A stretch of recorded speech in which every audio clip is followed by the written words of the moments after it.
was in the pandemic.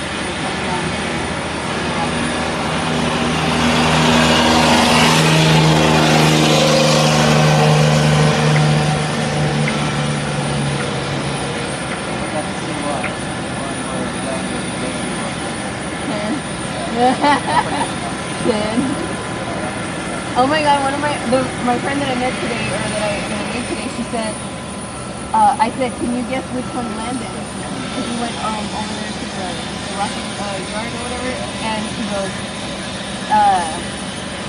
she said 11, and I said, girl, that one blew up in the air, what are you talking about? Like, but she was like, oh, I don't know the numbers. I was like, girl, no, 15, bro, he's right there, like. But I thought that was funny because she was like, 11? I was like, no, dude, that one literally blew up in the freaking sky.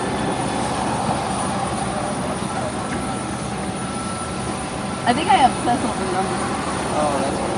It's an obsession over numbers, so you know exactly, like, you know, because they're all real different. Like, you know, everything's been modified as it's gone. Yeah.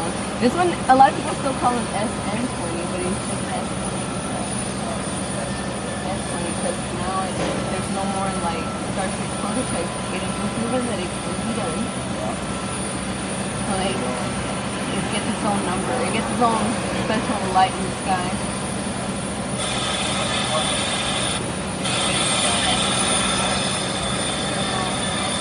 I don't doubt this anymore. I never will. Oh,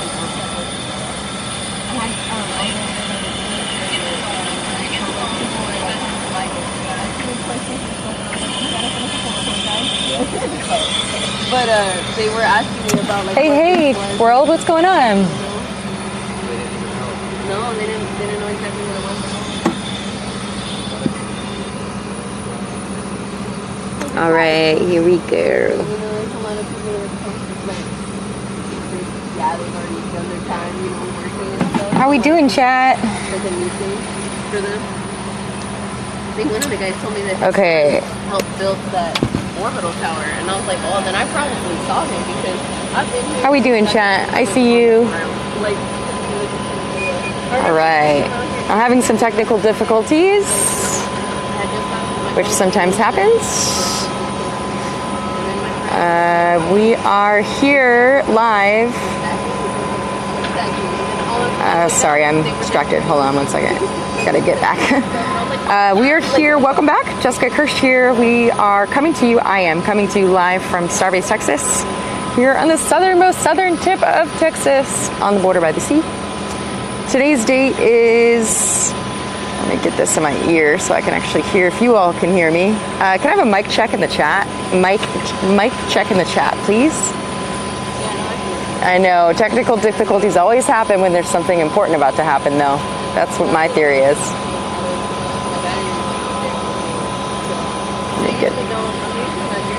Yeah, I see there's an intermittent road closure from 1:30 a.m. until 9 or 9:30 a.m. I see that overnight. It's gonna be a long night, long afternoon. How we doing? Loud and clear, loud and clear. Excellent. 5 by 5, 5 by 5, 5 by 5, 5 by 5, 5 by 5. Awesome. Excellent. Thank you. Thank you. There is a potential that the stream could cut off at some point, and if it does, I will be back. Just working through a few things right now. All right, let me get the exposure settings somehow worked out here. Let's see. Deep, clear,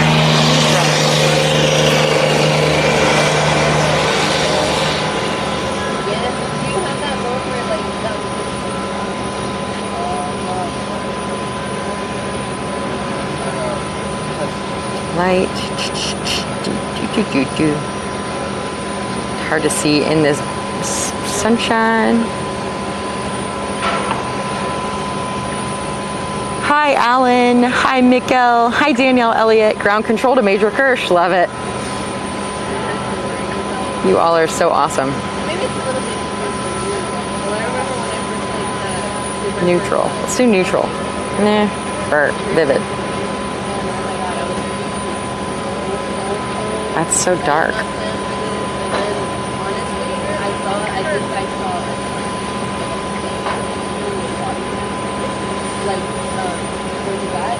All right, I've got to clean the lens. Okay, it's gonna go blurry just for a second here, everybody. Hi, everybody. You can get a good booger shot up my nose right now. I've got lots of boogers up there. I'm just gonna, I'm gonna dust you out inside the lens. Here we go. Don't be scared. I'll be right back. Okay. Stay there. Here we go. So I was like, oh my god, did I just put this? I see the speck on the lens. I see the speck on the lens. Oh my god, I really hope you didn't see me in my car. Like, or on the mirror. And I have to be careful. Okay, so here's the Earth round, chilling.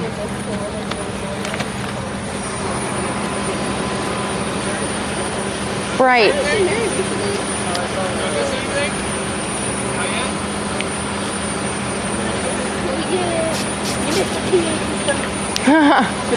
I mean, technically we all miss something the moment that we drive away or walk away or turn our backs. Okay, I'm just cleaning the lens off. Sorry, everybody. Boogers, I know. What's up, Shard Baby? I see you there. Okay, so things are looking closer to a stack. I don't know if it's going to happen, but it might. So we're going to hang out and see what happens, like we usually do. I'm trying to think of, right now there's not a whole lot of activity. They're up here, I believe, in the tower. It's tough to see on this screen. 1 second. This is why I like the nighttime. It's so much easier to navigate around. Oh, the scaffolding's gone, BT dubs, y'all. Gone. That's a really good sign. You see the scaffolding is gone. I'm sure you probably saw it already, but I'm going to show you too. Up there?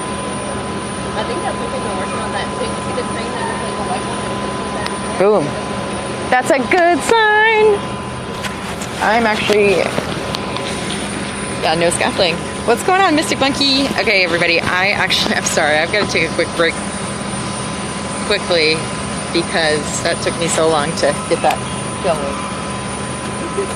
I'll be back in 3 minutes. 3.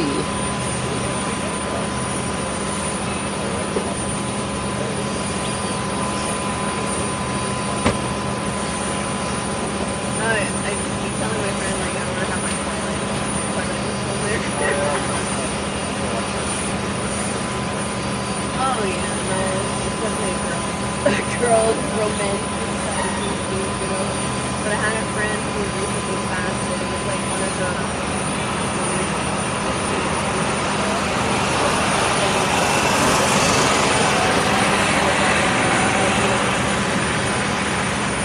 sucks, I never got to bring it to Starbase.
Just 1 second.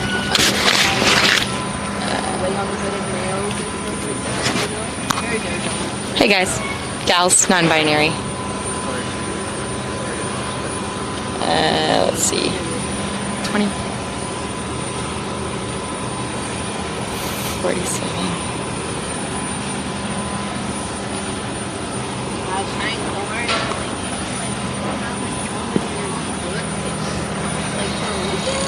I'll take anything to see you can like a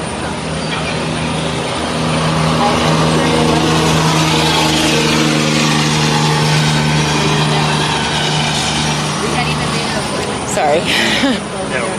And we so we totally missed our special moment together.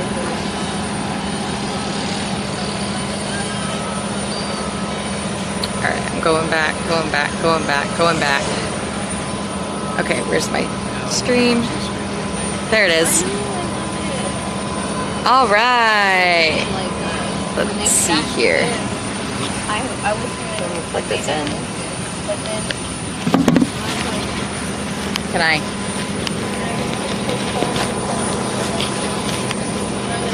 If you need me to button it up, I can. Oh, it's up to you. Alright, we're going, if I can just have you just step forward. Sure thing. Yeah, there we go. Alright. Stay right there for a second. but I mean, it's like you think that's the focus. Alright, everybody, can I have a, just a mic check in the Like chat? we did the first we've done. Oh my god, we look like We're super blown up. Alright, almost there. Stop it down, stop it down. Yep, stop down, that's right. It's nice that you know it. Yeah, I used to do this stuff. Long time ago in a galaxy far, far away. Alright, say your first name. My full legal name or Just your first name. Cam? And you are in town visiting. Yes, ma'am. And what are you doing here? I'm just coming to see the beach and the city. I hear there's like this, it's like called Starship.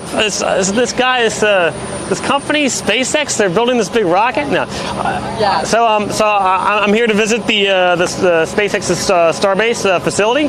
I'm originally a NASA scientist from Huntsville, but I also help do rocket launch boat tours down to Cape Canaveral. I'm also involved in the SpaceX Reddit, and we actually planned this trip for a while with some of my friends from that. We came down and to see the Starbase facility since we hadn't seen it for quite a while.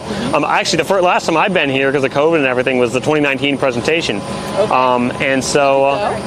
Oh yeah. Okay. We actually got to ask a question about Super Heavy, no about the landing profile, and then it was me, Martin, Declan from Flight Club, and Robin from Supercluster, and Chris G from NSF all in the hotel afterward, trying to figure out exactly what it was going to look like on Flight Club. And Elon walks by, and we see him, so that was pretty cool. So it brings back a lot of good memories.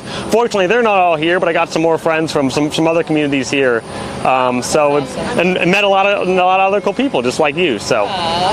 Awesome. Yeah, it's been such a pleasure to meet you. I'm sure all you folks in chat too. Very nice to talk with you as well. They said Boca Chica, come for the beach, stay for the rockets. Yes, yep. That is right. A little Cam action for Cam.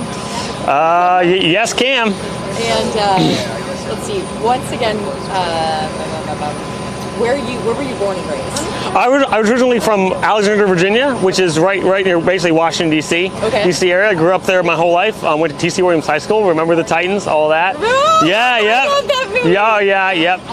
I went to summer camp with she was the little girl, Hayden Panettiere. Really? Yeah. Yeah. Remember the Titans? Who doesn't remember? Yeah. Awesome. Great movie. Although a lot of it's a little fictionalized, but I love the musical score. And of course, our football team isn't good anymore, but our rowing team, they all send people to the Olympics every year, every Olympics. And they were at this big international tournament up in Canada. Yeah. And they were like, "Oh, do you watch that movie before school every day?" And yeah. So and then I went to Blacksburg, Virginia for Southwest Virginia, which is sort of not too far from DC for anyone not from the U.S. It's a big went to Virginia Tech, got my degrees in meteorology and geography, minors in math and physics, because I've always been interested in space and the weather. I did space weather for a while, then I did more atmospheric science, and now I'm down in the UAH, University of Alabama Huntsville, in getting my PhD, as well as working for NASA as a researcher, working on satellites, using machine learning to detect storms from satellites. And they're just launching another one of our satellites, GOES-T, in just about a month, hopefully, if it goes off. And in case our friends are going to like just totally geek. Yeah, I mean, it's like the GOES, yeah, I mean, and so if you guys have ever seen a satellite image on TV, like the weather person showing the satellite image, that's probably from the GOES satellites. And not only do we have that imager, but we also have a new thing called the geostationary lightning mapper. That can actually, basically like a really high-speed camera, 500 frames a second. It can see lightning across the whole Western Hemisphere. And not only can it detect, we got a thunderstorm, but especially in areas without radar coverage. If you guys live in a country that doesn't have good radar, well, it can actually, with the patterns that we see in the lightning, can actually help us detect tornadoes and other severe weather. So that's what I'm building. I'm building an AI, building a machine learning system to process the data from the satellite in order to be able to determine things like that. Because the hardware is working well, the camera's working well, but the software is not quite up to standard. So we've made a lot of improvements, but I'm building a new system to do that, and also to unlock a lot of other ways that we're doing research with lightning. Because we can actually detect, for example, if we see a really long lightning flash that lasts a lot of frames, well, that's called continuing current, and that can cause wildfires. And there's an association of that with wildfires. So that's another really awesome application of the satellites. So there's a lot of things that people say, oh, why do we send up all these rockets when we got problems here on Earth? Well, not only does of every dollar spent on space exploration, we get $10 of benefit on Earth, but satellites are critical for things we do every day, the things we take for granted these days that they didn't have back then, detecting hurricanes, tornadoes, and wildfires, forest fires, tsunamis, all sorts of events all across the world. I mean, most of the data, 99% of the data we get in our climate models now that allow us to predict what the weather is, sure, it's not perfect, but it's not bad. A lot of that comes from satellite, and they actually tested, with Hurricane Sandy, if they could predict that, when it turned and hit New York, well, the track would be way off if it wasn't for the satellite data that our satellites provide from NASA and from NOAA. So a lot of cool things you can do with satellites beyond just going up into space. We also look back at Earth. We actually have an instrument. If you guys, I'm sure you all love SpaceX. Well, so not only am I using data from the GOES satellite, but which orbit the Earth at a geostationary altitude, but also we're using data from the. Sorry, Janet just pointed out your collar's down. Oh, thanks. Sorry about that. I'm a bit of a disjointed scientist. No, you're good. I appreciate it. And so also the SpaceX Dragon actually launched, so we actually had a leftover sensor from one of our old satellites. Well, we put that on the SpaceX Dragon, and they launched that on CRS-10 to the space station. That's on the space station right now. And we're using that to kind of cross-compare with the data from our geostationary satellites, because they can see some things and the space station can see other things. That's part of what my research is doing, is cross-comparing that so we can get better data from both. So a lot of cool things going on with that. It's like a lot. Yeah. Wow. You got a lot of passion.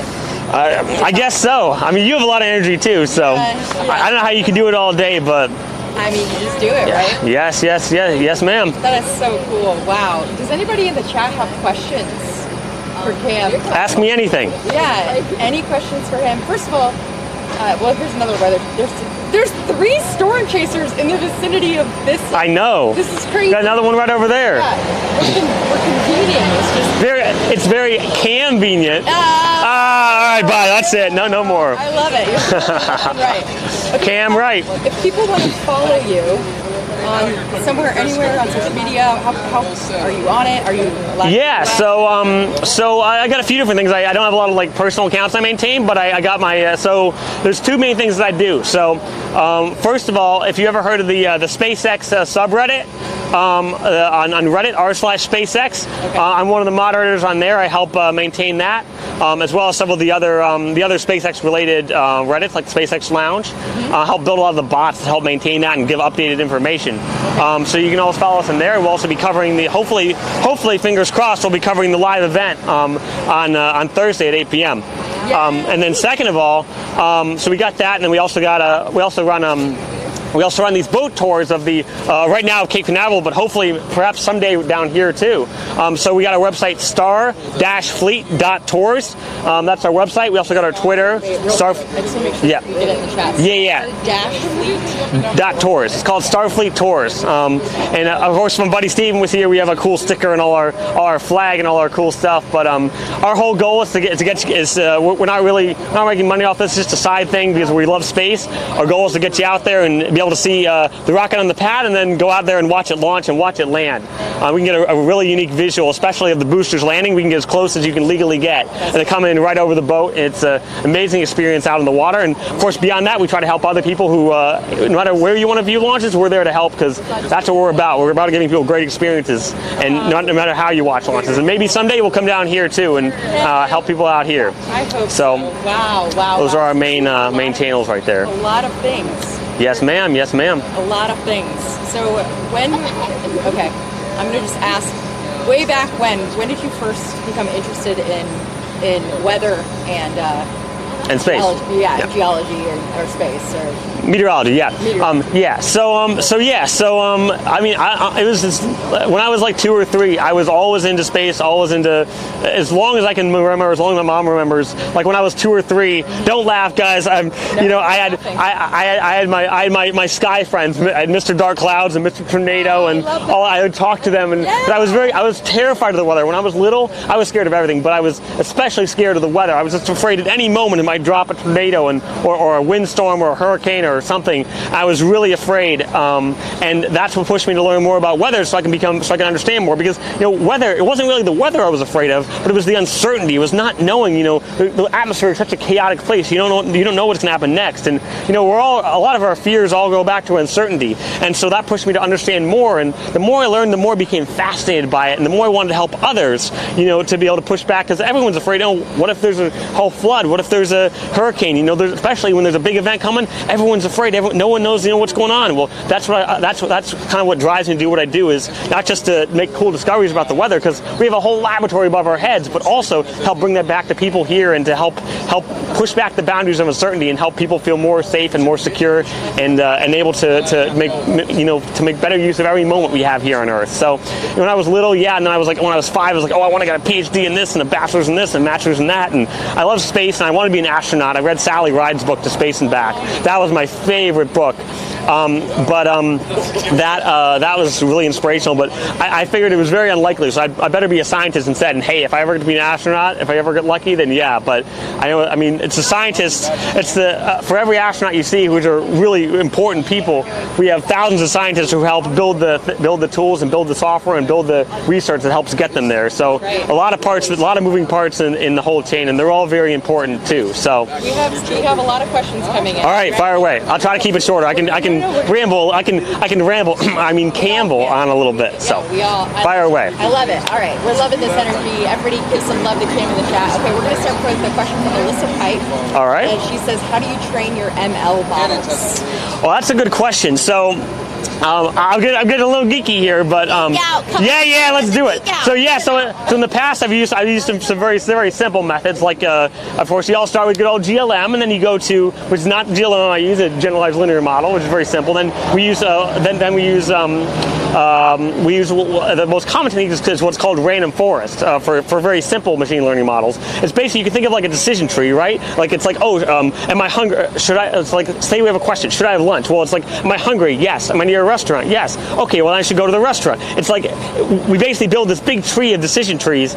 We put them all together, and that's basically a random forest. For those, now I'm sure Alyssa already knows what I'm talking about. And then for more complex machine learning models, like we're working on now, we're using what's called convolutional neural nets. So like the human eye, when you look at a face, right? You don't look at every little grain of sand on the face, every little pixel, right? You look, okay, that's eyes, nose, that's a mouse. Oh, look, that's a person. I know who that is. And so you build up from those small features to those big features. And if you look at a new face, you don't have to look at every little thing again. You just look at the overall arrangement of things. And so we're trying to apply those same techniques to looking at clouds and lightning with our satellites. And there's also other techniques that we can use as well that we're also exploring.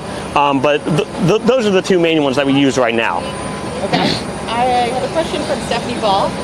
She asks, what is the geostationary orbit height of that satellite, the GOES satellite? Right, so geostationary orbit is actually the same height for every satellite. It's about 36,000 kilometers, or about, I believe, 25,000 miles above Earth. And at that altitude, the satellite orbits at the same speed that the Earth does. So the satellite appears to be stationary in the sky right over you. And that's why if you say you have a DirecTV or Dish, you have a satellite internet or TV provider, usually that's going to be geostationary because you just put your dish up and it points at one spot, because the satellite, it's all those satellites, and those are very competitive, those slots, because it's one very specific altitude and one very specific, because they're right over the equator. Otherwise they go north and south and north and south. You have to move the dish around. Now those satellites are good, but you can only get so many of them up there, and that's why it's very competitive. That's why you can only get your internet speed is very slow, and it takes a long time to get there and back.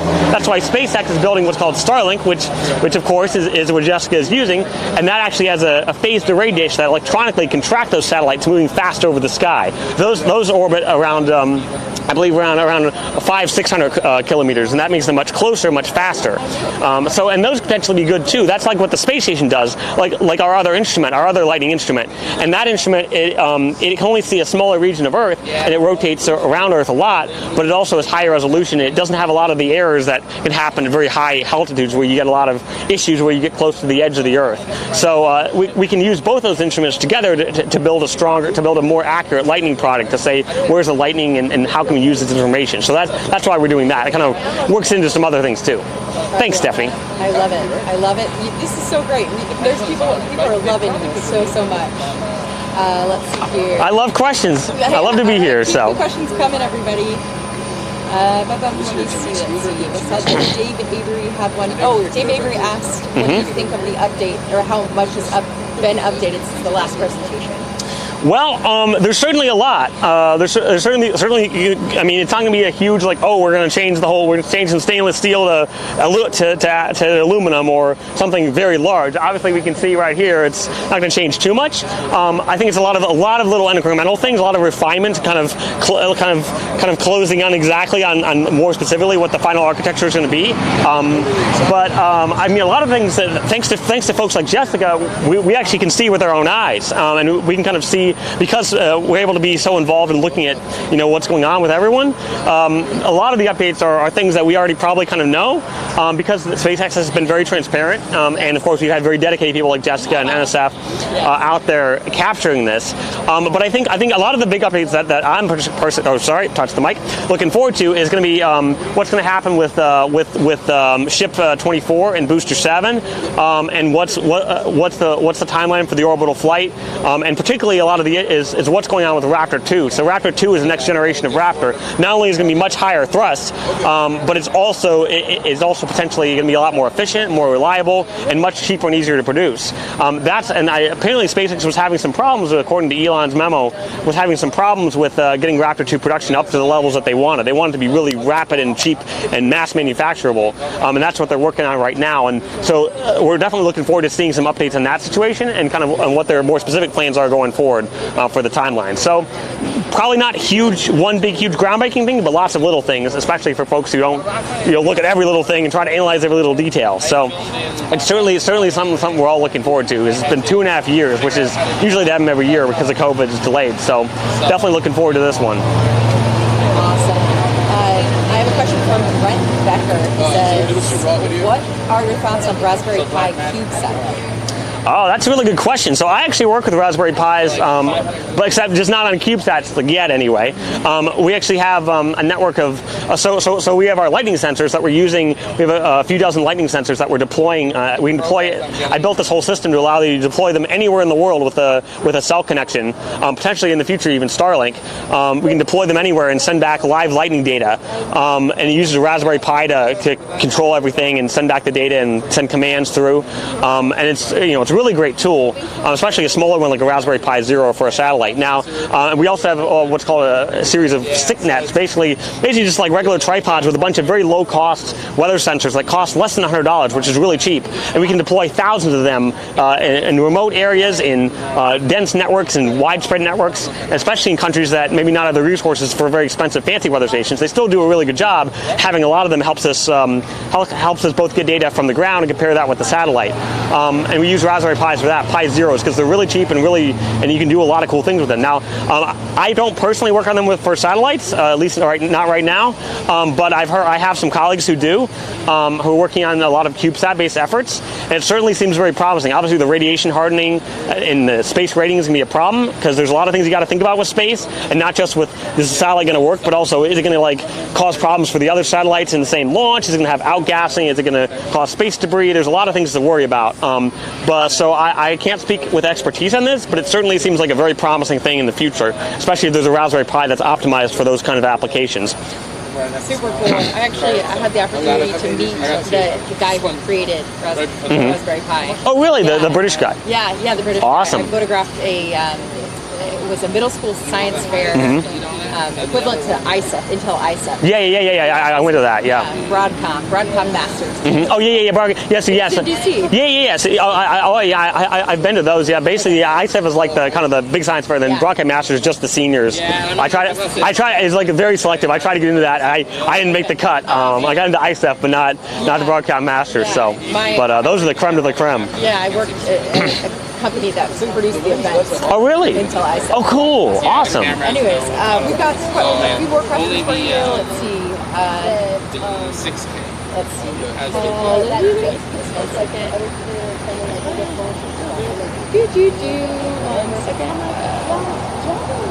Okay, my name is Ass.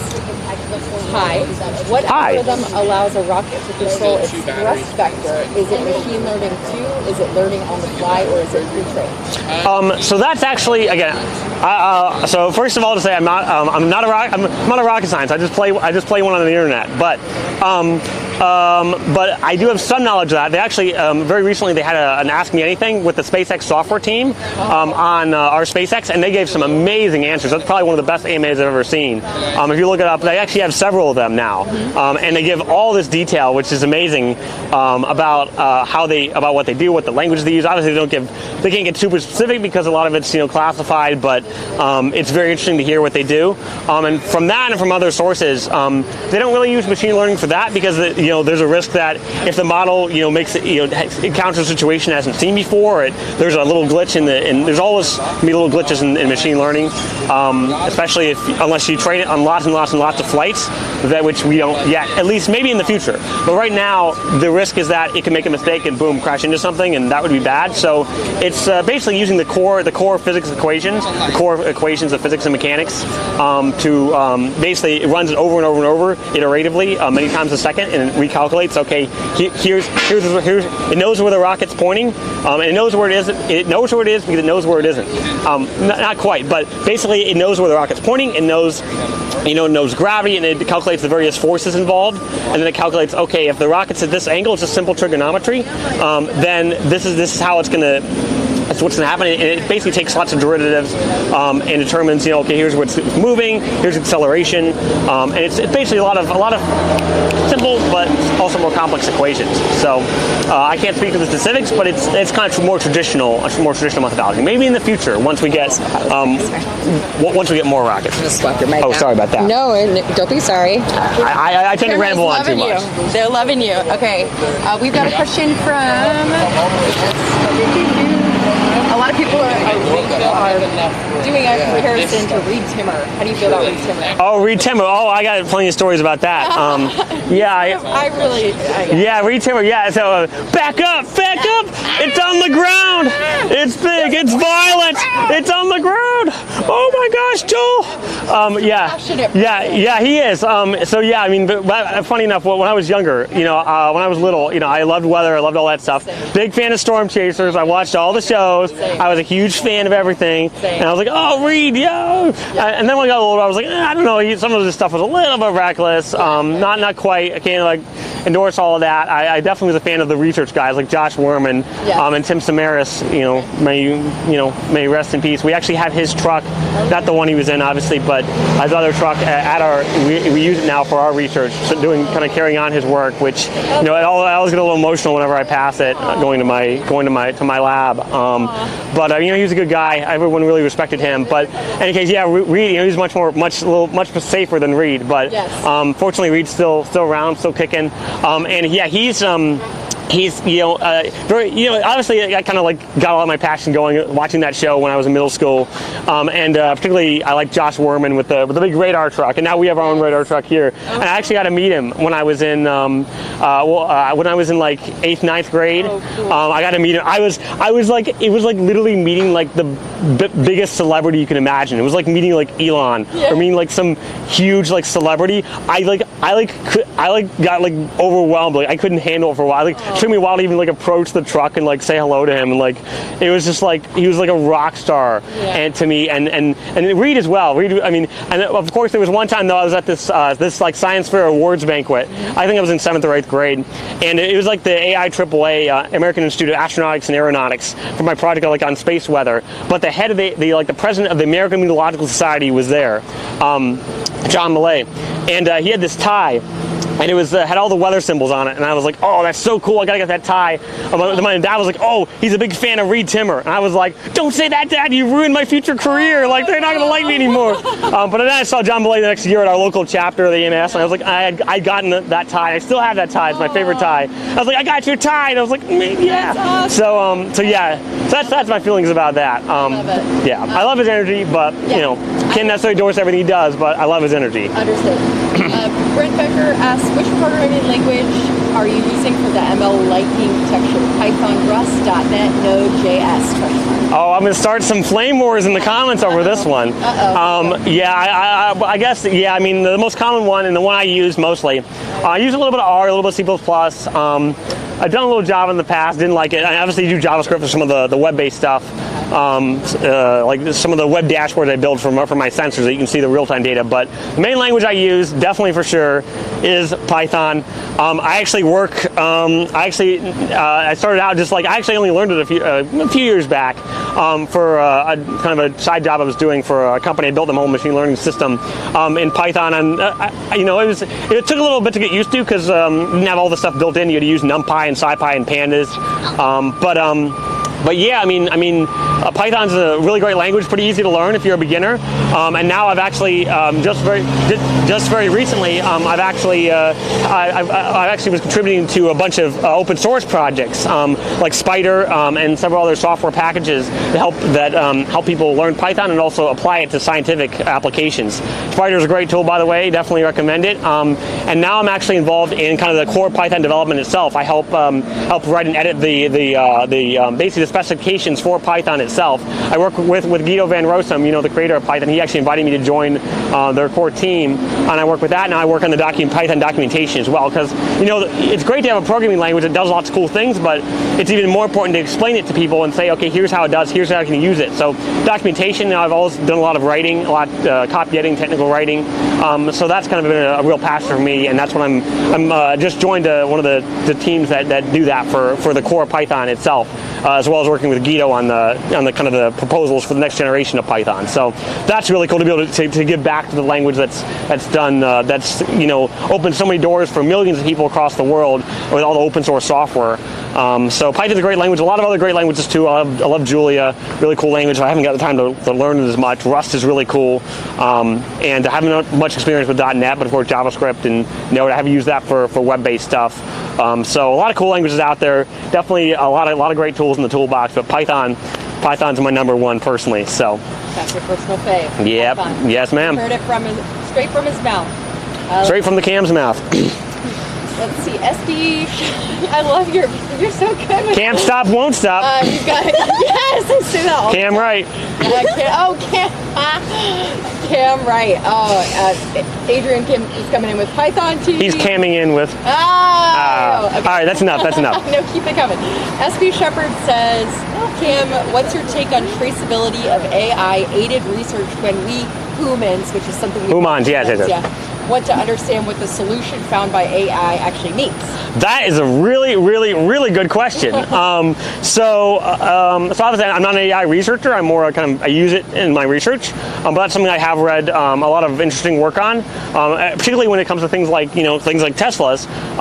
There's something that people are doing now called adversarial training, where basically if you find just the right pattern, you can actually trick the the model into thinking that, say a road is a turn and then screech, and that can have, as we're applying AI more and more to production applications, that can have very serious safety implications. So we definitely want to understand what the model is doing and why. And of course, in meteorology and science, that's particularly important, because in science, we don't like black boxes. We don't just like putting in numbers and getting results. We want to understand why the system is working the way it is, because in science, at least, unlike maybe with humans, with us humans, as my cat would say,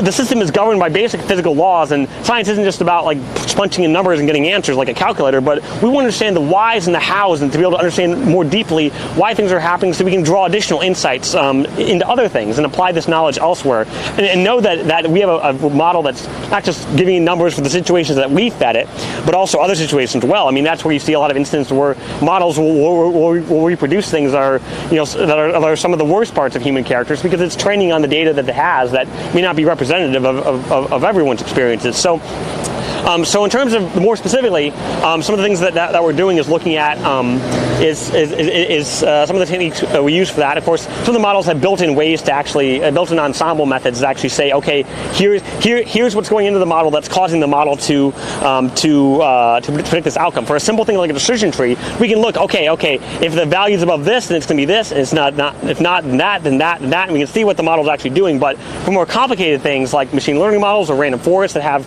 incredibly complicated ways of finding their solutions, then we need other tools. So primarily what we'll do is we'll either start with a few parameters and say, okay, how does the model do with this? How does the model perform with this? And what effect does taking out this input have on the output? And the other way we do it is by taking away parameters. So we'll start with all our parameters and take away some and see what effect it has. If it has no effect, then that input probably isn't having any effect in the output. It's the model doesn't really care about it at all. Or there's another input that's doing the same thing as that one. And so we can understand, okay, here are the inputs, the values, say temperature, pressure, and moisture, for example, that are the most important to the model, and other ones like say humidity is not important. And then it can also understand, well, what effect does it have on the output in terms of how well the model is performing, or if it's predicting a higher or lower value based on this. And that can allow us to infer indirectly, but still as well as we can in the modern era of very complex systems, what the model is doing inside. So again, there's a lot of great research working on that. I wish I had time to read all the papers on that, and that's a very, very important field, especially as we're using it in safety critical applications. But that's something that we are really trying to do in meteorology and in other fields as well. Great. I just want to let you know that the chat is just going nuts. They're loving you so much. You're going to have to read this stuff later. Sure thing, yeah. Everyone's coming in. Absolutely. Let's see. Alyssa Pipe asks, how far into the future can AI-driven weather forecasting reasonably predict? So that's a really good question. So actually right now, at least I've actually done some work on this. This was actually, in broad terms at least, this was I built a system to do this for a major weather company. Initially for a specific client, but it can actually be applied to other things as well, and it's very similar to so if you ever see forecasts from the Weather Service and from like AccuWeather and Weather Underground and weather.com, for example, well, why do those forecasts different? Do they use different models? Well, so there's really two things going on here. So we have there's statistical models. There's the machine learning models basically that take some numbers and basically you train them on lots and lots of input data, and you try to get an output that best matches the true output. So like let's say you have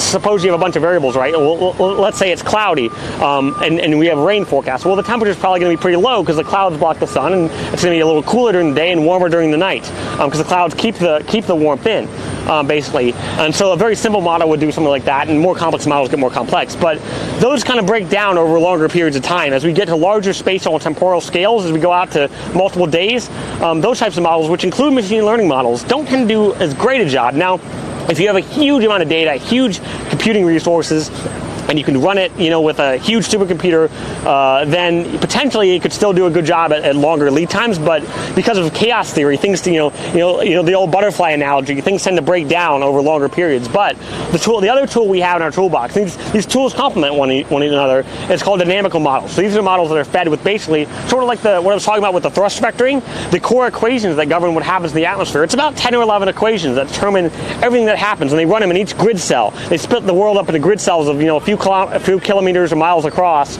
or maybe many for a large scale model. And we do the equations here, and then we do the equations here, we do the equations here, when we run it step by step by step by step. And that gets us basically just running the basic equations instead of actually trying to make the model figure out what those equations are. We know what they are. They're kind of hard to solve, and there's always errors in that too. But that can get us out to about 7 days, 5 to 7 days, sometimes 10 days if you're really lucky. And so those are actually dynamical models. Those are using the equations, not using machine learning. So those can, and anything beyond that, like AccuWeather, they have like a 30-day, 90-day forecast. Those, don't trust that. Like really, I talked to the AccuWeather guys. I was like, you guys are, that's actually less accurate than just looking at what's the average temperature and humidity for a day. It's less accurate than just looking at the long-term average, what we call climatology. So currently those models can get us out to 5, 7, maybe even 10 days. But machine learning, well, where can that step in? Well, that's actually very important too.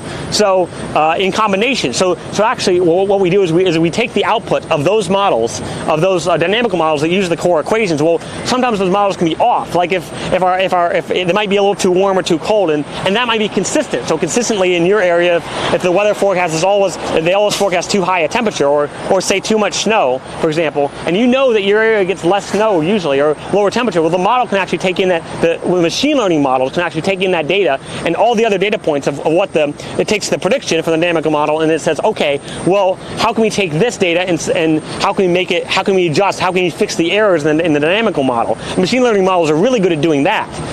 That's what's called post-processing, or called model output statistics. In the past, we used very simple methods for that, but now we're using more complex machine learning-based approaches that can get much better results, and that's why you see different results in different weather sites. They're using different techniques for that. So that can actually get us much better results, and that may not move it out too far, but it makes the results at shorter terms, especially, much more accurate. So so we can more accurately predict the temperature for a given day, and take into account all those little variations that the big simplified equations don't always capture. So they actually work very well in tandem, and that's something I built something like that for the weather company that I worked for, and there's a lot of progress to go on that. I have a question for you. Fire away. Okay, knowing what you know now at... Not much, but... May I ask your age? Yes, I am... Wait, what am I again? What are you? 26. 26, okay. Now that you're 26 years of life, you could give your maybe 13-year-old self, so half your age, any advice. What would that is a good question. What advice One I'll have to give think about for a your moment. 13-year-old self. You can think about it, and I can. Yeah. Well, I probably would have invested more money in Apple and Google, and maybe Bitcoin too. And then I'd probably be Elon Musk over there with building the Starship. Maybe I'd be Jared Isaacman going on Inspiration 4 or something. I mean, maybe you are the next Elon Musk. I don't know about that, but I'm Cam Gerlach. That's a good question. I mean, that was kind of like I had a lot of lucky opportunities right around that period. A lot of things really changed for me. I realized a lot of things about myself and about other people, and how I was treating other people, and kind of looking at the world in a different way that's a little bit more holistic and inclusive, and not just self-centered. I still can be a little bit caught up in my own head sometimes when I get excited about something, or just in general. But you're human. Congratulations. Yes. It's certain. To be human is to be imperfect, and that's what kind of drives me, is always pushing closer. And I know we can never be perfect, and nothing can ever be perfect.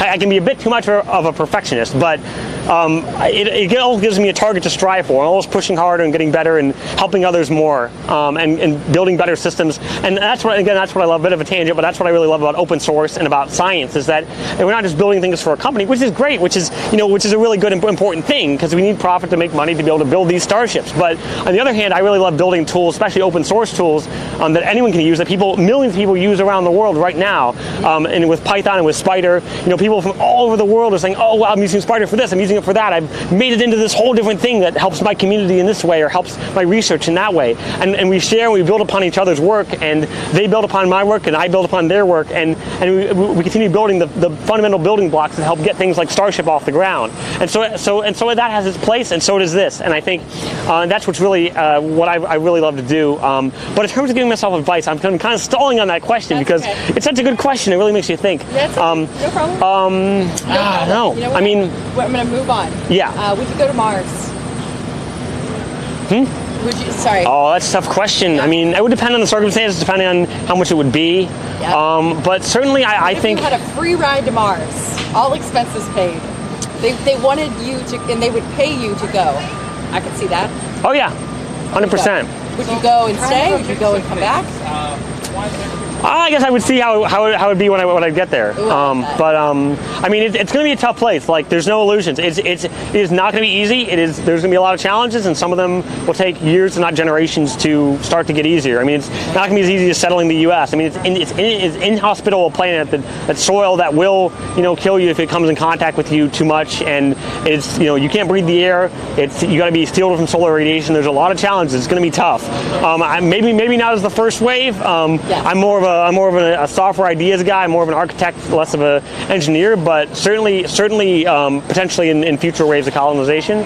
I mean, once have experience. I mean, there's so much experience here on Earth, but certainly, I mean, being part of the future of humanity, it's too good to pass up. I mean, I always wanted to be an astronaut. Always wanted to do something like that, and certainly that kind of opportunity. That's the advice. That's the advice I would give myself. I've had a lot of opportunities in my life. I've been very, very fortunate in so many ways, but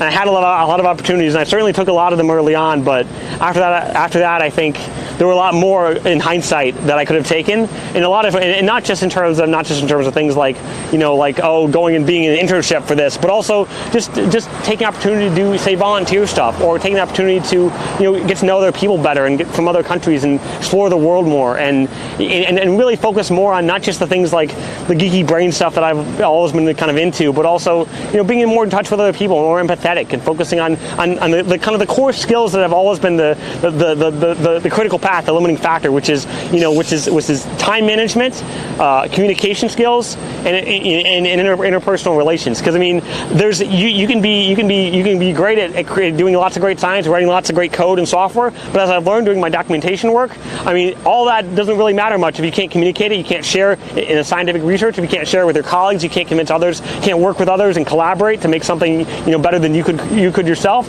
And most importantly, you couldn't allow others to use it and build upon it and make something even cooler. So that's been a real big thing that I've learned, and I continue to learn every day, because there's so much that I can do better every day, and so much that I find out, like, oh man, I finally figured it all out. But it's like next morning you wake up and man, I could have done this better, but can't get too caught up in that. But it's always something to keep in mind, is there's always things we can do better, but there always is, so don't get too down on that, but keep moving forward. We have a lot of people requesting that you have a YouTube channel or a podcast or something, that they just want to hear you speak all day long. That's all I do anyway. I speak all day long anyway, Everybody's talking. I listen to myself speak all day long, so. Okay, so we have multiple people asking. I'm going to ask again. I know that you said you don't have personal social media channels. Do you have a Twitter? Well, we have the Starfleet Twitter. I do technically have a Twitter, cam-gerlach or something. I don't really use it much. I'm not super. I don't use a lot of social media myself. Ain't nobody got time for that. Know how to follow you? Yeah. Where can I find it? Well, we got the Starfleet. We got our SpaceX Twitter. We got. I have no weather ones, but. Yeah, I mean, I just want more of you. Wow. Oh, here's more Cam. Here we go. But yeah, okay. Jessica, you're fired. There we go. We need a Cam live feed is what they're asking. A Cam. It's the Cam right here. Awesome. Cam. All right, that's enough. I can't sing. That's one thing I cannot do. Oh gosh, left and right. Yeah. So good. Wow. Everybody has really enjoyed this. Thank you so much. I've really enjoyed it too. Coming on camera. Hey, I see what you did there. Oh my gosh, it just keeps coming. It keeps Cam. Everybody, let's give some snaps to Cam in the chat. Everybody. They keep camming and they won't stop camming. Hey-oh. How long are you in town for? I'm here all week. But yeah, I'm till Friday. Friday morning, Friday evening. Probably Friday midday. We might have to do another interview. Absolutely. We'll get some questions. Yeah, I want to be here tomorrow for the cleanup, so I'll probably be here around, and hope to catch more of you guys then. So thanks. I love the questions. Love the opportunity to be here. Thanks, of course, to Jessica and to all you guys for putting it on. And hope to see you guys soon. Awesome. Bye, everybody. Thank you, chat. Yeah. Yeah, yep. Snapping. All right, Awesome. snap, snap, snap. I'm gonna grab that mic from you. You did Yep. so good. Good Yep. job, dude. Thank you. Thank you. I really appreciate That it. was fun. Awesome. It was. Let's give some love to Cam in the chat, everybody. Here it comes. It's all coming in. We got claps, we got snaps, Cam-tastic, Cam Jam. Got all these Cam things All coming. the damn funds. Yes, good job, everybody. That was awesome. Thanks, chat. Thank you, thank you, thank you. Follow them everywhere with your camera. Cam, don't go is what they're saying. Oh, Paul Cully. Cam, we love you. So, Cam, marry me. Oh, I love it. That was really fun. That was super fun. Keep it coming. Keep it. Cam to Mars. I love it. Start the crowdfunding. That's right. Oh, thank you. Follow Cam. There we go. Dan Elton, member for 6 months ground control, and he also put your Twitter, your Starfleet Tours Twitter in the chat. Thank you so much, Dan Elton. Also, we had some other super chats come in during that. Wow. How do I follow that up? Wow. Chief, thank you so much for that $4.99. I want to party with this guy. Heck yeah. Let's see here. You guys are amazing. Oh. Thank you, Urban Pro Player. You're right here. I don't think it's Oh, yeah, here we go. everybody in the chat. He's hearting it up. Right here. I love it. I love it too. I love it. Thank you, chat. I feel like we should. Aw. Kim, we're going to miss you. We're going to. Don't go.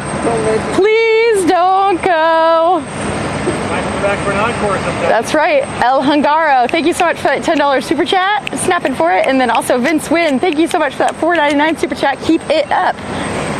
Passion, that's right. Urban Pro Player.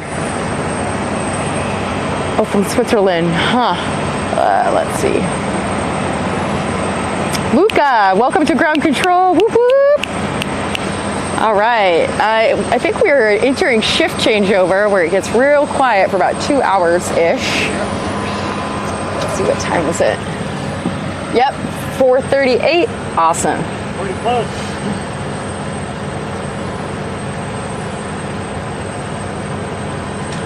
I'm gonna ask, let's see.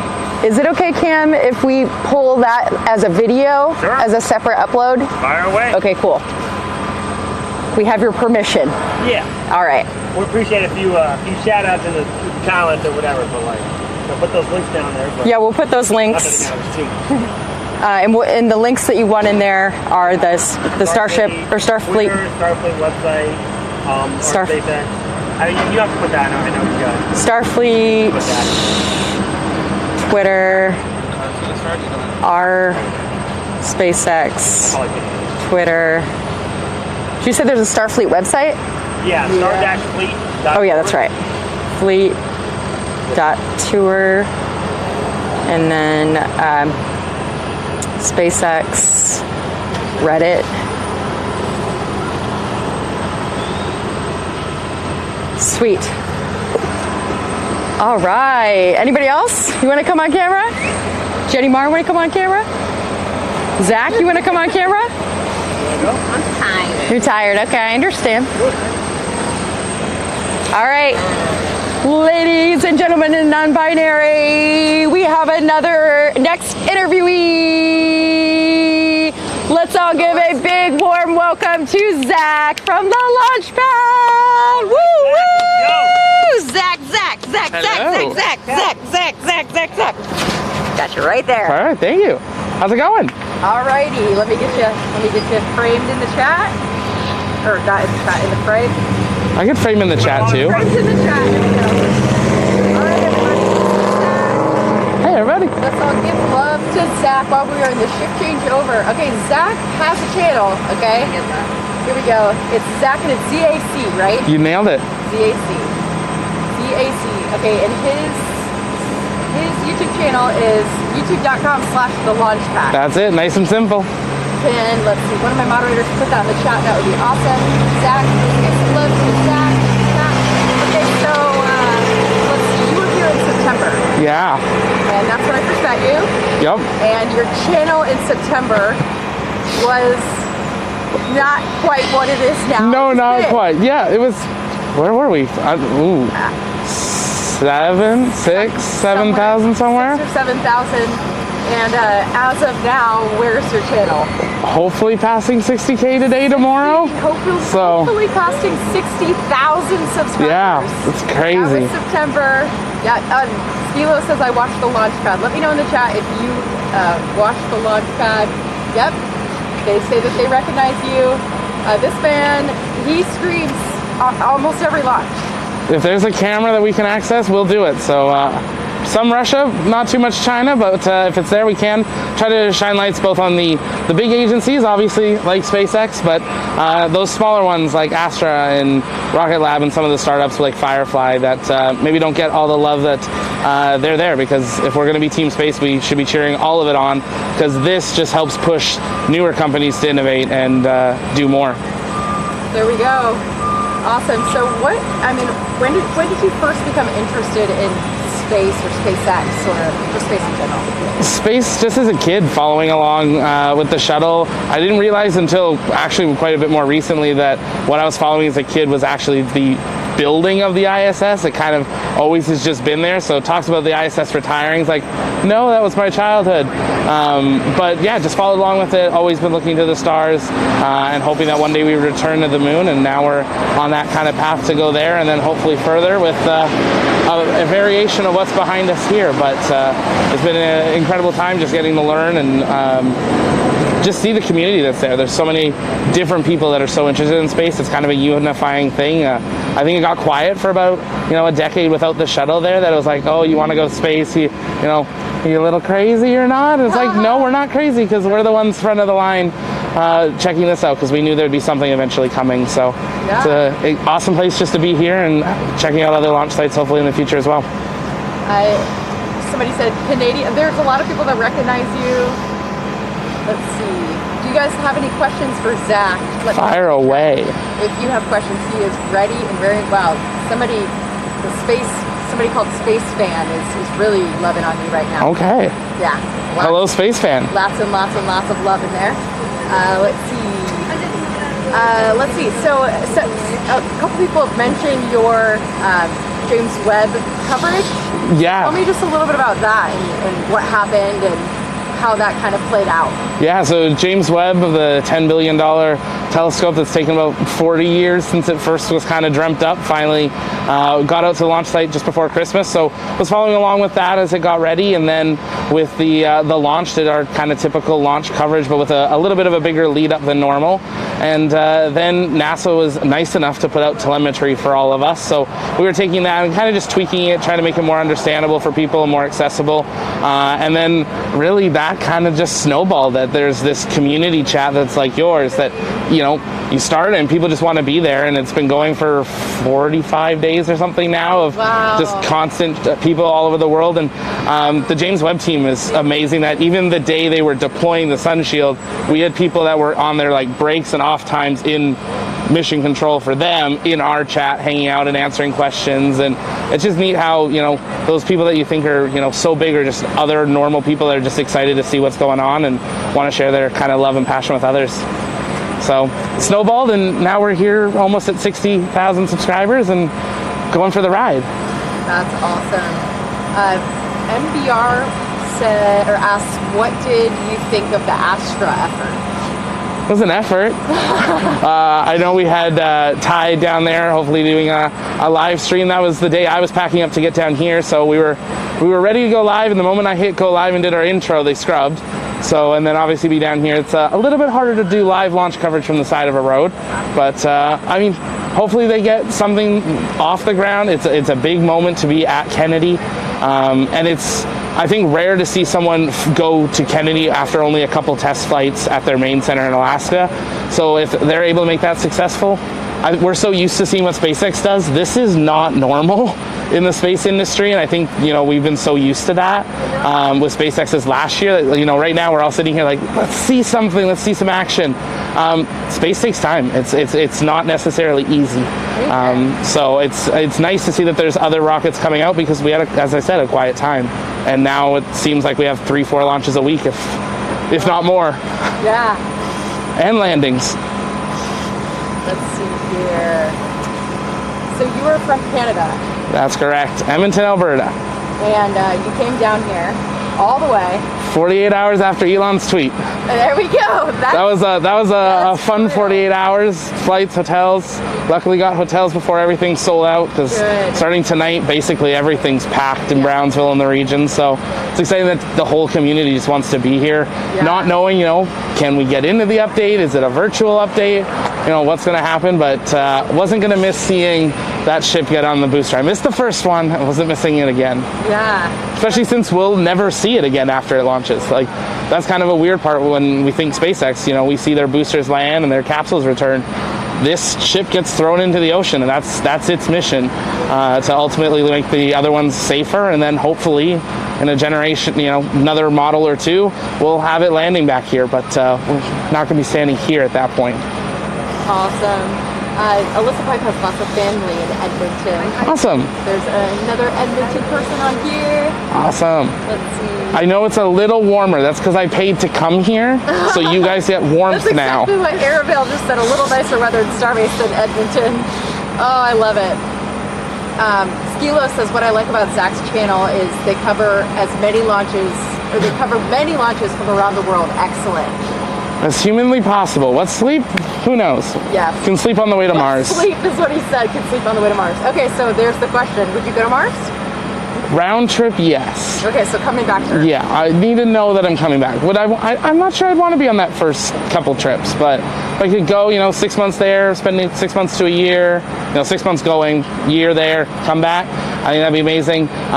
Moon, let's go. Crew Dragon, I go on it tomorrow, but Mars, they need to prove this. They've only landed one. Yes. I think it's kind of crazy how we're all so on board with Starship, which is so good.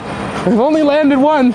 We got to land some more. So I'm excited to see this one get off. But one day, and I put this out in our Discord, that it was, being here and seeing 15 and 16 hanging out, it's, one day we're going to maybe have the chance to board these, whether it's Earth to Earth or to another planet, and we can say that we were here. A lot of people can't say that, and it's worth trying to make the effort to be here, even if it's a boring day. Because if I walk across the street, I'm in the launch site. That you can't do that anywhere else in the world. Right. You're not going to do that. But no. So you've obviously experienced the aviation industry recently. Yep. Very recently. And I experienced it a couple months back after COVID and everything. And I mean, I personally feel it's been broken for a while. Now it's really. What are your thoughts on this potentially becoming the point-to-point? What are your thoughts on just the whole potential for point-to-point with Starship? Well, if they put a launch site in mind that I could fly here at breakfast and then fly home after sunset, that sounds pretty good to me, rather than everything else. But I think it's good. I think there's going to be a huge mindset shift of just society when this starts working. One for off-planet, but two for on-planet. Because when you open the world to be anywhere in under 45 minutes, that's something that we can't even, I don't think, fathom that. Because, as they did when that first presentation, go to Paris for lunch and then, Dubai for dinner, and that's totally normal. It's going to change how we work, and I think going to help break down some more of those kind of borders of what we're doing, of, being able to access places. So hopefully it's affordable, like in the premium economy range. I think then people would buy into it, but I think there's a lot of stuff that people are like, I've had people asking me, like, what would a flight be like? I'm like, what would it be like boarding that? What can you expect? Really nothing. It's a rocket.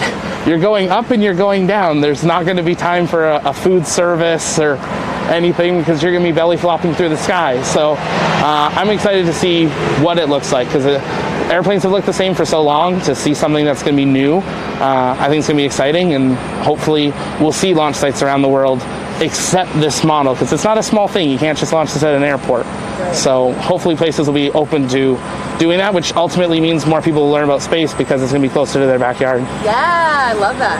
Okay, Skilo69 asks Zach, what was the seminal moment that made you decide to create the launch pad, and who's your favorite astronaut? Oh. 2 questions there. 2 questions, 2 hard questions. I've thought about doing YouTube for a while. Wasn't sure what I'd want to do it on. I'm much more a behind-the-scenes camera person, so stepping on this side is really weird, but exciting and fun. So, well, thank you. So it's interesting. Ultimately, it was the pandemic, having had a year with my other business and organization, and kind of taking a pause on that because, you know, online events. We got tired of online events after a certain point, and, you know, wanting something to do, and space was there. And with Starship having such a ramped up year, I was like, okay, let's see what we can do. And ultimately started the Launchpad and thought, let's do it as a passion project. Also, I had a number of friends be like, okay, you're telling us a lot about space. Let's do it on video so I can watch it when I want. It's their polite way of just saying shut up. But it's ultimately turned into getting to be here at SpaceX and doing other things. So super awesome. Favorite astronaut? Ooh.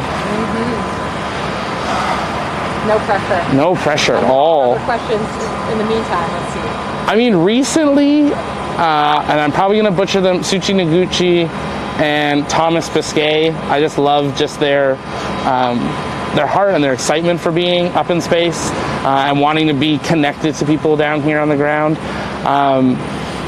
For Inspiration 4, I think just that whole crew of just that mindset. Yeah, I was there for that launch, and then we were on the pier, so we heard them come home. We couldn't see them though. But I think just even that mindset of, you know, people like you and I could have had that opportunity of going, and that's a world we live in now.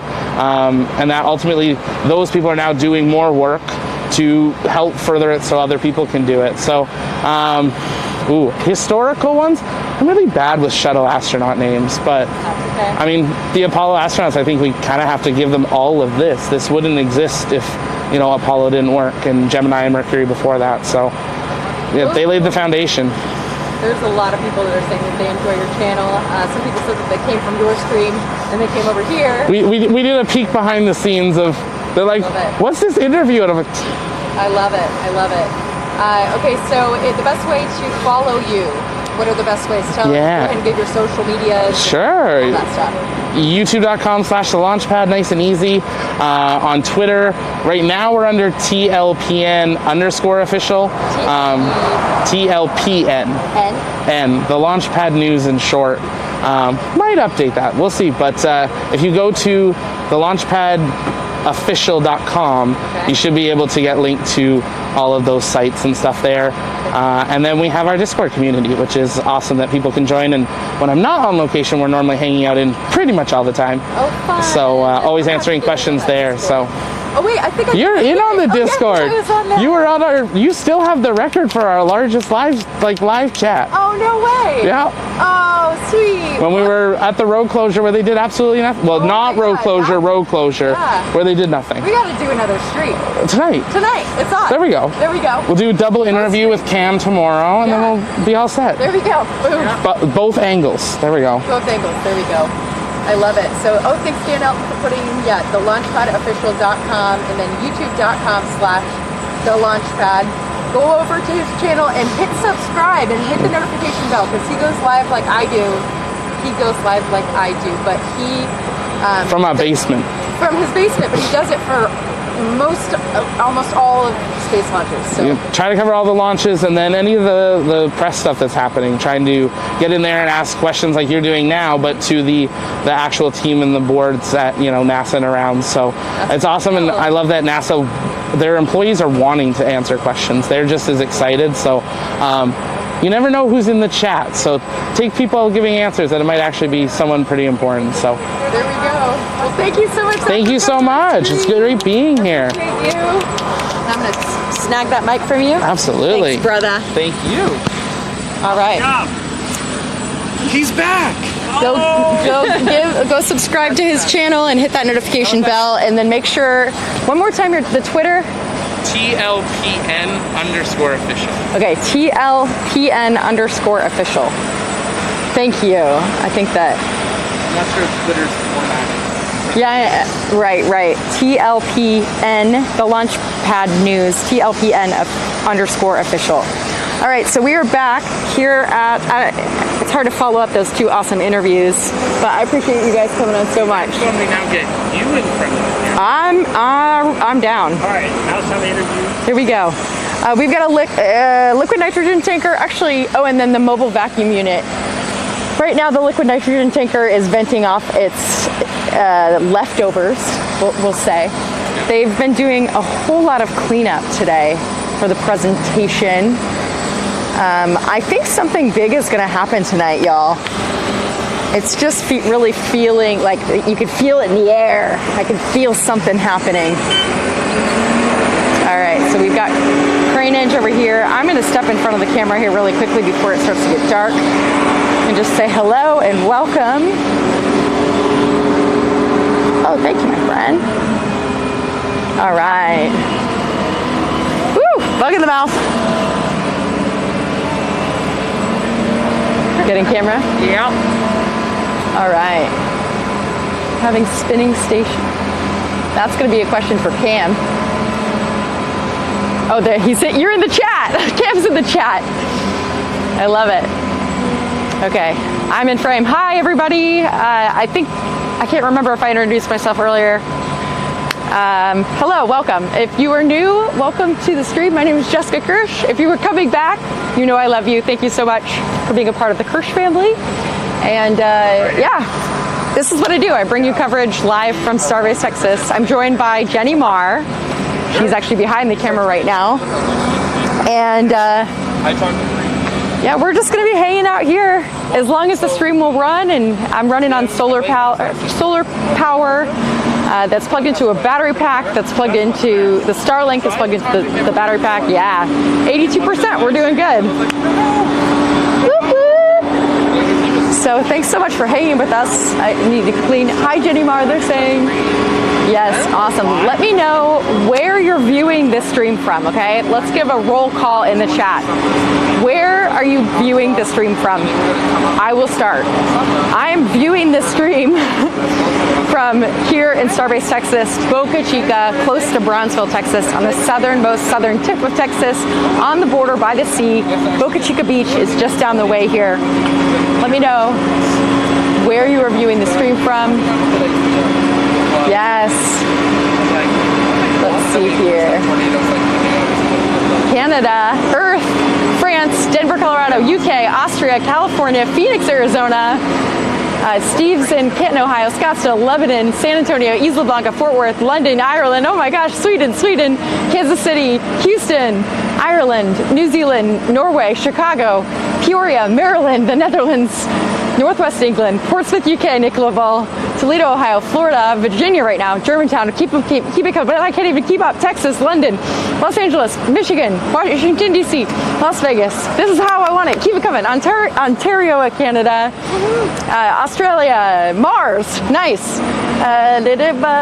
Auburn, Maine, Somerville, South Carolina, Switzerland, Dirty Jersey, Huntsville, Alabama, UK, Gold Coast, Australia, Montreal, Quebec, Florida, Canada, Florida, Sweden, Gulfport, Mississippi, Lebanon, your bathroom, good one.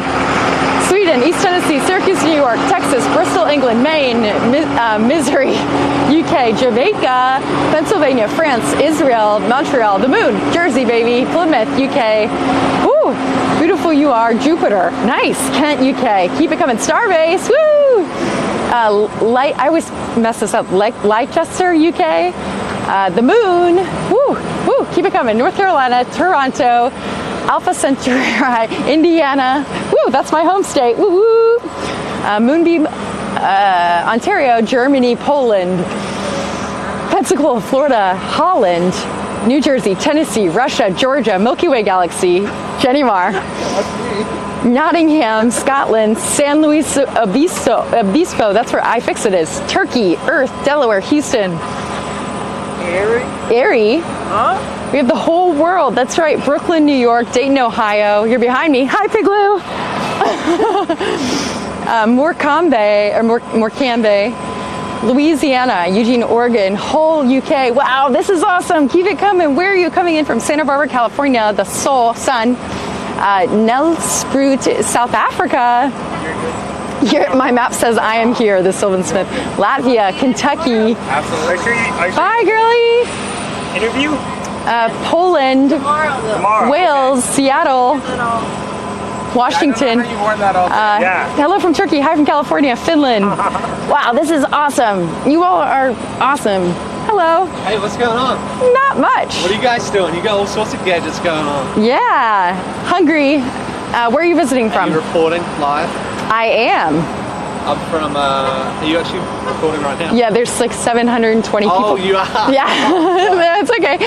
We've got Marin County, California, Belgique, Ireland, Argentina, Wisconsin, Hungary. I love it. New Zealand, Tampa, Florida, Florida near the Cape Canaveral, Utah, Syracuse, New York. Woo, everybody. Woo! I know, I want to do that. I want to do that. I love it. Quebec, Yuma, Arizona. Do you have Nightbot? I do. I will message someone who has a plugin we use for James Webb that they can auto, if they click a link, it auto drops a pin. I'll try to have that for tomorrow. Thank you. Woo, we have some night buttons in the work. Would you like to come on camera? I just want to ask some questions. Do you want to come on camera to ask questions? I can, yeah. Sure, okay. You sound like you're Aussie.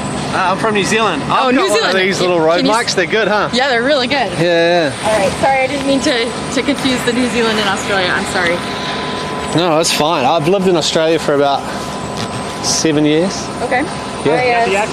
I studied in Sydney for only 6 months, but I... Oh, amazing. That's where I just flew from recently. Oh, really? Yeah, to Dallas. Yeah. Oh, so cool. Well, welcome to Starbase. Thanks. What's your... Who do you guys work for? Are you independent or you... I work for myself. Amazing. Yeah. And you're just documenting everything to do with what's happening here.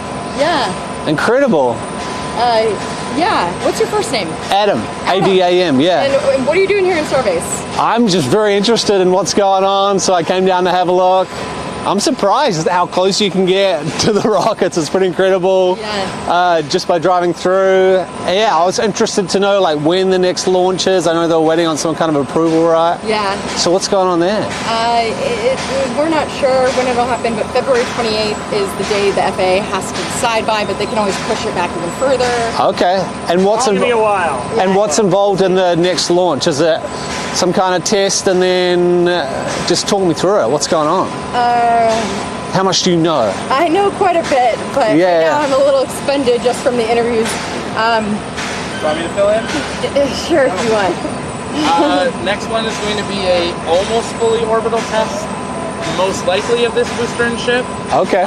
The booster will launch up and splash down in the Gulf, pretending to do a landing, and then the ship will go around, but it won't complete its last burn to finalize its orbit. So it'll come down. Yeah, it'll come down over Hawaii. I thought it was okay. Oh, really? Splash down between Hawaii and the continental U.S. We need to get a mic on you. This is great. He was just on mic. Oh, right. Yeah, cool. Well, thank you for you. I mean, sorry to put you on the spot there. I just. No, that's all right. Yeah. Anyways, give some love to Adam in the chat. Are you on social media? Yeah. Do you want to share them or no? Sure, yeah. Adam, last name Rickys, R-I-K-Y-S. Okay. Those are my socials on everything. Okay. Yeah, I love everything to do with travel and space and tourism and all that good stuff. Awesome. All right. Well, thanks for coming on camera. Cool, thanks for having me. Yeah. Have you seen any Rocket Lab launches? I'm going to steal that back from you. Thank you very much.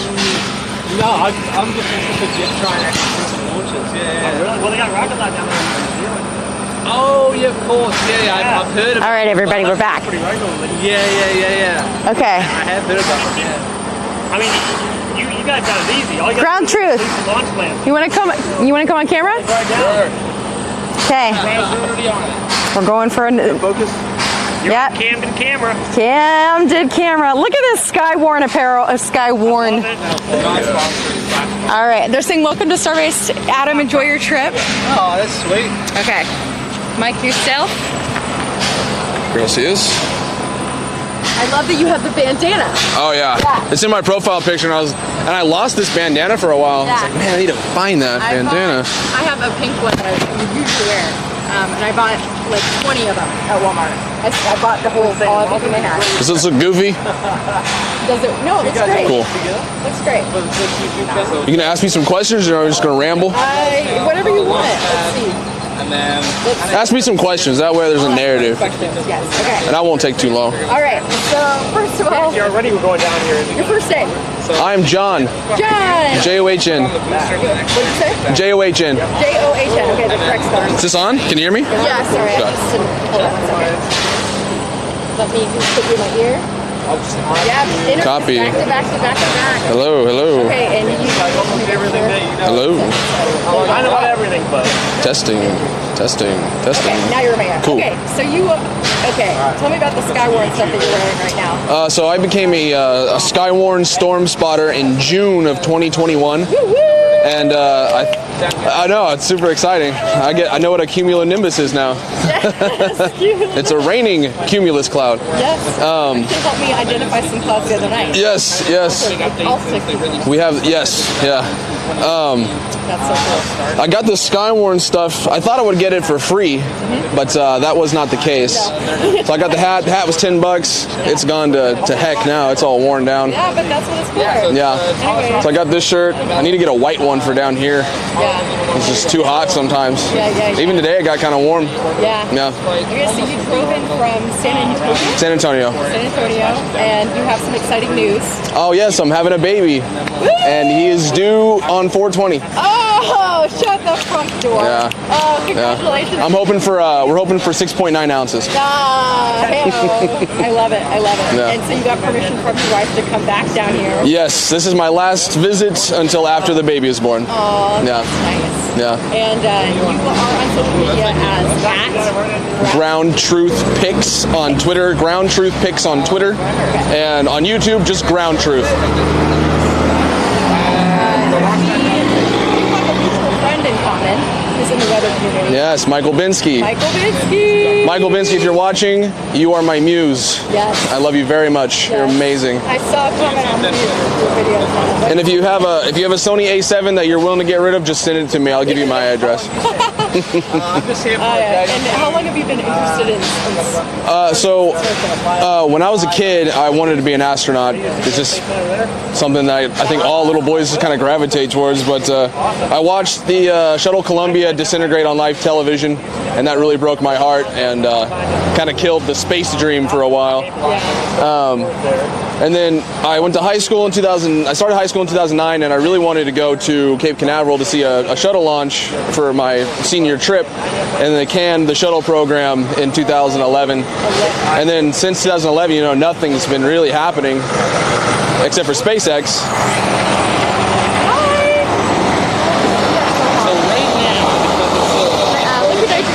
They go all the way up past Riviera. Where's that?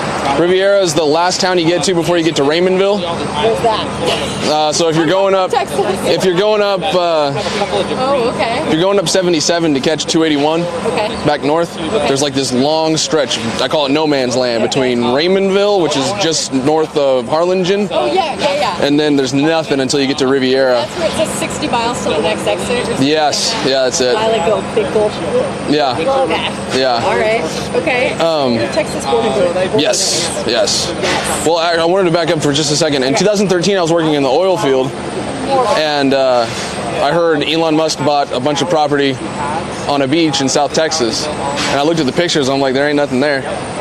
And then in 2018, I started watching the stream because they were blowing up big Coke cans over here. And I was like, that's weird. I guess they're just using this place to just blow stuff up and just test stuff for Cape or wherever, Hawthorne, wherever they launch from. And then they started doing this.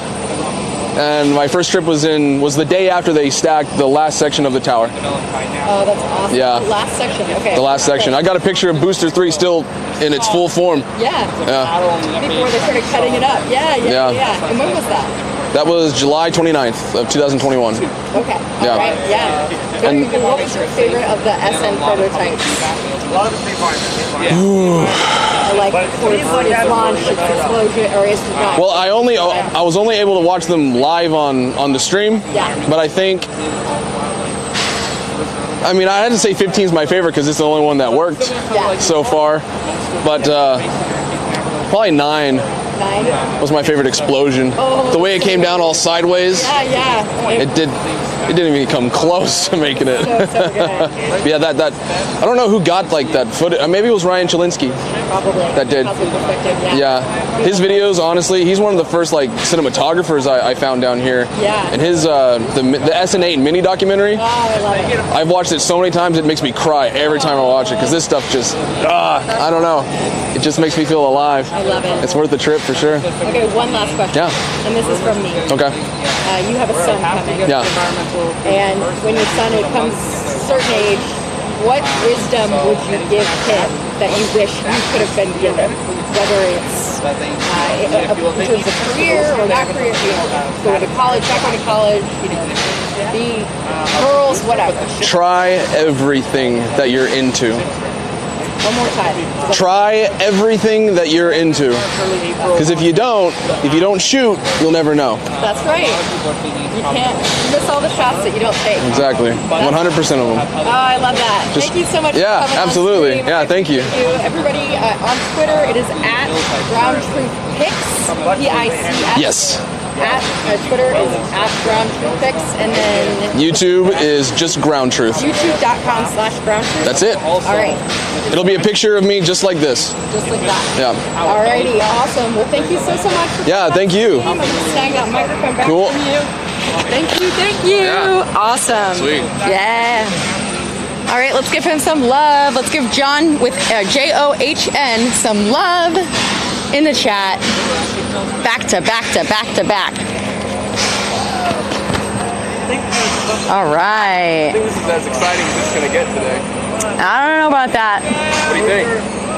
I want more camp. More camp.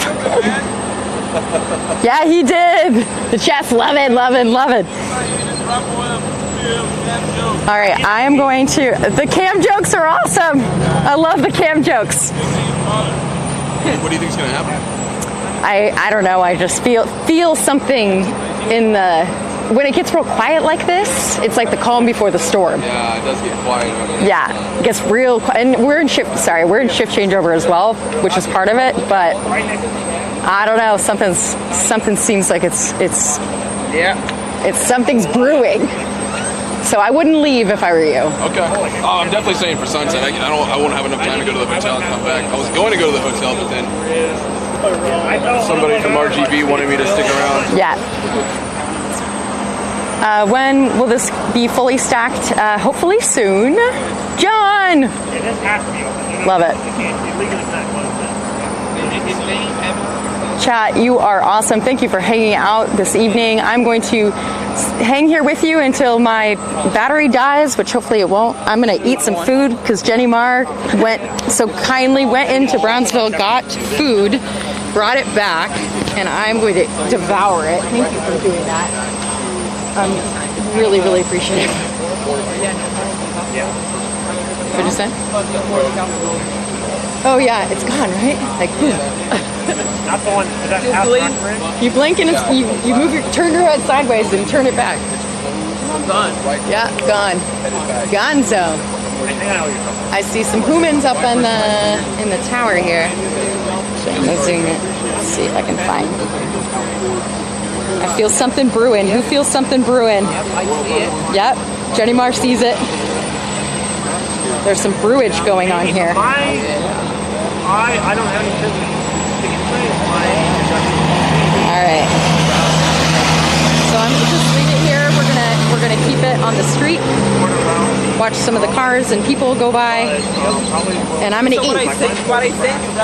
Yeah. But I Oh yeah. The news code here.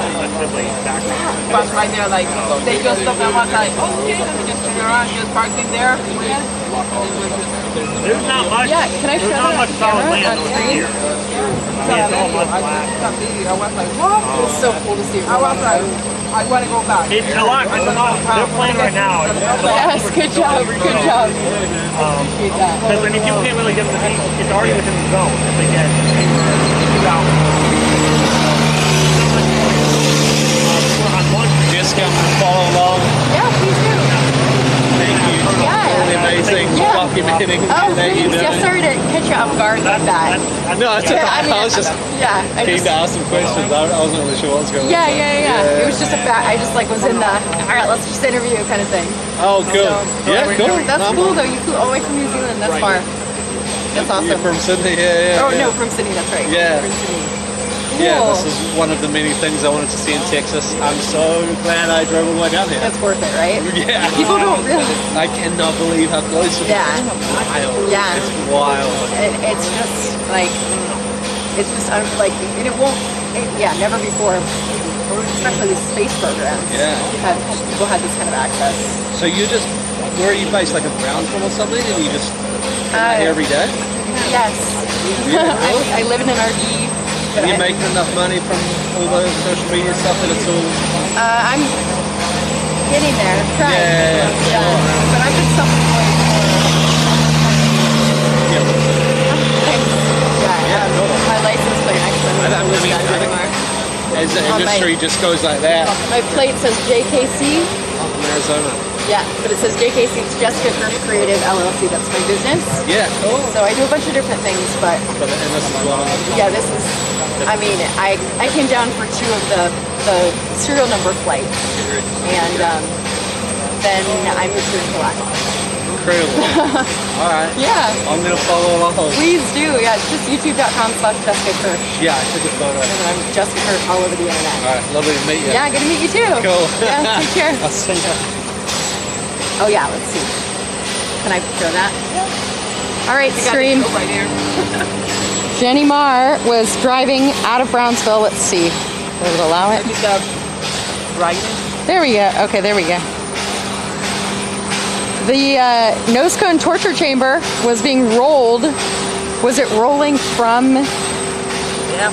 It was rolling from where it was being stored. I wonder where it was going. I think they all can see that. There we go. Oh yeah, that's better if you just stand up there and block the sun. Boom. So she saw it rolling down the road. Rolling down the road. So I wonder what was going on there. Thank you very much. They were coming down. They were coming down. Let's see. I think I got it. Okay, I'm gonna eat. I'm so glad I got food. Yeah. Woo. And I also saw methane. Oh, you saw a methane? Yeah. Oh, outside. methane tanker, everybody. He saw one. Outside. That's like spotting a leprechaun. Yeah. Let me just hurry up. Yes. I feel like something's gonna happen. Thank you so much. Oh, here we go.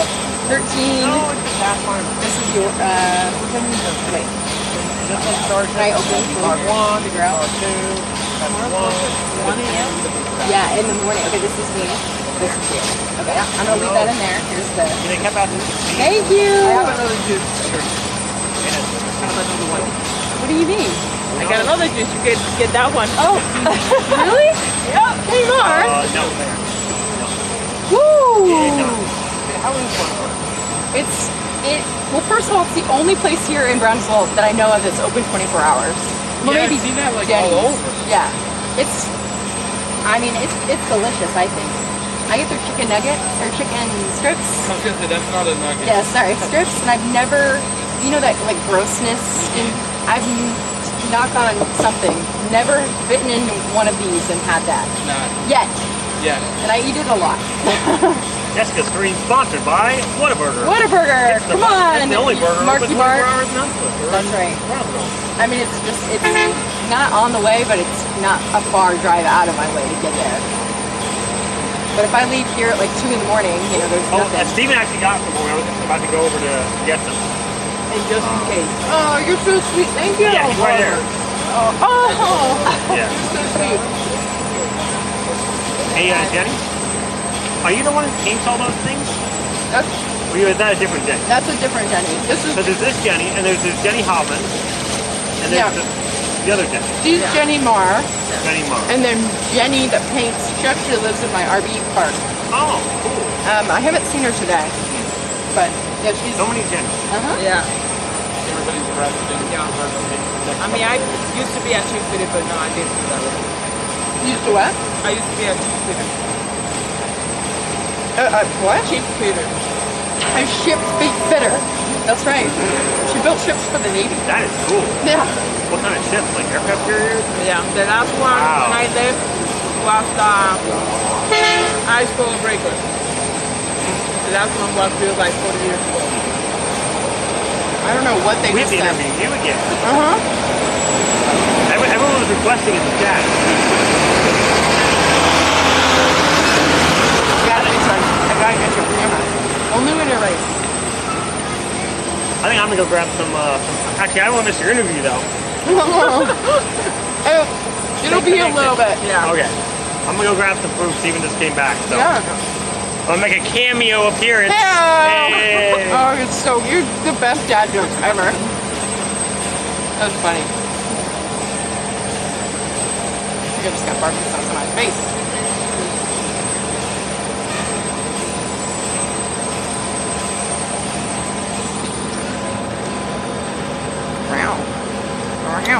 Eating. Eating. Peach. Peach. Yeah. Peach. Fishy, fishy. For me. Might as well turn it on us. Let's see what it looks like. I'm gonna have food on my face. There we go. Oh, there's this cameo.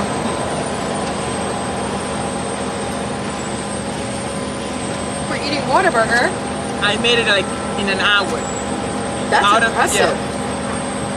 That's impressive because just that road alone. I ordered online on the phone. Oh, you I did? was like, hey, That's- I need a number 13 That's so. with When you Tony go on the barbecue, phone- I and love I need the fish, but Yeah.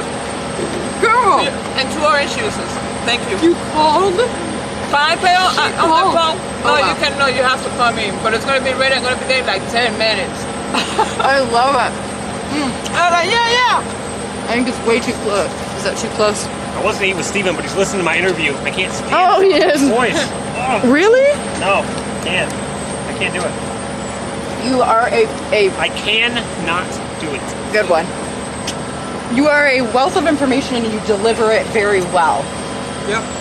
I try. Someone's gonna be a little rambly, but Whatever. People say that about. I've learned because people tell me, whatever. People talk crap. And it's like haters gonna hate. haters gonna Yeah. hate. You just keep doing you. Keep doing You're you. doing You know. something right if you have haters. There Yeah. we go. That's right. If you're being too conservative, then I love it. Emphasis. I love it. So Jenny Mara and I are eating. We're actually all eating except for Zach. I can pull out food. eat. In order. Starbase Live. Starbase mukbang. Right?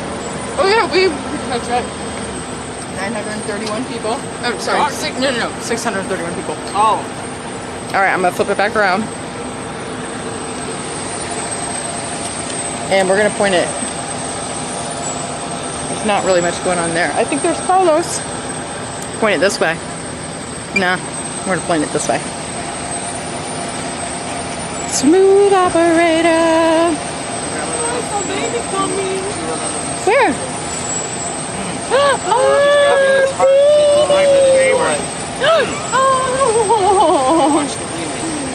No, It's like her sister. That's baby It's the same, but it's all the same children.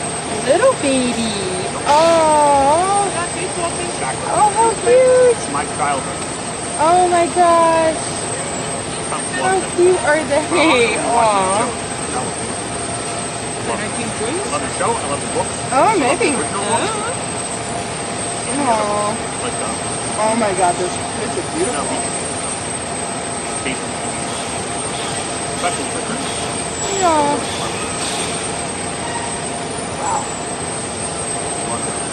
Yeah. Oh, they're such a cute family.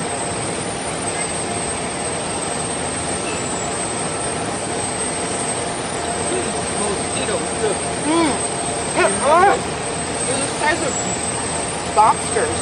Get away from me! Get away! Away! Oh god, I'm correct. They're back. It's too cold for them.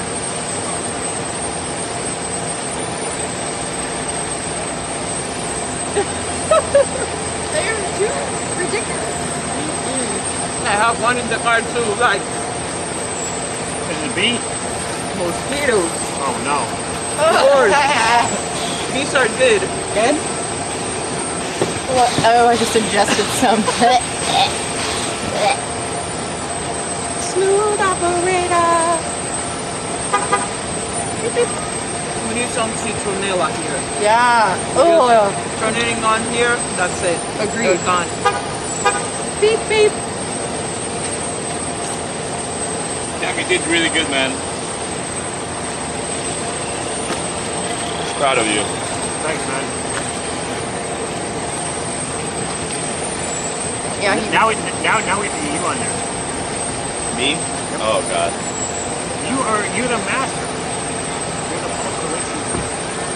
How are we? Professional. How we doing, chat? How we doing? Grandma. Oh, Cam has to do the chicken dance with me. I understand. I'll discuss it.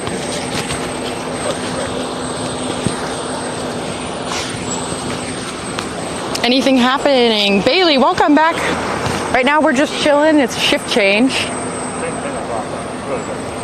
to the owner of the SpaceX also $9,000 catering event. Hi, Hal Crow. I see you there. I was wondering why Many channels are filming at Starbase, all good in their own special way. Social chemistry is something they're missing, which just brings us day after day. Oh, thanks so much, Andy Campbell. You know I love that. Your poems. You're our staff poet, but not staff. Like, well, they No. If you want them to come privately, yeah. Everybody, I know there's not much going on, but we're still going to keep hanging. or you have to say, if you don't make this much, we'll offset it. Woo. He said they ordered, like, one day, they ordered 400 plates of food. I'm so glad you. And he Thank told you. them, like, I'm so they glad. agreed. But then I they needed also this. Yes. asked Thank you. another lady Real that food. Real food. Keep going. All right. made the same Fuel. deal, like, Fuel. right Fuel. to the plate. Now I understand why this was written. Because you called in. I love it. That's so cool. All right, I'm gonna be there in 10 minutes. All right, boom. Boom. Get there. In and out, bathroom, off, food. Let's go. Let's go. On the road. Let's go. An hour. That's good. That's impressive. I just slowed down because I saw a police car coming. But not this one, like the real ones. Yeah. And I was like, The ones that can pull you over. Yeah. Yeah. And then I'm like, let's go. Yeah, let's go. I love it. That's so good. I love that they brought their kids. Come on, the whole family. Yeah. That's right. One day those kids are going to grow up and be like, oh my God, look, there we are. They are there twins or they really, really close? Irish twins, right? Good. Aw.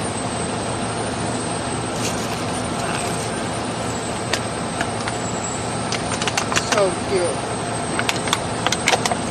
Oh my God, that's so Some more good. Cam jokes, Cam.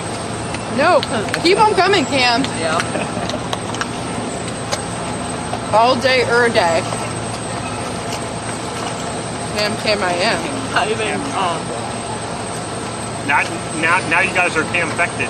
Oh, a Camvasion. Of course you No. can't take it.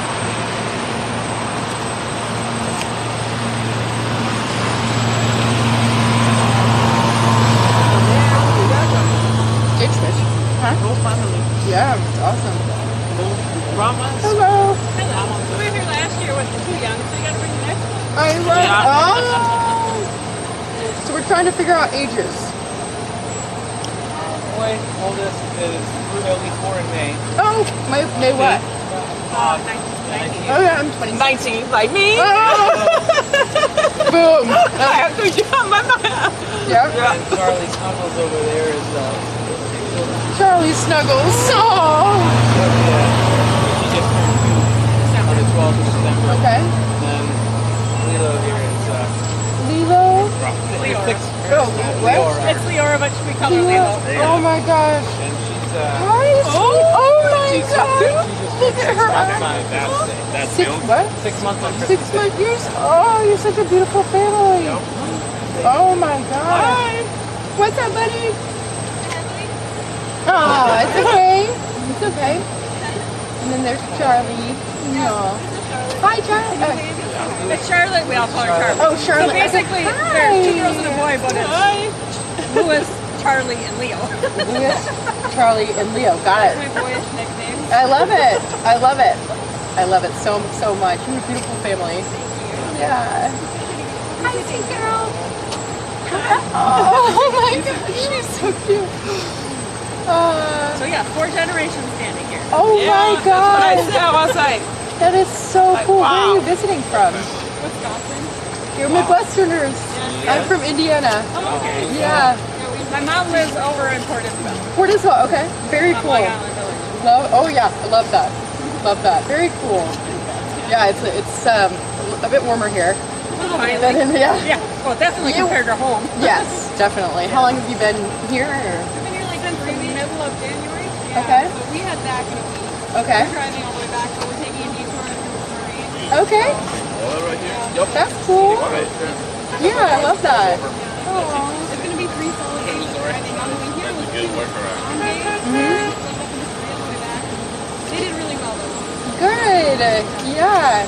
Yeah, she's been driving all over Florida, Mississippi, New York, New Jersey. Yeah. Like just great, yeah. And before I moved here in July, but before that I was driving from Arizona. It was long, but it's worth it. Yeah. It's worth So you got quite a setup here. Are you filming for someone? it. Yeah, we're live right now on YouTube. Oh, fantastic. Yeah. Yeah. What is your It's Jessica Kirsh, and it's spelled Kirsh. okay, and is that Yes. Yep, it's right there. Yep. Yeah. Yeah. Appreciate that. Oh yeah, I wrote it in the side. Free advertising. Yeah. I'm a tomboy, you know. Get muddy, whatever.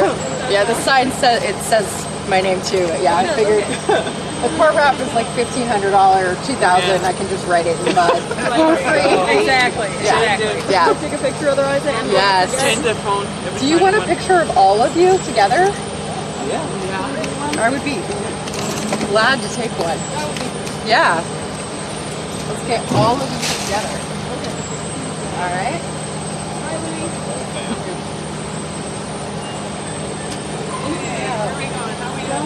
Okay, well, definitely not Adam. Keep eyes on traffic. Guys, get me on. There you go. All right. Well, I thought through? he was going to skip right tonight. Yeah. All righty. Here we go. I'm going to take a couple, okay?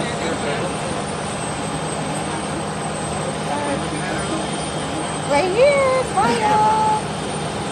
She just gets serious. Oh, what a beautiful family. Aww. Smile. Say cheeseburger. Cheeseburger. She's trying really hard not to. Yes. She's trying really hard. Yeah, thank you. Yeah. I don't want to smile for the camera. Sometimes she's a ham, sometimes she's a turd. Girls. Goldilocks. She's such a big pie. When you get to know her, she's extremely chatty. Oh, yeah.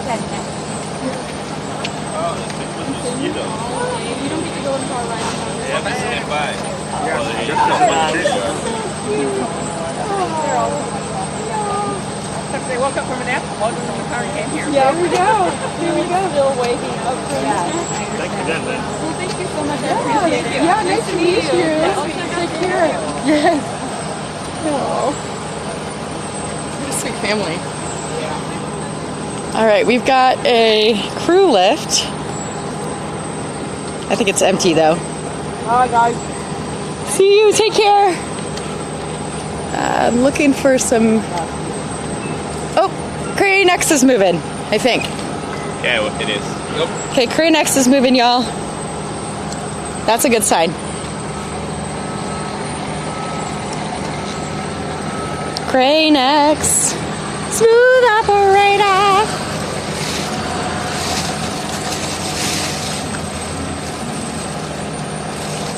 Yeah. Move that crane. Here it comes. It's coming down. The boom's coming down. Not the boom, the string. I don't know what it's called in construction terms. Is Shard Baby on?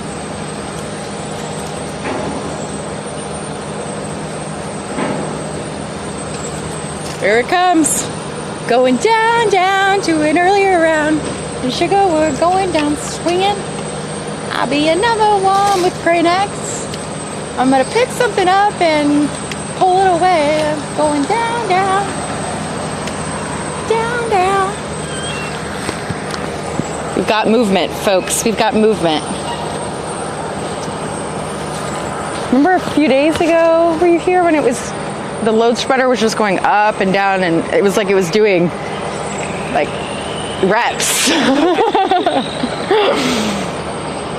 Crane X was doing reps. All right, it's getting low, low, low, low, low, low, low, low, low, low, low, low, low, low, low, low, low. Hi. You guys, we're to the singing part of Jessica's stream. Crane X winch will hoist ship 20. Do you think that I personally feel that Crane X may be an extra support for ship 20, but I do feel that they're going to try with the chopsticks. That's just my thought. And if they don't, and I'm wrong, that's cool too. What's everybody else think? Put it in the chat. Would love to know. And then there's a grackle on the fence. Nope, now he's on the ground looking for food like grackles do. Oh, there's a convergence on the scaffolding here of grackles. I'm just a grackle. I'm just a grackle. Every day we grackling. You don't think Crane X is tall enough? Good point. All right, it's going back up. Going back up. That's a really good point. Crane operator. Crane operator. Chopsticks. Crane X is too short.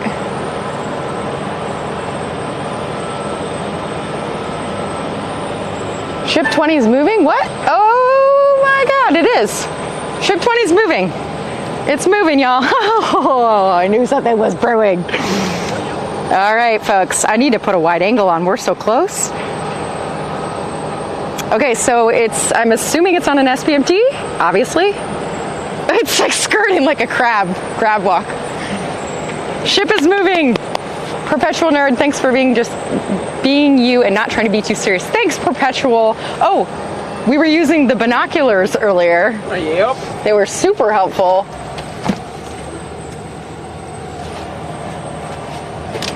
Binocs. I had them out. Crane operator. Oh yeah, ship 20 is going to the right, to the right, to the right, to the right. Let's see if it dips, baby, dip. Dip, baby, dip. It's just like slowly skirting its way. I'll never forget the first time I saw ship 20 roll out from the build site. And then the second time. And then I think the third time. Who's excited? Let me know in the chat if you're excited. Let's go, says Mr. Nick Level's like, yay! Move that ship. Move that ship. I wonder if the chopsticks... No, I don't think they can go that way. All right, y'all. SpaceX tends to throw us off every time they do something big like this. I was not expecting the booster to swing around the back like it did. Ooh, there's a Broncho lift back here, right there. I think somebody said it in the chat, but I'm gonna say it again. What do we think is gonna happen? Chopsticks are here. Ship 20 is going this way. As far as I know, there's not a ton of room on the opposite side of the tower. Are they bringing in Bucky or what's going on here?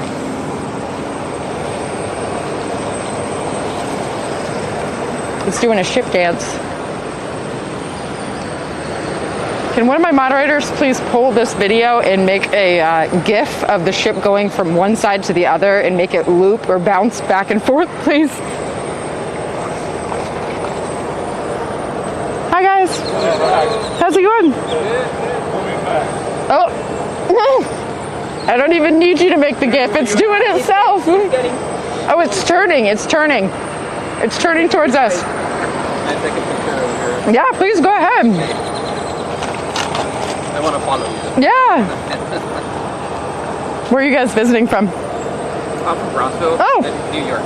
Nice. That's awesome. Welcome. Thank you. How many hours a day are you here? That's a good question. A lot. a lot. Sorry, I'm stuffing my face. You're good. Thank you. All right, the ship is turning itself. Oh my God, we're totally gonna have a lift tonight. Guys, we're gonna have a lift tonight. Guys, gals, non-binary. It's shimmy, shimmy, shimmy, shimmy. Yes, Ted Steiner, yes. Yes, they took the scaffolding down from the, yep. I'm eating or talking with my mouth full, I'm so sorry. This is really exciting. All right, now it's going back. This is gonna be a fun time lapse. Oh my God, I'm so glad that we didn't move.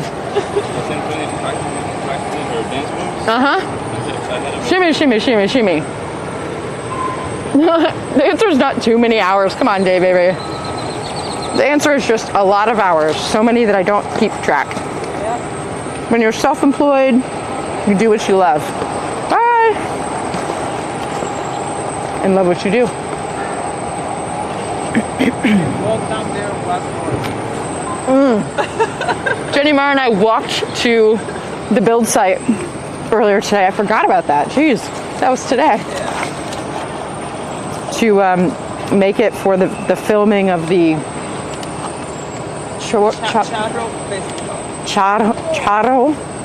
Festival. Jessica Tetro was down there, and they were dancer or they were in dancing outfits. They were so cute. Okay, so it's reorienting itself in order for the choppy stickies to hit those pins on either side underneath the flaps is what I think is what's happening. No, I think they're going to lift it tonight.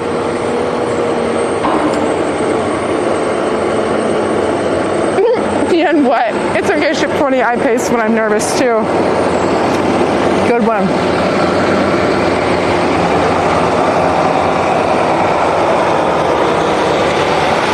Smooth operator. Smooth operator.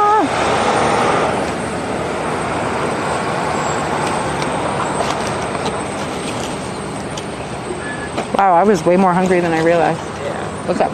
I saw them drying the water from the sides. Oh, yeah. Yeah. I think I'm ready for real.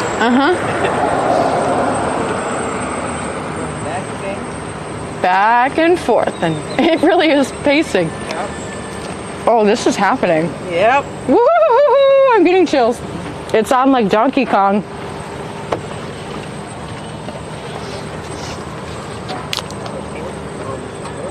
Put it in the chat. You are here witnessing history, folks. This will be the second ever stack of Ship 20 on B4, which will make Starship 420, because you know Elon likes to have innuendos and stuff and numbers and 420 references and stuff like that. This is the second time ever. I was here for the first one on August 6, 2021, and it was magnificent, but this one is going to be even more majestic with the lift, hopefully, of Starship with the chopsticks.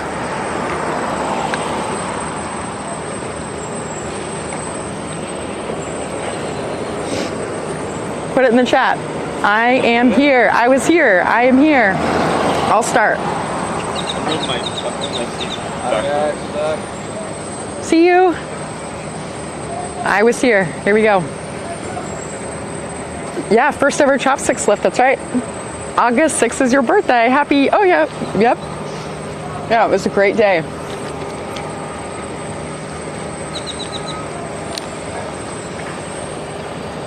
Wax on, wax off, yep. You were here, I'm here. Andy Campbell here and happy, Ryan's here. Elon said it's pure coincidence, come on. Come on, let's be real. We have some workers. Put it in the chat. I was here. I was here.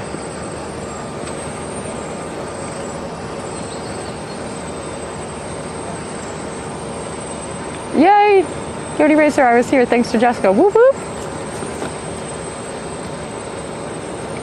Ooh, Bailey, thank you. What's the battery percentage? Good call. 77%. Making no.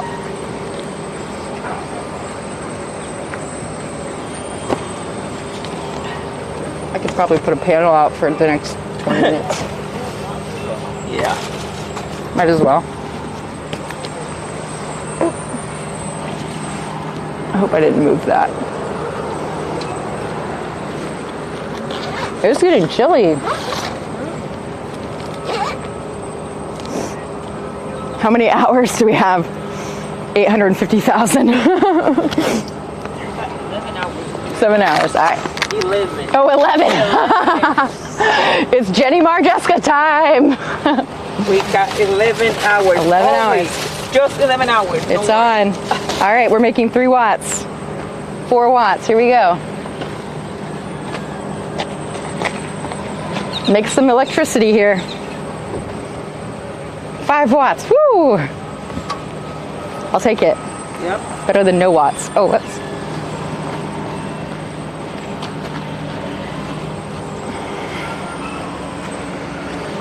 Four watts. 0. Come on. Come on, panel. 3 watts. All right. No more. 5. It's really indecisive panel. Yeah. That's good, Cam. It probably is. I need to wipe it off. And we got one napkin. It's okay. Oh, we do. Oh! Shift 20's shaking and moving and moving and shaking. Thank you.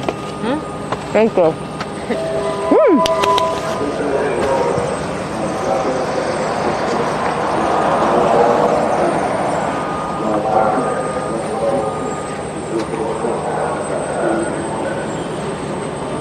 I have no idea what they said. 2 minutes something countdown. What? Countdown something to 2 minutes. In 2 minutes. What? You're recording ready. You mean you ready? For what? Oh, there's somebody in the QD arm. I'm not moving, I'm not zooming in, I'm not doing anything because I want to get a time lapse of the ship. Andrew says, watt, 5 watts for you. I'm ready. Yes. Lift this ship, lift this ship, lift this ship. Let's do this. We've been waiting for so long. Yeah. Lift this ship.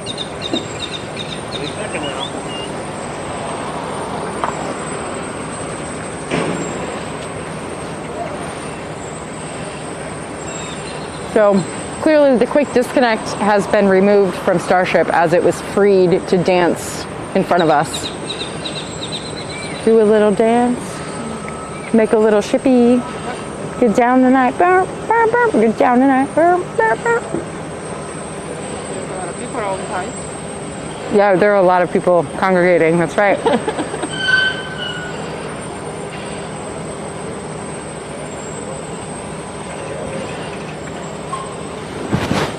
Let's see how my mic is doing.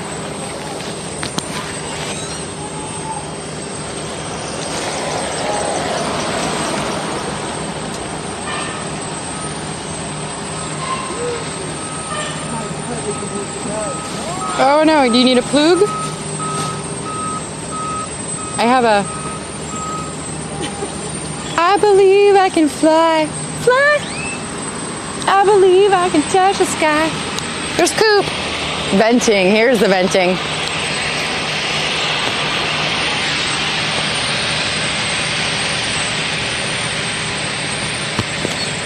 Quiet venting.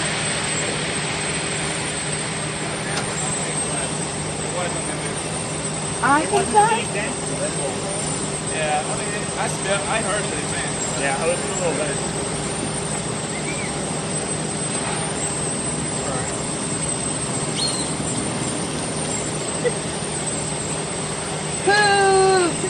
What, brother? Just in time for a 620 movie. Back and forth and back and forth and back and forth. Both sides said they're going to go into it. Yeah. Facing more directly. Yeah, is Nick out here?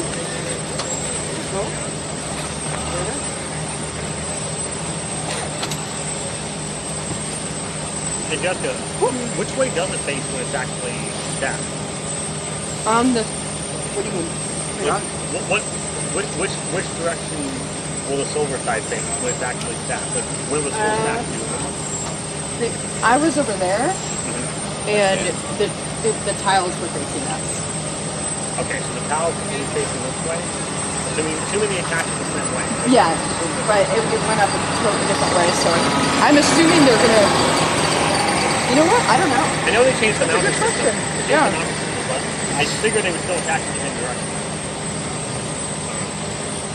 I'm not a rocket scientist. No, that's a really good question. I'm a satellite. Okay.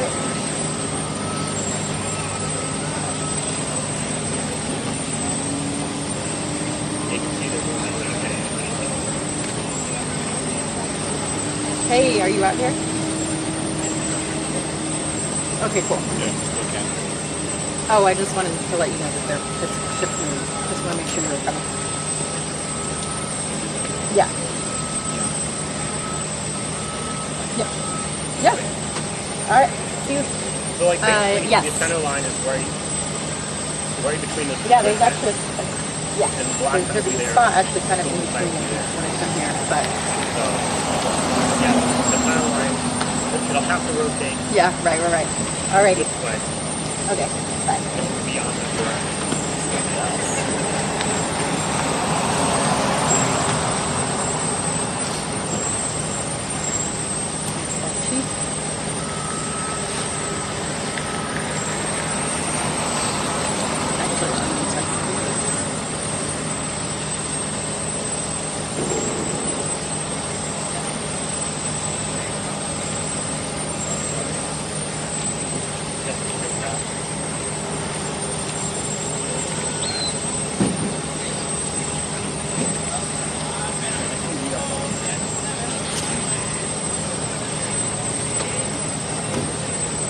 It's getting exciting. They're putting crew lifts up.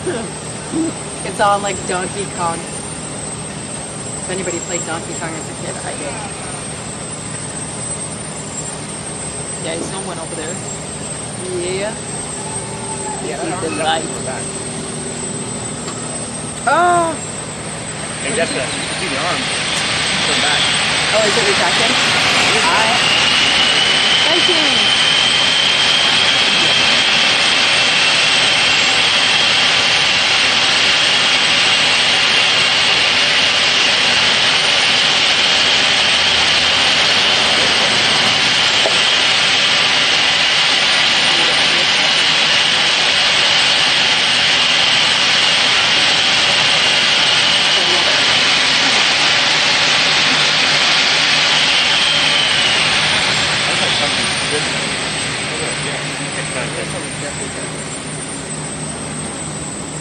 Hey Jessica. Yeah. You see the cutie arm?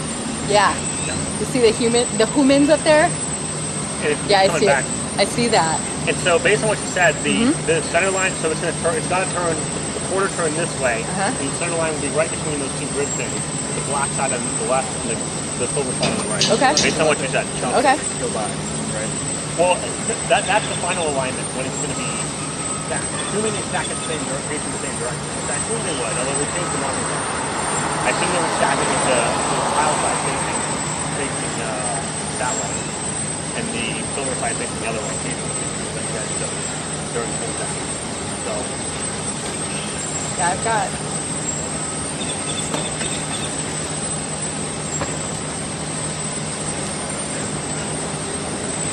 Oh, it's 5:55 people. Woo! yeah. Yeah, they definitely can't go building this with the shopping and stuff. And they still got the lift in it.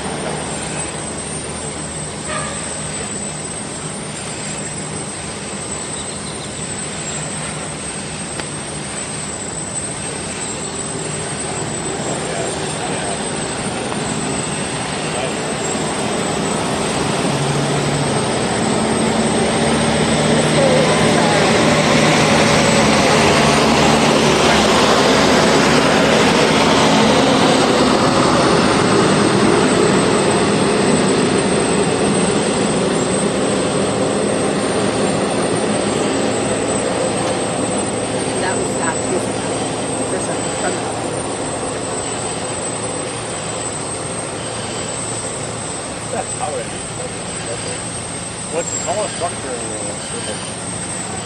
Wait.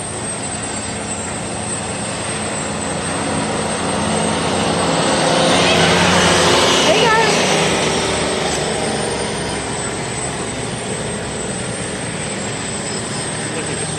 Oh, the QD port needs to face the tower. Okay. Oh. The QD port needs to face the tower. That's a good point. The QD port is on the front. Yep. So, that's a good point. We're going to see a side view of it. I really love how the sun comes through the tower and lights up the bridge. Oh, yeah, I've never known. Oh, well, that's because the booster's only been there a couple days. Okay.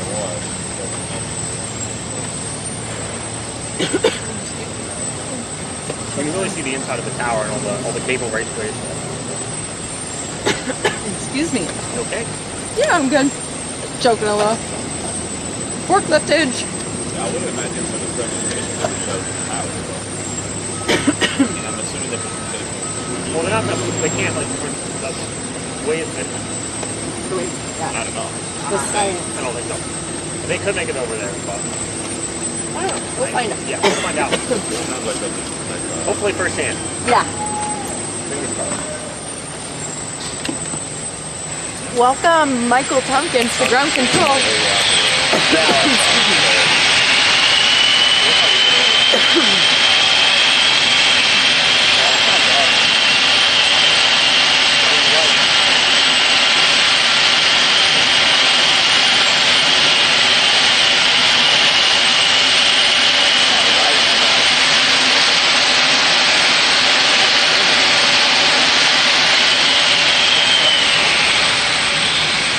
Hello, 816 people. Let me know in the chat where you're coming in from. Where in the world are you viewing the stream from? I'm coming in from Starbase, Boca Chica, Texas. We're on the border by the sea, the southernmost southern tip of Texas, border of the United States and Mexico. I'm gonna go cough.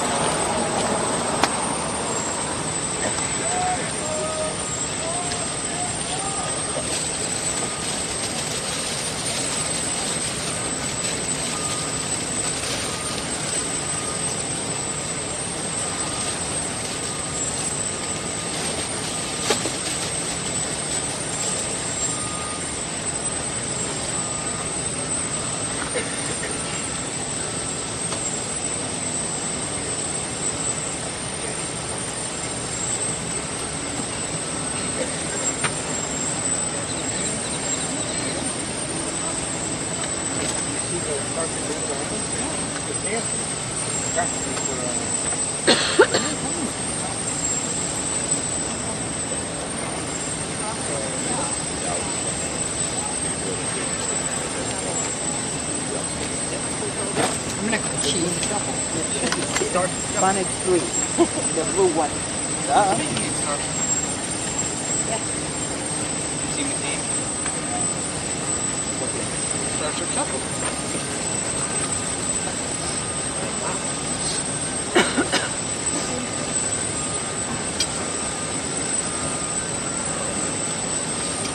Cape Canaveral, Florida. Hey, are you out here? Okay, so make sure. No, I just didn't see you and I wanted to make sure you weren't. Like, I just want to make sure you were here. The big old thing. Okay, alright, good. I didn't see your car. Yes. I just didn't see your truck. Okay, alright. Yeah, bye-bye.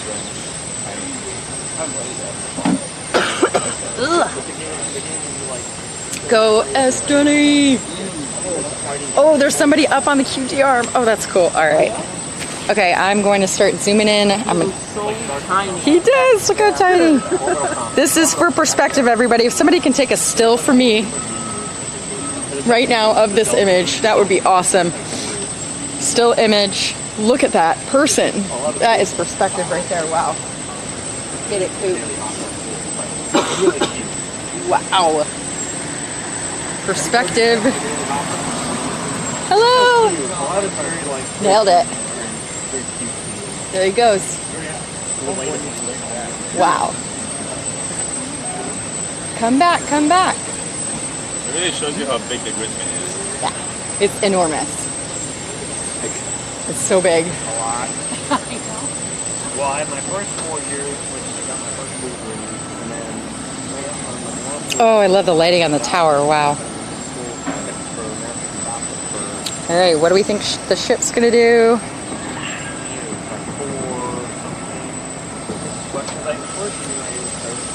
That's beautiful lighting. The QD arm, excuse me. I don't think it's, here we go.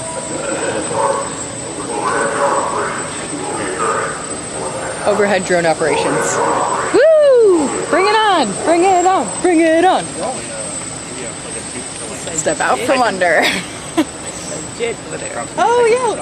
Can somebody in the chat look up flight radar and see what 7? There it is. That looks like an Airbus actually. No, look at that drone right there. Yeah. No. Yeah. An Airbus. It looks like an Airbus. What are you saying? I think you mean flight aware. They run through source of flight information. What did I say? You said flight radar 24. I did. I use both. Lufthansa. Oh, it's Lufthansa. Lufthansa. It's probably going to Mexico City. Wow. Lufthansa. What aircraft? That would be is that a 747? It's got a double decker, probably. Lufthansa. I've flown Lufthansa once. That's, queen of the sky. Yeah. QD arm is retracting. All right. Oh yeah. I guess. There's 2 humans up there. Humans. This is so exciting because we really don't know what's about to happen. SpaceX is so sneaky. Thank you, Michael Nettle, for tweeting me that screen grab. Awesome. You're so great. I don't know about that, Curtis. Get them. Get those mosquitoes. I get the wing for one. Yes. Lufthansa 747 flying east of us. Wow. Thank you, Fossilized.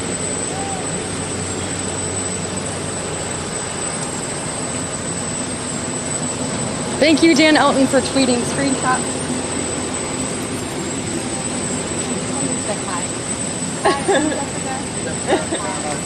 Nice to meet you. You are a lovely person. He really is. Yeah. I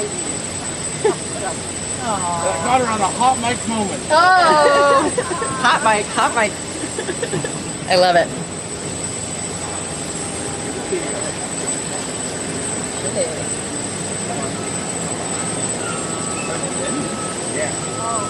Is that Jenny? Is it Jenny that makes all the Yes, Stephanie Ball, welcome. Yes, ship 20 did move. Sneaky, right? Who is that?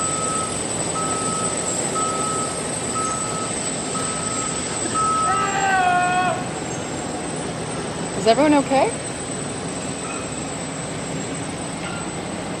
We don't know where it's coming from. Like right over there. Yeah.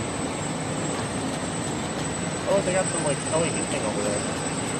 On the top of the front. Oh yeah.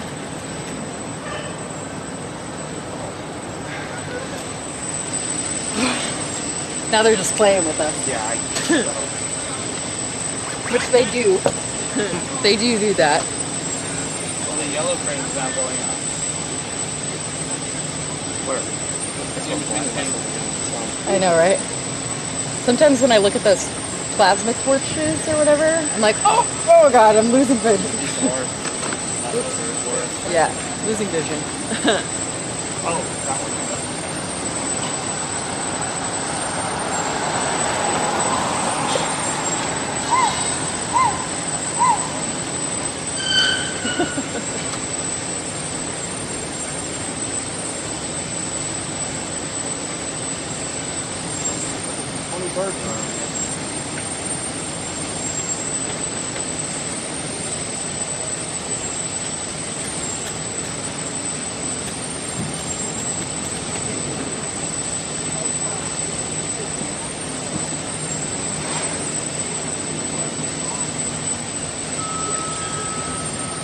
Mostly it's dampen the sound. Otherwise the sound can be so loud. The rocket's so loud, like it actually damages the dampen yourself with all that sound, all the vibration. It itself apart. And actually if the human were anywhere like It was a good effort. very near like a Oh, mile, I'll take it. well, I'll take that one more. no, it's like down.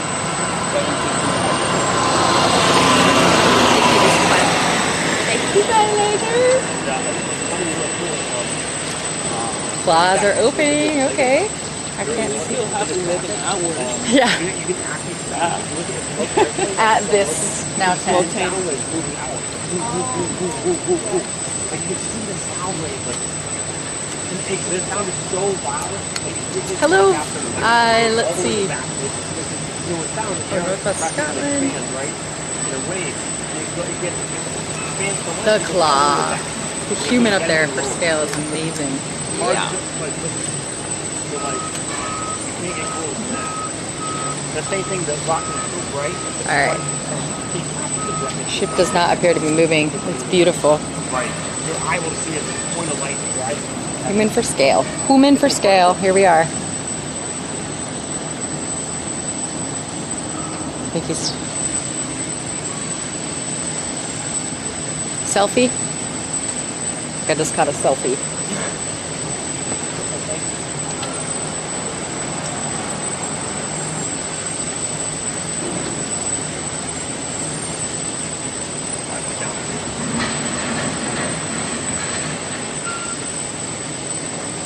What's happening?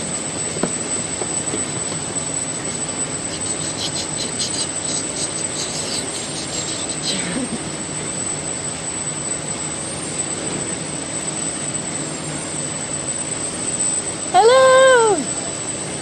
Down here. Hello! Wave!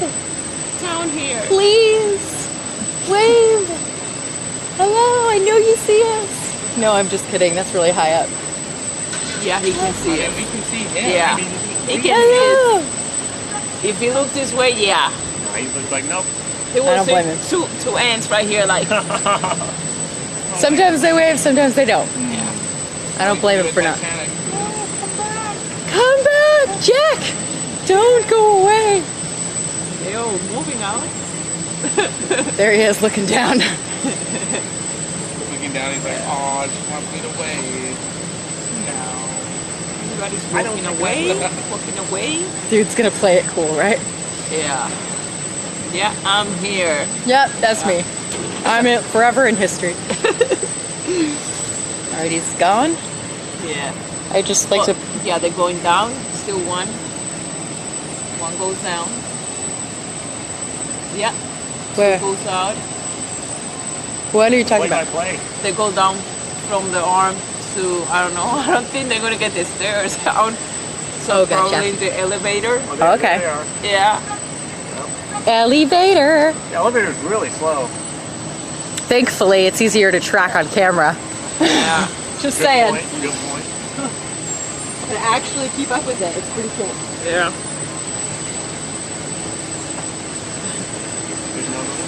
Yeah. Another one. How many were there? 3? Well, choose as who will go. Another one? How many were up there?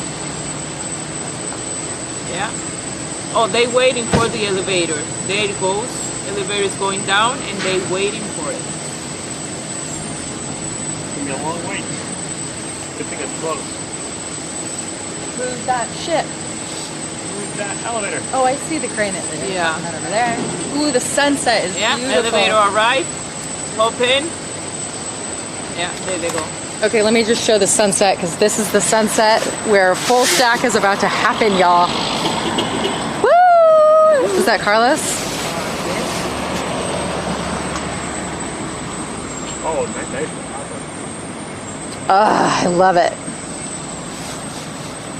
I mean, let's just take this all in together. This is just wowza. Color is awesome. A fireman's pole on the tower. The Rocket Ranch to Outpost has a fireman's pole. It's an escape. You just gotta land with your knees bent or else you'll hurt yourself. There's another big jet. Big plane. Charlotte's here. What's up, Charlotte? Run. Hey, hey, hey.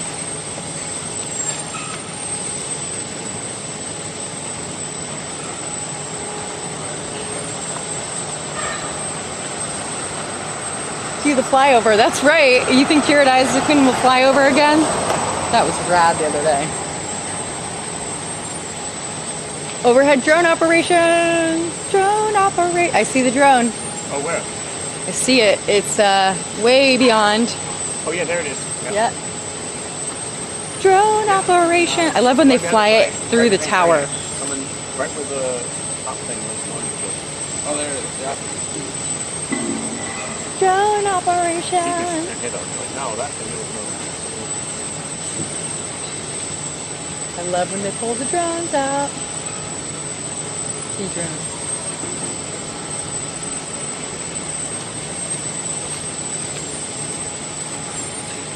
This is about when they moved the booster, wasn't it? A couple days ago, like almost this lighting time. When they moved it? It was a couple mornings ago. So, yeah, it was the morning. That was when they hatched the... No, they moved it at night. They lifted it. Show us the dark Oh. drone. Yeah. I remember that. Because everyone thought the day was done. It was like sunset. Nope. Nope. That's right. Then they put the... I have it rolling in my bumper. Woo! Almost 900 watching. Woo woo!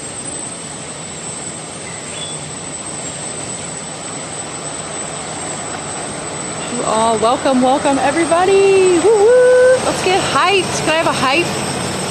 Have a hype in the chat. Hype.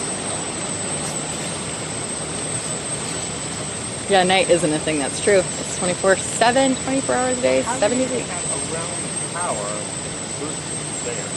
How do they move? I just want to tell you that mosquitoes are out here, and they are so big. What quad is this? I mean, I know you all have heard about them. So how can you go that way? Hype! Thank you! Woo! Hype! Yes. Right now. Oh, and then Hype, the other hype, door. yes, keep the hype coming, please. Hype! Get hyped. And then You know. What's going back the other way? Or at least stop. Ship 20 is looking at me funny. And I'm winking back. Wink. Hype, yes. Hype, hype, hype. I don't think we want to land on the sun. That probably wouldn't be a great idea. Hype. Fernando is saying hype. Vince Win. In space, no one can hear you. Hype. Nice. favorite part is the little freaking Bro, it got real cold real fast. Yep.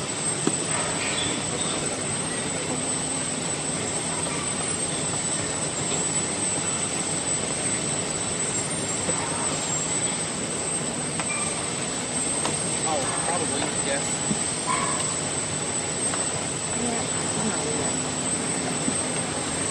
I was gonna go check this. It's not live. It's not happening. Oh wait. I just probably trouble the car. Oh, nice. Good job. Love it.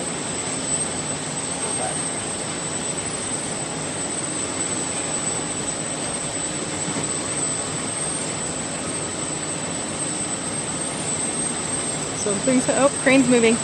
Craneage. Oh, nice. You're meeting up Saturday, August 6th in London. Nice. I know, need some citronella. That's what Jenny Marr said. Yeah. Wiggly, wiggly back. Yeah. Citronella. Saddle a mosquito for the ride home. That's right. They are as big as horses. For reals. That would be a funny meme. Elon Musk riding a mosquito. Crane operator. Crane operator.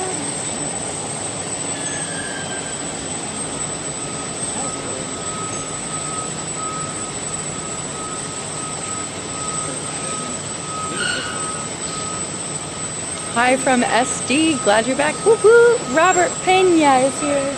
Mucho Pena.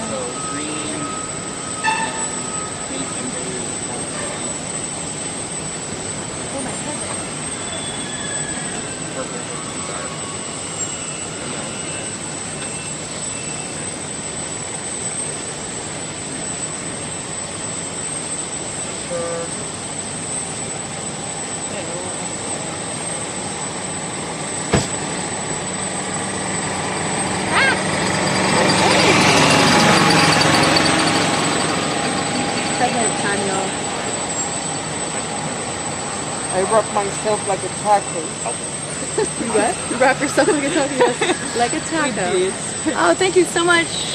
Let's see who that was. Mike Hatfield. Thank you so much. Glad you're out there. Sorry you're getting bit. Oh, that's okay, Mike Hatfield. Thank you so much for that $5 super chat.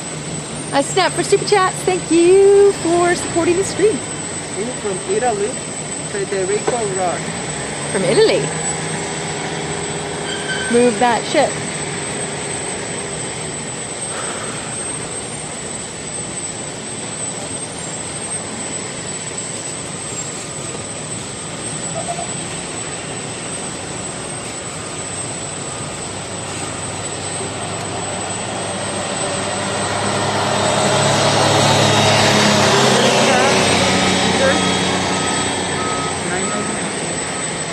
Oh, what? Oh, Jerica, what's up? Is that Jem? Is that you? Jerica, thank you so much for that $9.99 super chat. Woo woo. Bonsoir. Bonsoir de France. Véronique Lavigne. Bonsoir. Comment allez-vous? Other than Brownsville, what's the nearest big airport? Harlingen, which is not big, but closest, I think. Airport? Besides Brownsville. I can never pronounce it right, but Harlingen? something I like know. They have a really funny billboard near it. I don't know if you've seen it. But, oh, it's so huge, dying. Both on the way from and to it. It's something about, says like long drive. That's why Elon flies to BRO. Oh, It's an ad for the other airport. it's true. That's closer. It's true. It's so true. It has like a photo of like a SpaceX launch in the back. Love it. That's awesome. Amazing. That's funny. Hi, Brazil. Jose Mecan Correa. Is that close? Correa? I almost got it. Yeah. Correa da Silva. Hello. Hola, Brazil. I'm going to take a break. I'll be back. Here.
through the checkpoint.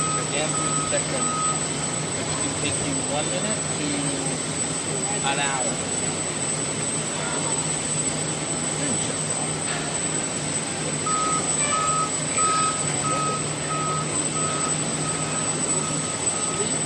It wasn't fun after the presentation, although they were very quickly each one. Like they knew it was all.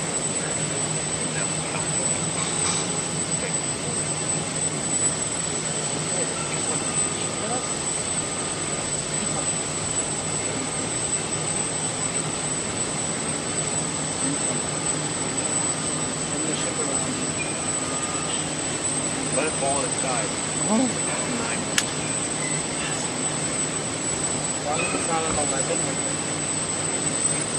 Yeah, 11 were very much not good.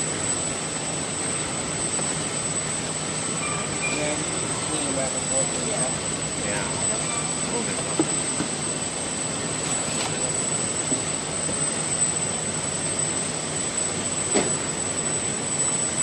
I know they were rolling up there last night. I took a nap and they moved the rocket while I'm sleeping. Back and forth a bunch of times. You're good. You're good.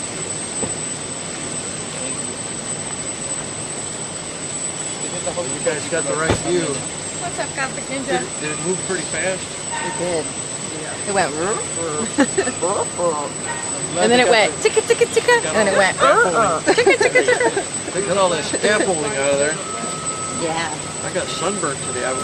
So did I. Sit up on top there without a shirt on for about 20 minutes. Yeah, you gotta watch it. This Texas sun will get ya. Texas sun, yeah. Well, I came down here to get some vitamin D. Yeah, you get that here for sure. You can't get that up in Michigan or Indiana right now. Right. Gotcha. Gotcha. Hard one. Victor C is in the chat. Woo-woo. Launch pad.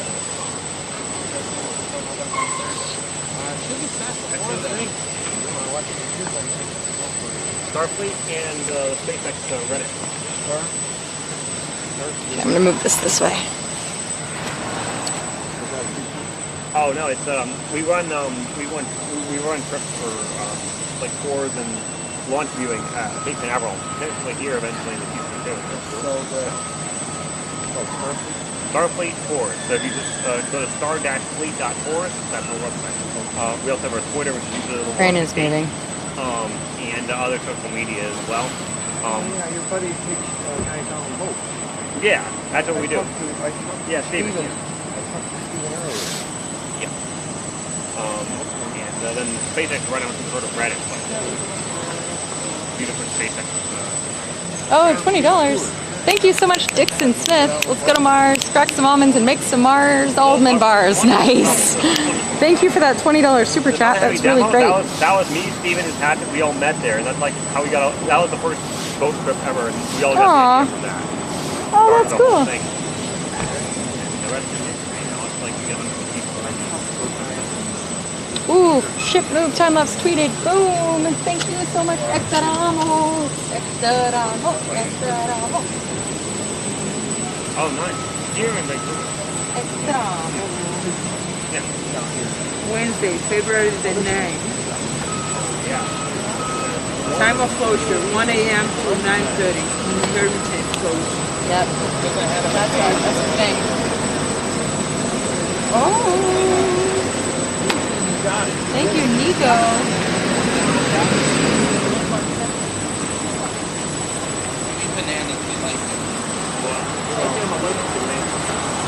Thank you, Dan Elton.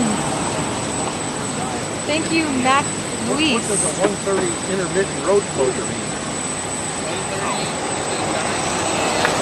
Monday 14th and Tuesday. Oh, you all are so awesome. Thank you so much for tweeting this. Nick Lovell tweeted it. Thank you.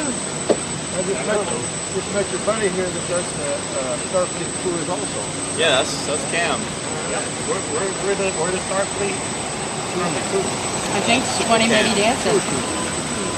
Dancing. Yeah. It's Starfleet Commander. It's the Starfleet Chief, and it's the and then we have our core guidance officer. And our chief engineer is like, those are like our reservations. Oh, they're not here, but yeah. Well, we had Patrick who actually like helped kind of start it off. I gotta get over the Titusville. Yeah, you need to come visit. Oh, that's so awesome. Oh my God. Hector, you did such a good job. Oh my God. Look at that. Wow. Well, they want. Oh, I love it. Oh, that's so good. Wow. They left now a virus. The virus went around here.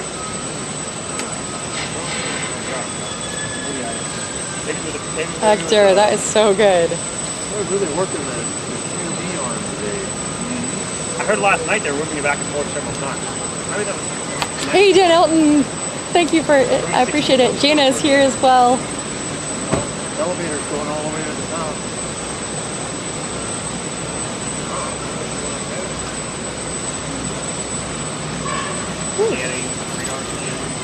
Thank you. I don't know if you've seen the United at all. They built laser bands to the field crop. So they use the high resolution stuff with the minor or high resolution camera to scan the Sunset. Mm-hmm.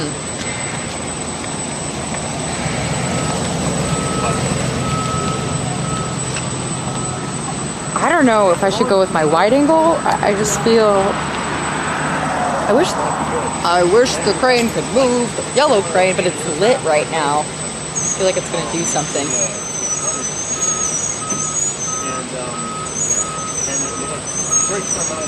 Ah, go away! And they had this, they put all the gimbals out. They all really watch it. And they turned on the okay, here comes the coordinate drone. Let's take it out. And then it turned its guns right at the reviewing stand. And needless to say, it got canceled. A little too advanced. Or maybe not. Maybe it decided it didn't like the. Watching from Aberdeen, Scotland. Can't wait till Thursday. Whoop whoop. What's up, Titch McGraw? James Peterson, you're doing a fantastic job. In U.S. history, we are seeing this keep it 100% from the peach state of Georgia. Hello, Jenny Moore.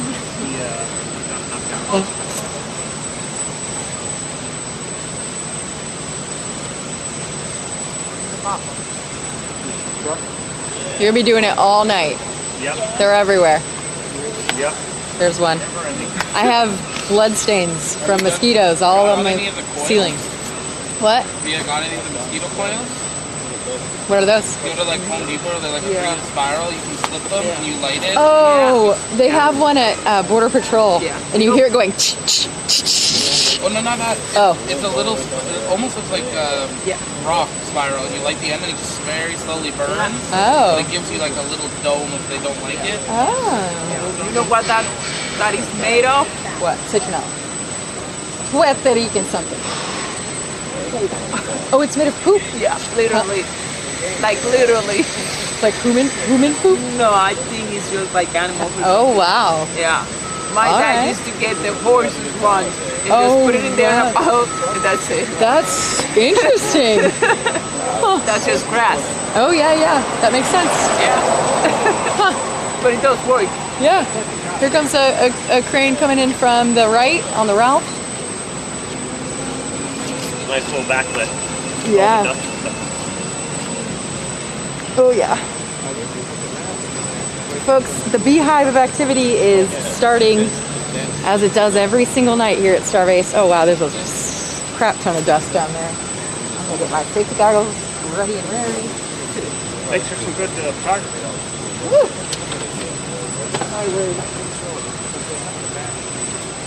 My lungs are like, no.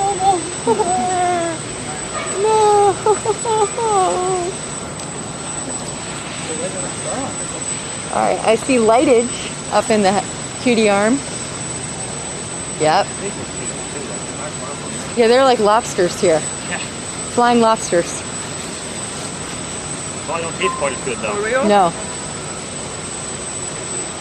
Biden finally acknowledged it. Oh my God. For real? After a year of silence.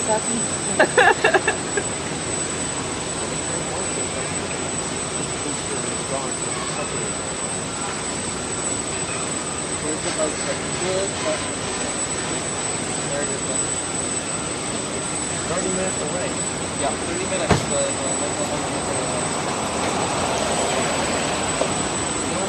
Good business plan. Buy a lot of parts for it, bring it. Boom. Get the money, fund Star Trek for the Mars. What's up, Tej? I see you there. Skilo's in bed.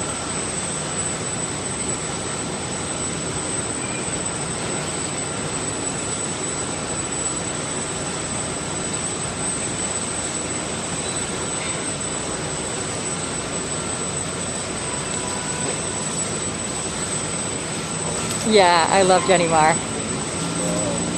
What is Nuestros Lalamos Cobras mean? Carlos said there is like an insect looking thing. We used to call it cobra, so I don't know how they call this. Yeah. Okay. My mom was like, remember to go buy cobras. Cobras. In All the right. supermarket. I was like, oh, okay. Get it. Get it? I don't know. Good jerk. Feeling biting my neck. Ugh. Yeah, the stream is still on. Welcome back, Greg. All right. Come on, people. Whataburger burps. That's right. Maybe. It's possible. Then we'll drive and we'll check here.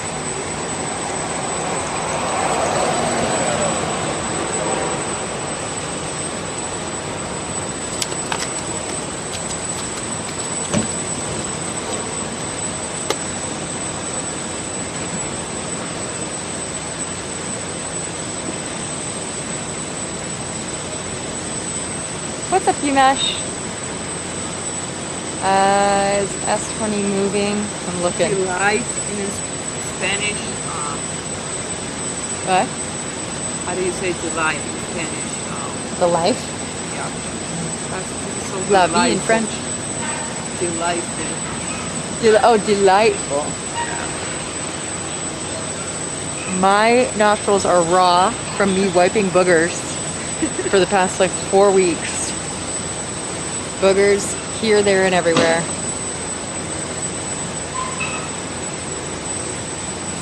Chopsticks cherry picker. All right.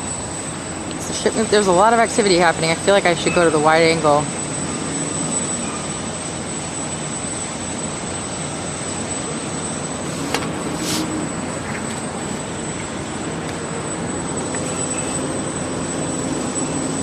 I do not know what Elon is going to say on Thursday, but I'm excited. A bug assault. Smooth operator. Oh, it's getting to be nighttime, my favorite. Boogerage. That's right, Pure and Wet.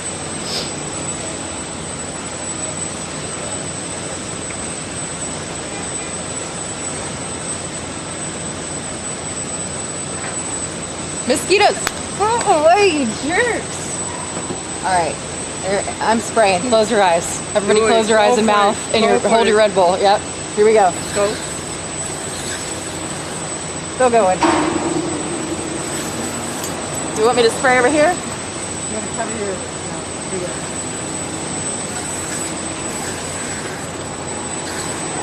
Alright, there we go. Go away!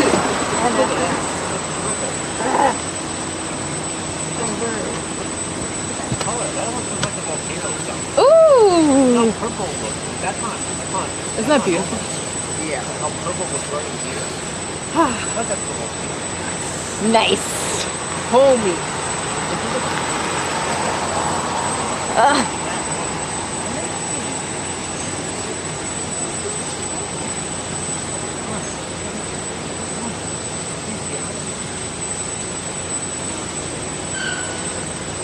It looks so fake that you know it's real. Right? Yeah, I mean, I write it down in there. It's like Delicia. Delight is like Delicia. Delicia. Delightful. Yeah. Yeah, delightful is like encantador, encantadora. Okay. Depending if it's boy or girl. Okay. Let's get a nice landscape shot on this. Right now I have it on. Here we go. I'm going to just get a nice evening shot for a little bit. Flower of power mosquitoes. Ugh. One just bit my eyelid. No joke. Ooh. Hey Jessica, did you show your screen the sunset? It's beautiful. Everything like I know. It's fun to watch sunsets out here for sure. I was wondering if it's the aerosols from the Tonga volcano. Maybe. Probably a little bit. Not too much, but Look at that. mostly in the southern hemisphere. Okay. But what's really cool, I'm sure you saw the satellite images. I actually haven't. Oh, you gotta see it. Are they like, cool? You can see, it looks like a atomic bomb, but like 100 times more powerful. Oh, And wow. You can see the shockwaves go all around the world. Wow. You'll have to pull it up for me. That's from the top. Wow. You can see the shockwaves come out like that. And I mean, Can you pull it up? I'd love to see that. it's nuts.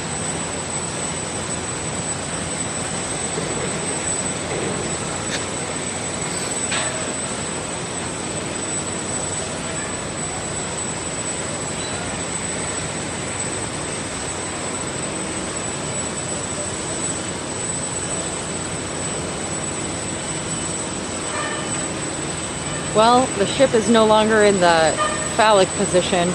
That's unfortunate. Its ideal phallic position. No comment. No Cammit, but good one. Here's a little gif of it. But they have a bigger one, but this is one. Let's see. Baby. No. Oh, this was us. My institution, my like NASA thing produced this gift. What? I don't directly work with them, but Yeah. I work with a lot of their people. Oh my it's god. Like half the thing that same That's building I'm in. insane. You see the shockwaves, yeah. It's like multiple. Insane. Where was that located? Tonga, Tonga. Pacific Ocean, and then I think there's a Wow. better one that shows like the whole. When did that happen? This was in. There was a bunch of them, but the biggest one was January 15th. Okay, And, that was the one that they put the tsunami. tsunami warning. Yeah. Oh, Yeah. that's right. I remember that. That's right. Here's some more. More footage. Here's another one. This is from one of our satellites. I don't know if we produced this one, but this is from one of our satellites. So you can see Wow. it's right there. So it comes, and this is like the day-night. Wow, that's insane. You can see like the little shockwave coming out, and like it forms clouds all along. Like this isn't just like a shockwave; it forms clouds all the way along that. Wow. And then there's another one here. What's This is it water called vapor. when a wildfire creates weather above it? Pyrocumulus cloud. Pyrocumulus. And they can actually create fire tornadoes too. That's it right. can actually spawn lightning that causes more wildfires. That's right. That's right. And the most common one of the most common causes, if not the most common cause, besides humans, is lightning. Yes. That's what Arizona was like on fire last summer. Yeah. Yeah, and it was the one in Tucson was causing like constant pyrocumulus clouds. Oh wow. It was. I've chased it for like a month and chased it, but photographed it for like a month and a half. Oh wow. Yeah. Yeah. It burned forever, and longer than that. Maybe 2 months, 3 months. Wow. I know in California they also did as well, because Yeah. I was looking at some satellite data. Yeah. I want some raw satellite data on that. Yeah. For a little mini project. Yeah. Yeah. This one will load in. This is the one that shows it going all the way around the world. Oh wow. Here we go. All right, let me. Just watch your foot. Oh, sorry. Yeah. Just All right, so like there it goes, and you can see it. Oh my gosh, that's This is the water vapor satellite, and you can insane. see it happening again. Wow. Wow, that's And it was heard as far as Alaska and Yukon, Canada, over 10,000 kilometers away. That's insane. Which is the record for But- most. Like, can you imagine being 10,000 kilometers No, hearing I and a can't. series of booms for 30 minutes that they heard? What? That's Yeah. crazy. Wow. How long had it been since it erupted? It was several hours. It took that long for the. But how long? Like how long was it? Was it an active volcano? Yeah, like it had erupted several times over the past years, and it had a big eruption like a month before, and then a few like eruptions, minor eruptions, and it stopped, and it had a small eruption. Yeah. Like a month later, and then the next day it had a huge. Wow. It blew up the entire island. There's nothing. It's basically nothing. Oh my God. It destroyed the entire island. It's like the Krakatoa volcano, which, by the way, was one of my when I was little.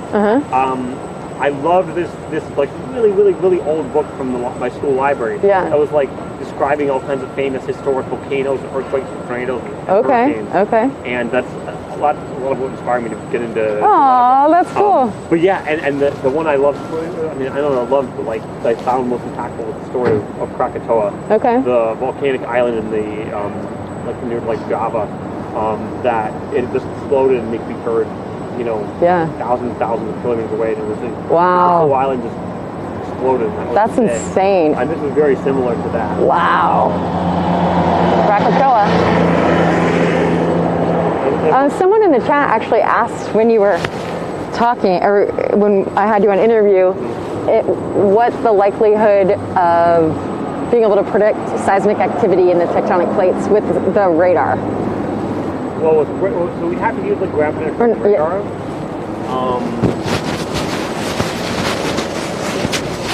See, I'm a geographer, not a geologist. That's okay.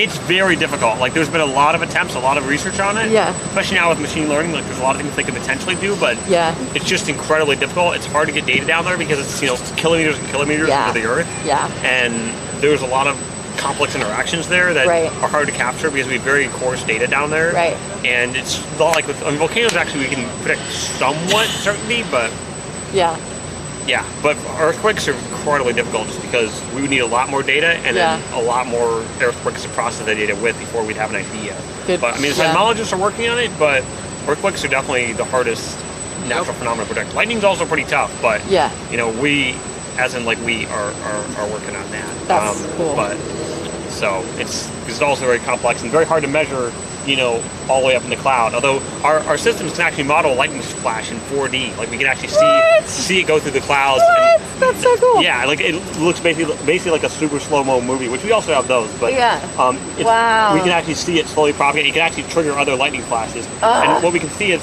if you have very tall towers. I freaking love weather so much. Keep going. So this is why this is why they have the lightning towers near the launch pads.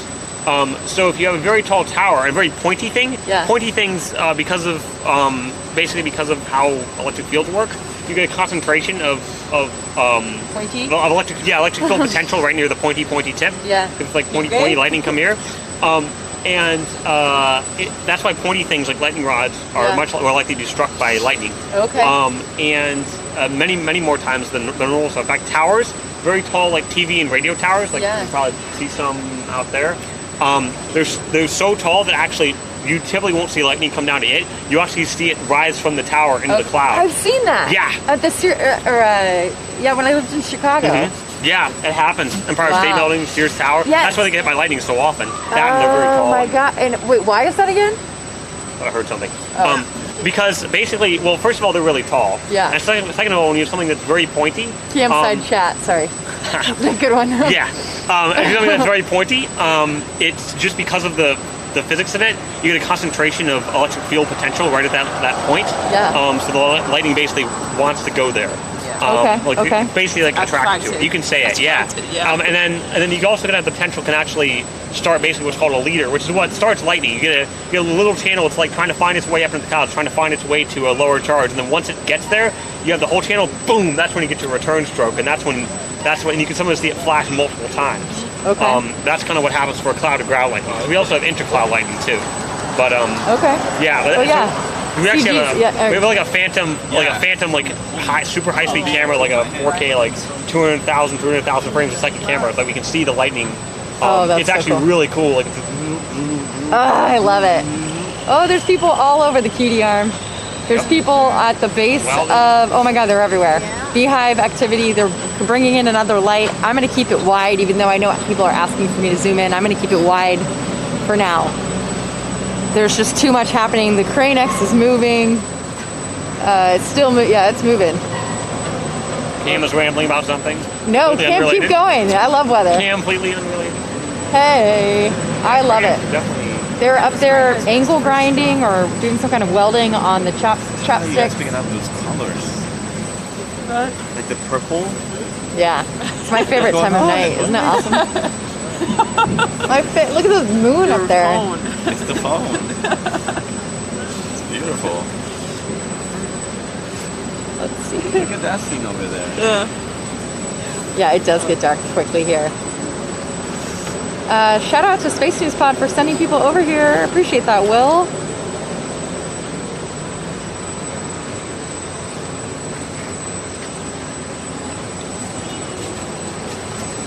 Move, Steven.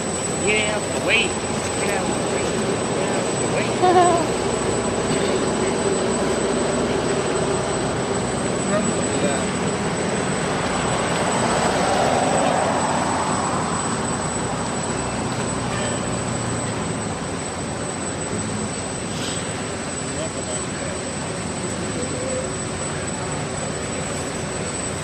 Where did I cheerlead?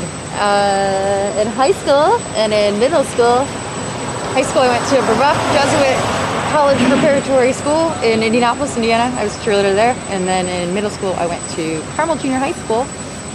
Carmel Cougars, Brebeuf Jesuit Braves. Go Braves, go Cougars. You definitely have the energy for it. That's right. for sure. Takes a certain level for sure. You've got energy as well. Something like that. Sprites. Ooh, we have some plasma torching, or maybe that's just a headlampage for, hey, look up here. Plasma cutting or whatever it's. Gosh, there's so much activity happening right now. Oh my god, I want to go wide, but I'm gonna go wider. I'm gonna leave it right here. Jessica, don't move it. Time lapseable. Someday, if you get enough contributions, you can have like a dual stream like SpaceX has. You got your close up. I'm working on it. I have 2 cameras. It's just. It's complicated. Yeah, it is complicated. Poor Steven, he can't. Cam is my spirit animal, says Ryan in the chat. Spirit canimal. Oh, hey, Don't get him started. It's too late. It is too late. Cam, stop, won't stop. Flashy, flashy. There's so much happening. I can't wait to rewind this and reverse it. And, would you like a chair? No, I actually am fine. Are you sure? Okay. Yes. You're a trooper. Like, I couldn't stand up the whole half. Look at this. Geomagnetic storm and recently deployed Starlink satellites. Here, you can read it. I used to, back in the day, I used to do as a kid. No, it was very simple. Oh, you subscribe. Whoop, whoop. Welcome, Your Space TV.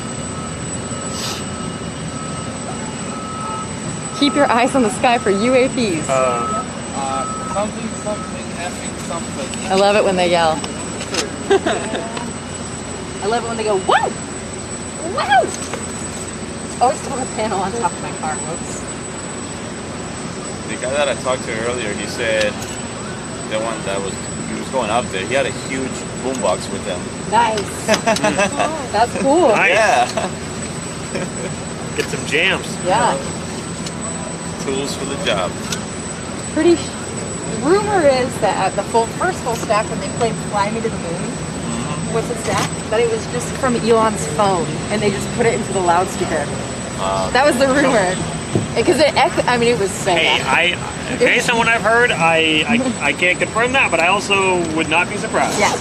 I mean, the echo was so. I was singing it on my stream, and it was like it would play, and then it would echo, and then it would play. And don't sing it because it's already stuck in Steven's head. He did a good job. He did a good job singing it too. And you were singing something earlier too, and it got stuck in my head. I'm sorry. I sing everything. What was it? Who knows?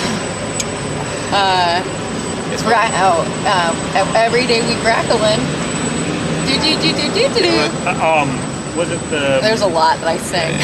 I don't know. I'm glad though. But I had it was sorry, not sorry. Sorry, not sorry.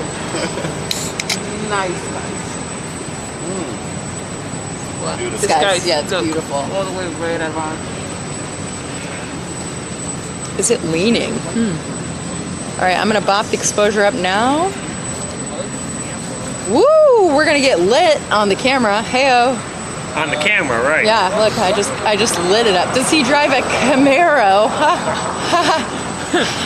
Here they come. Let me bring. Don't worry, be happy. That's right. There we go. We got lit. The balls are too lit, though. I need to bop the balls down.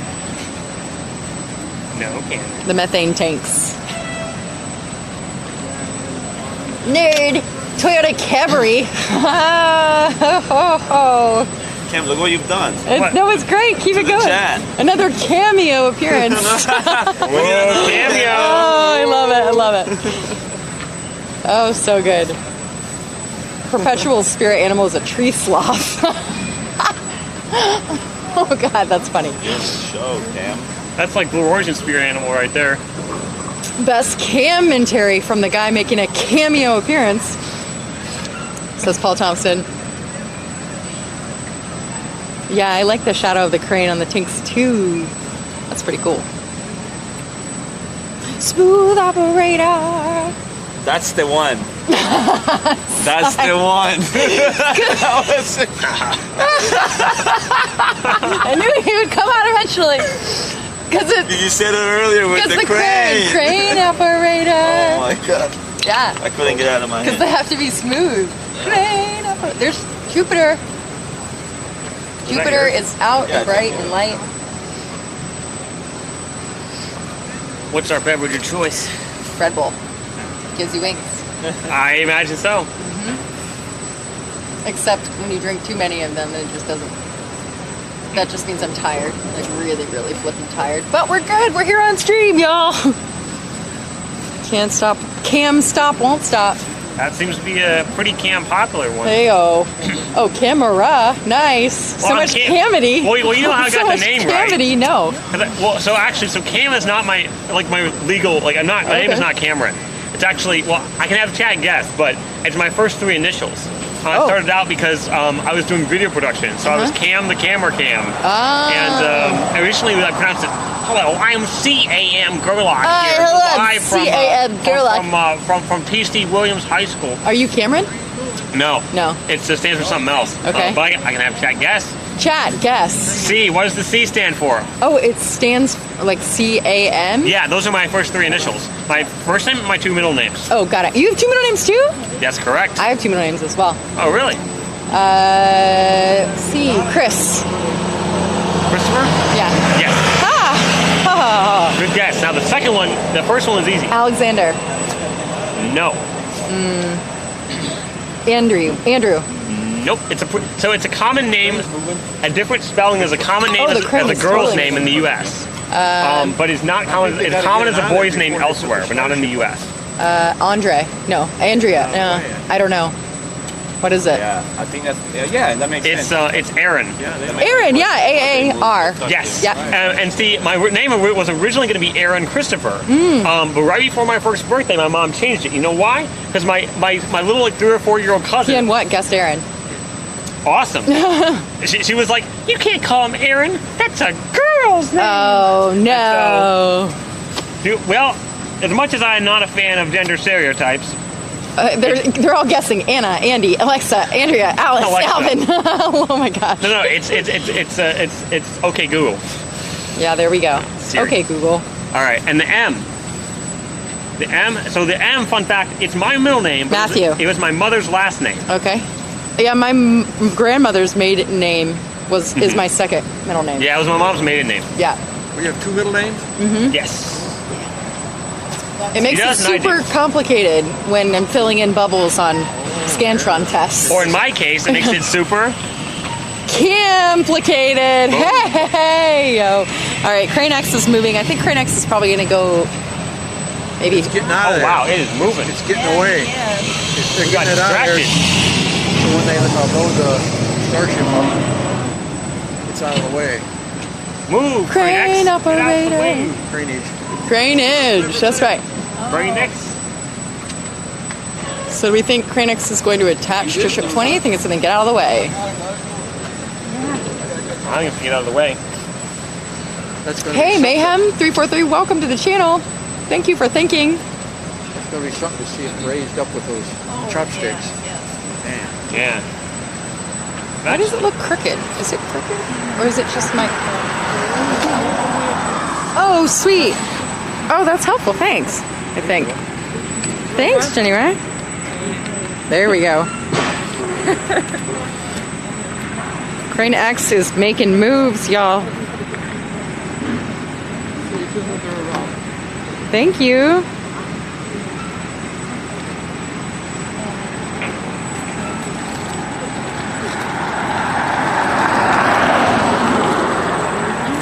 All right, tripod, you're being weird.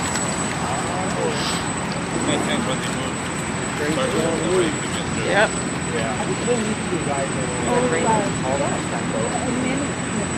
Sorry, everybody, if I'm making you dizzy. I'm trying to get this. Oh, the fence is crooked. I'm trying to line it up with the fence, but it's the fence that's crooked. So I'm gonna go up here. Okay, I'm gonna do light. Oh, maybe portrait would be better. No, light, deep, clear. Nope. It's really dark down here tonight. Thankfully, we've got a good low light camera. Oh, it's not gonna stop. Whew.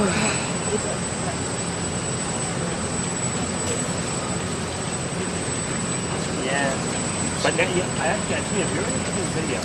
I don't watch it. I don't know if you've seen it, but it shows like Violet skydiver. I don't know. That's what I'm wondering. Much more diverse, much more creative nowadays. It is. It's great, and there's more like names. You know, they come and they go. Yeah, Mrs. Nerd. Mr. and Mrs. Nerd are here. Showing how evolved it is. Like events that like actually influence the name, like certain popular actors, figures, all sorts of other style trends. It's just really.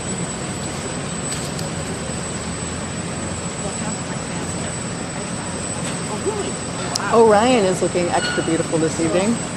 Their names are Up there. Orion. And then Jupiter. they don't That's Jupiter? That is Jupiter. Cool. That's Sirius. Right. Is it? Yeah, and Orion, like she's called. Yeah. Yeah. And the moon looks extra beautiful.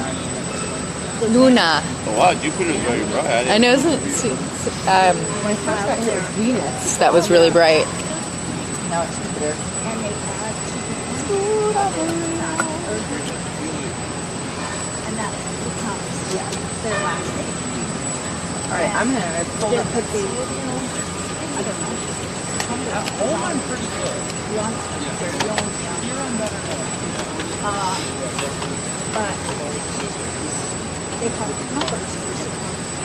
So they have Every day we hustling. there's also and so everybody is interested in numbers. And But like I said, it might. their database because you can go back. It's so beautiful. There's so many lights and blinkies and It is. It really is very interesting. And I'm just going to Barbara because she's with a second family. Is she in Canada as well? No, There's people over there. yeah. Tom over there. Oh yeah.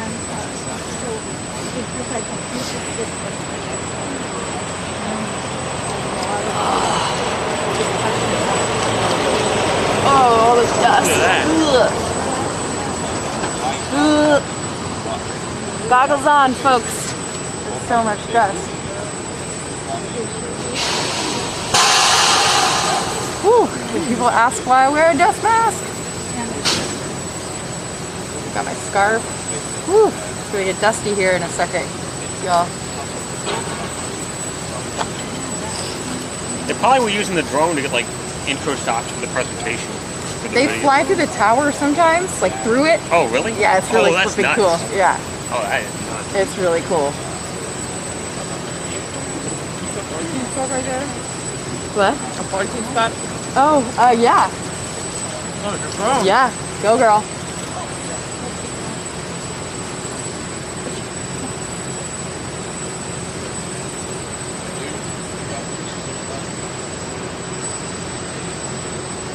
they haven't moved to the QD arm anymore.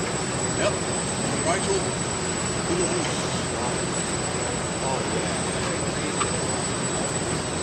Has Krynex stopped? Hard to tell though. It's hard to tell with the against the sky. I think so. And the QD arm didn't retract all the way. Yeah. I couldn't tell if it was retracting, to be honest.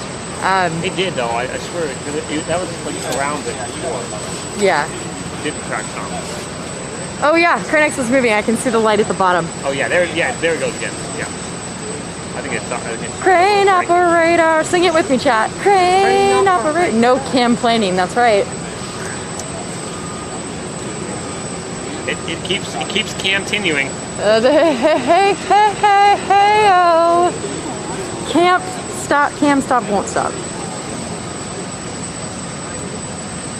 Oh, this crane light is blowing out the shot. No good.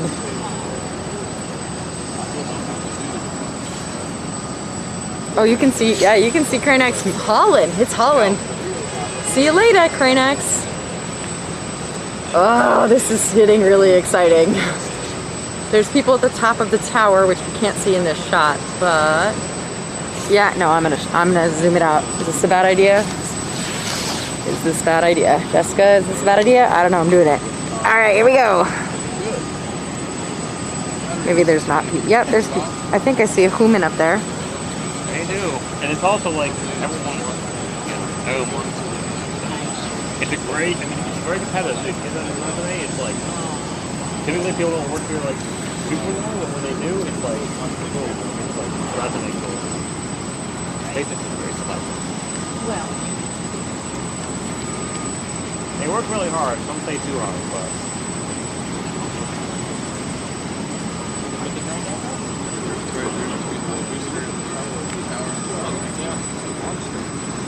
This is really cool. How high? Oh, there it is. Yeah, there it is. All right, can anybody, let's talk about what sci-fi movie this looks like it could be out of. This is insane. Oh, rawr, that's sexy. One announcement was like, this is so cool. They got the drone of the elevator right there. That's the elevator. Oops. Yeah. They're getting lit up there. Can you still see the drone? Yeah, I saw it. It launches from over there, just by security. Yeah, because it came over there. Yeah. You'll see it like zoom back, and they'll flip the battery out, and they'll zoom it back. Yeah. Oh, there it is. Yeah, Krynex is piecing out. It's like, see you later. Oh yeah, I see the drone. Yeah. Who sees the drone to the right side of the tower? It's blinking right now. It's going up, upper, to the right of center on the top.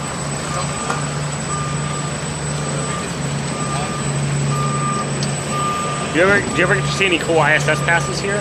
Yeah, actually the other night. Somebody pointed it out that it was about to come over, yeah. I've seen meteors, or what's it called?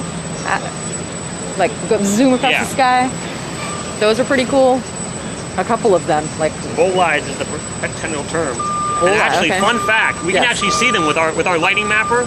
We can actually see them because it's a very high frame rate camera. Oh wow! So we can actually track them. And since we have two lighting mappers on the goes east and goes west on two different satellites, we can actually triangulate exactly where it is in 3D. Wow. And so they were actually able to. The astronomers didn't know, they saw a meteor near like Florida and they didn't know where it came from. The telescopes, they weren't sure exactly because they don't have continuous monitoring. But we were able to, basically using the data, I didn't do it, like it wasn't like directly me, but like they were able to, basically using the triangulated data from the two satellites from the lighting mapper, they were able to triangulate its exact path through the atmosphere in 3D and trace back exactly where it came from, like in the solar system. Wow, that's nuts. Yeah. Oh my God, Mrs. Nerd is saying, what is Jessica saying? Oh, we got her hooked. He's hooked. He's hooked. Where is my big coat?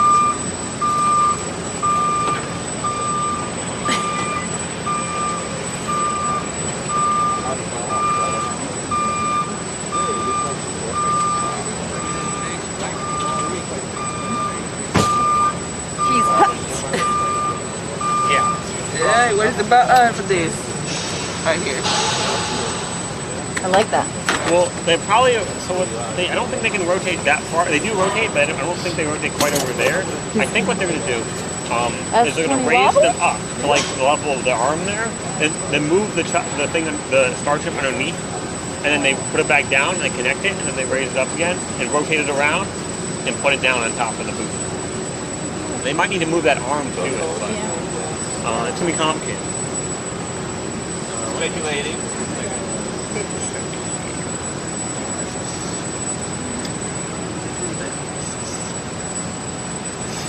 Are you warm?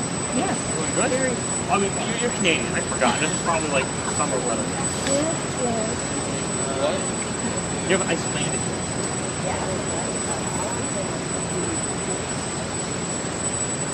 Oh yeah, what's up with that? They need Greenland, Iceland. Greenland, like more north. Iceland is not as north. You guys have Canadian passports? Yes. Oh, is that because they won? Was that because like Erickson Harbor wanted to track settlers to Greenland? They could see one? Carlos, there he is. There we go. Take your shoes off here. That's the propaganda.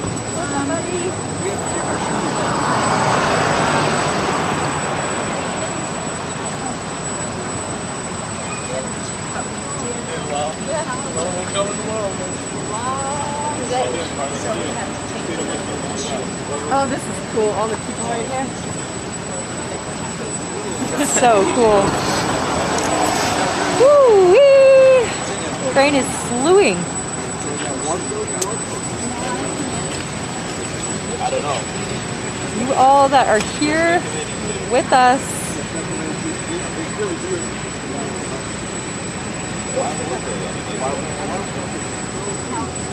No, I'm talking about the lights. Like, don't you want it to be like this red light? But on the other hand, if they don't want people to be around here in case something happens, that's why they're doing it. And if they're feeling very confident that everything's going to work, it might just take like 10 hours to put it up there. It's done. Yeah. Yes, Crane X is exiting stage left.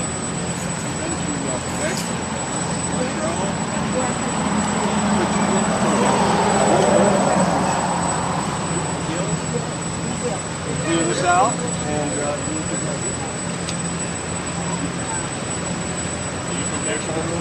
I've seen a lot of your pictures and I've always wondered.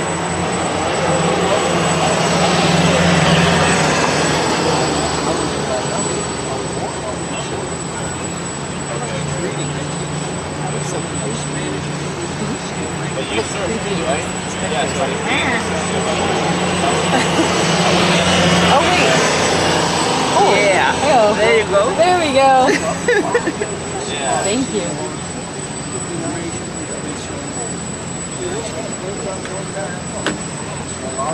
Helpful. Thank you. Yeah. A little less creepy. And maybe if you move back a little bit, the shadows won't be quite as creepy. Yeah, I just don't want to bonk the camera. That would not be good. You come in, pictures. Suboptimal. Oh, no, I do. Yeah, no good at assessment. where's the... Straight out of the way, let's get that Starship loaded. Let's move that Starship. Boom. Patience, what's that?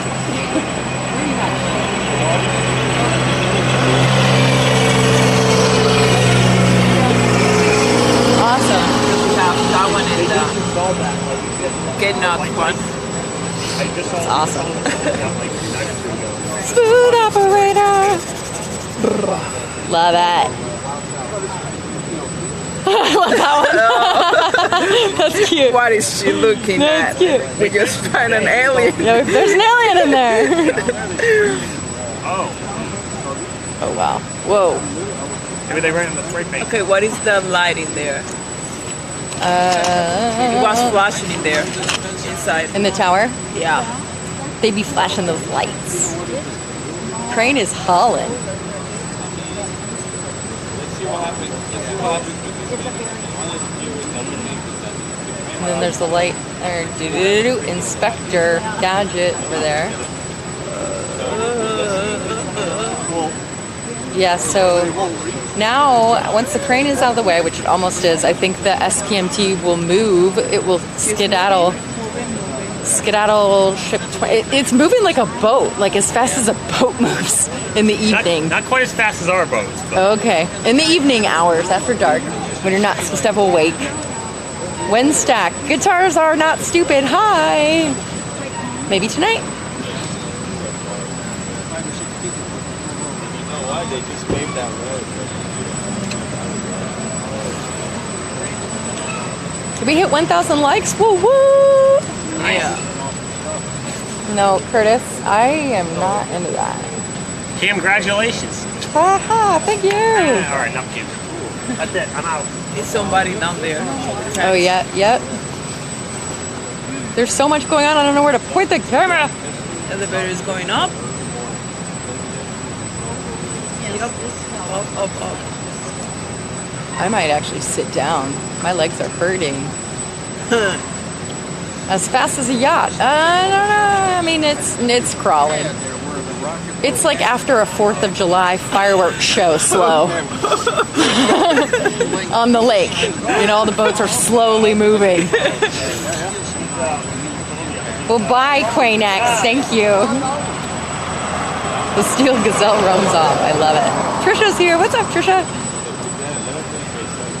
I don't know. We'll find out. Boop, boop, beep, boop.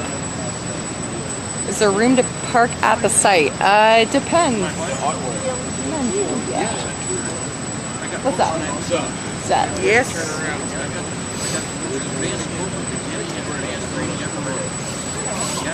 Filling up the cars, is that what you said? Yeah. Yeah, I don't know. I'm like, all my cards are full. The crane? Yeah. Alright. The Crane X may have parked itself. Now let's move that ship.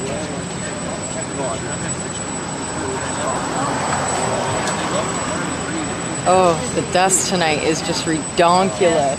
Yeah. I think it's from the road being repaved or whatever. I don't know.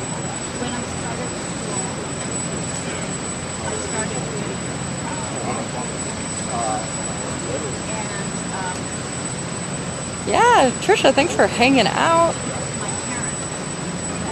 Yeah, the road closure starts at 1:30 a.m. Maybe they'll stack during that and they don't want people around. I'm not totally sure. It's potential. SPMTs, let's do this. Fagioli, let's do this. The stars are magnificent this evening, folks. And the moon is like a perfect half moon, whatever that's called. It's so beautiful tonight. It's not super windy like it normally is. So lovely. It's absolutely lovely this evening here in Starbase, Texas. You warm enough? You don't look warm enough. Wrapped like a taco. Oh yeah. Wrapped like a taco. I just love this. It's just so soft. It's so cute, yeah. And it does look soft, so yeah. Cozy. I think that we're going to see the ship move. Ooh, we've got some chat coming in. Keep it coming, keep it coming. Thank you, John Ryan, for the clarification on the, let's see, waxing moon. Okay. Michelle is here. What's up? Insanely dangerous, yeah.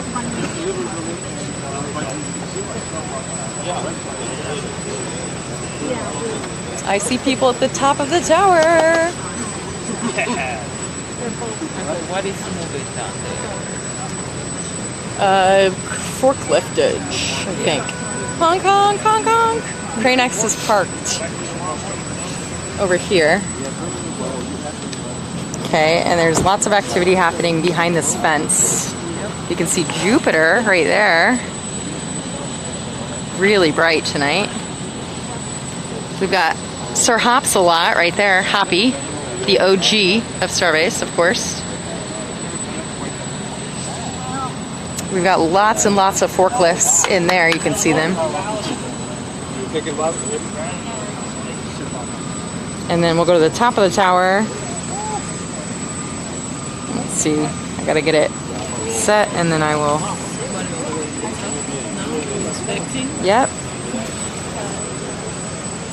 The scaffolding is all the way at the top, and then there's somebody on the second to the top level. 2 people.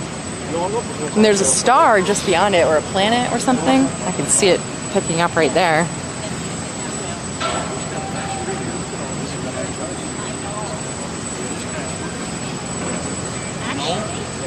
Oh, they're still reconfiguring the counterweights. Okay. Picked it up in 12 hours before our flight.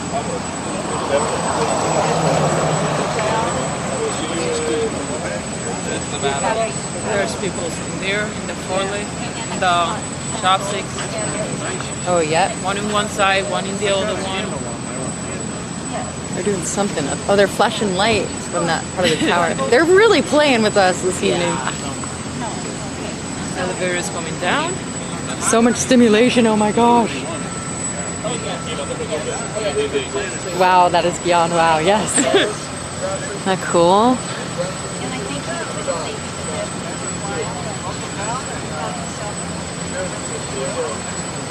Oh yeah, people are shining lights all over the tower. Oh my God. There's people down, oh, they're everywhere.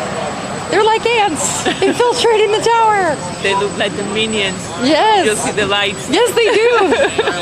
Oh my gosh. I don't know where to point it. They're literally everywhere. Yeah. All right, let me zoom out so we can try to capture some of it. There's flashlights everywhere, going every direction. Guys, have a good evening. Good night, Carlos.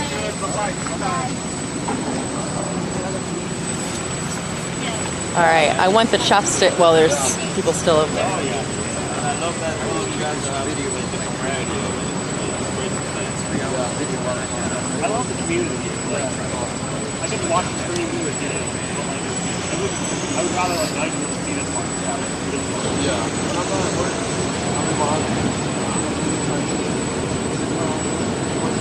Disco ball up there. What's going up in the QD arm? Look at all those lights. Disco! Woo! Do you see them flying, like swinging around?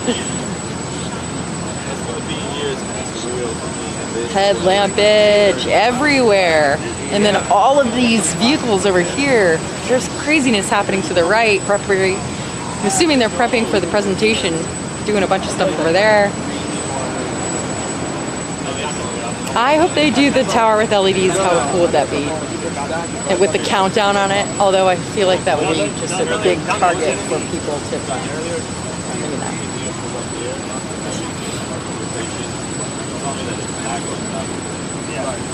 So many lights. I'll take you somewhere for sure. It's on the SPT. Yeah, it's the room back and forth. So I think it'll. Oh, geometric. Yeah, wiped out 40 Starlink satellites. That sucks. We gotta get more Starships. We gotta get Starships going so they can launch more and more and more and more and more Starlinks. But stacking is probably. The weather is ideal. Yeah, I looked at the weather. Ideal. And today, we all saw a lot of preparation. Yeah. It's right. They're working the whole time. They're working on the shop. It makes sense that they moved Starship out of the way, so they can't move out of the way. Now it's going to go in. Well, that could probably happen. Yeah. I can see that happening. Oh no, that was so quick when we did it earlier.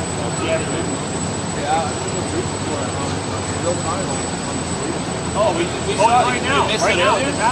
Oh, it just moved? Oh, went back and forth. No, earlier. Yeah, no, we got it. It was like literally seconds. There's a time lapse though. Sure. It just happened earlier. Yeah, you can see it rotate, watch. Right there, rotate.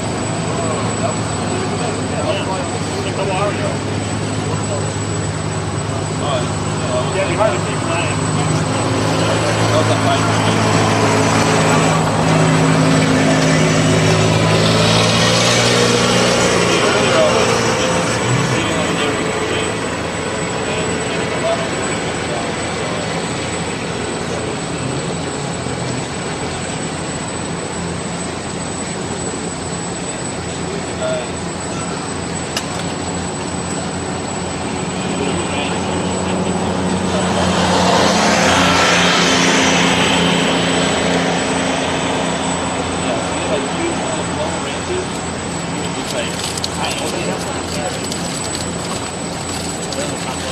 You saw that bright, bright, bright, super bright light.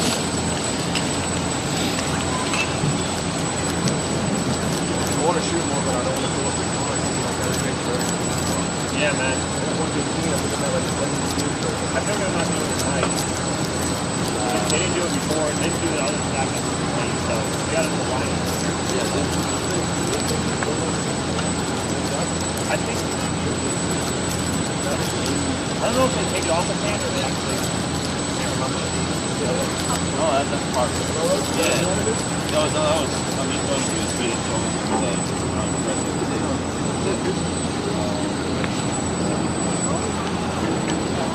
yeah, dude, like, you have that, all of you guys have that eye for like,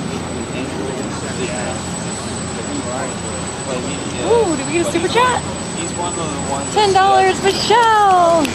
Anyone want to match? Woo woo! Thank you so much for that $10 super chat. That's what it takes. Yeah, yeah, he's got that golden hour shot. It's a lot of dedication. Sure, yeah, like that. I'm not gonna have you guys a Oh, yeah.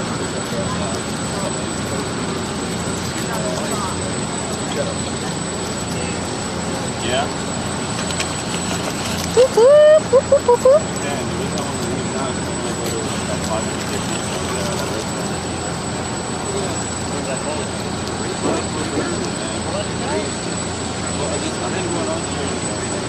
What else do you want?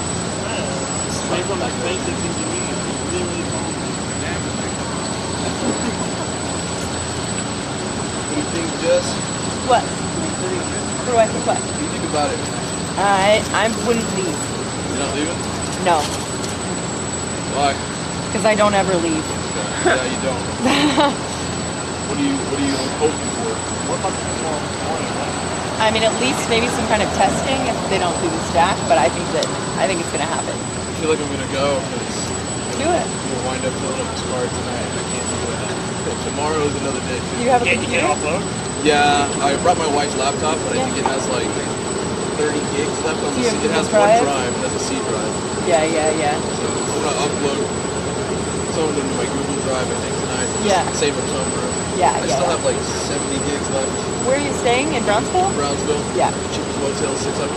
Smart. If I leave the lights on in the bathroom, the cockroaches don't come out. Yeah. I was gonna say, don't turn the lights on. Yeah. It's gonna be easy, man. I'm John. I'm Ground Truth Pictures on Twitter. Yeah.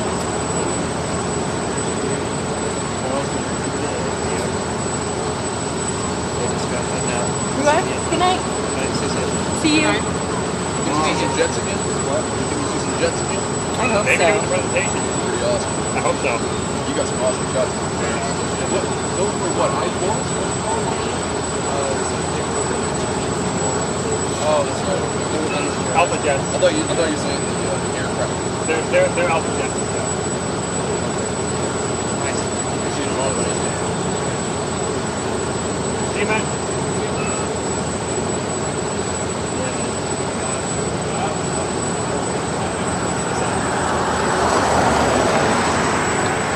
Well, I know whose stream I'm going to watch tonight.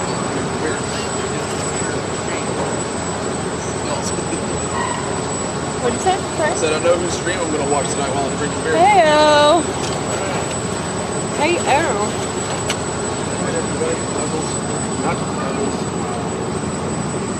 Later, y'all. Good night. Safe travels.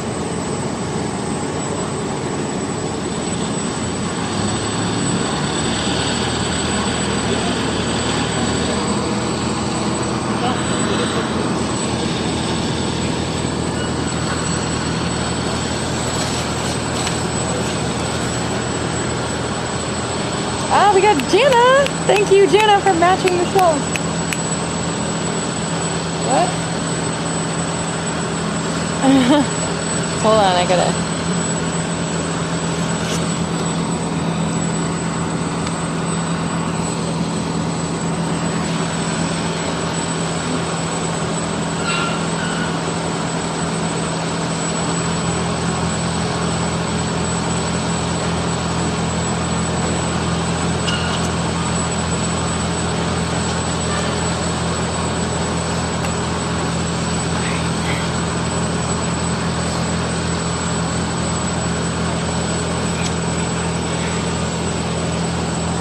Yeah, that's the word, Jessica. Many people saying it. That's cool. I trusted people, so. Good night. See you guys. Yeah. You ready? The birdies. Thank God. Buddy. Zach, we're out of here, man. Yeah, I think we're heading out. So see you. Yeah. See you tomorrow. Absolutely. Yeah, we're coming tomorrow. Hey, that's good. Hey, nice to meet you, Dave. For your hospitality. I appreciate it. Hey, Zach, look at the number. Yeah, absolutely. Coordinator tomorrow. Yeah, I'll be here. I'll be back here. Yeah.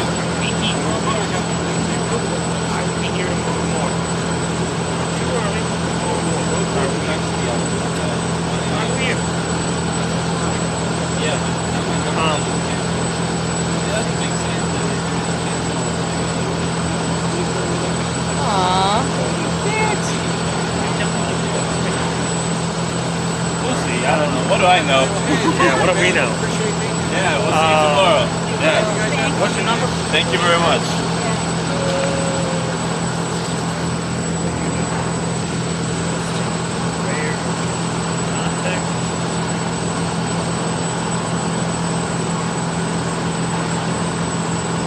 Zach, C-A-C, correct? Yep. Last name, E-E-E-T. Here with the launch pad.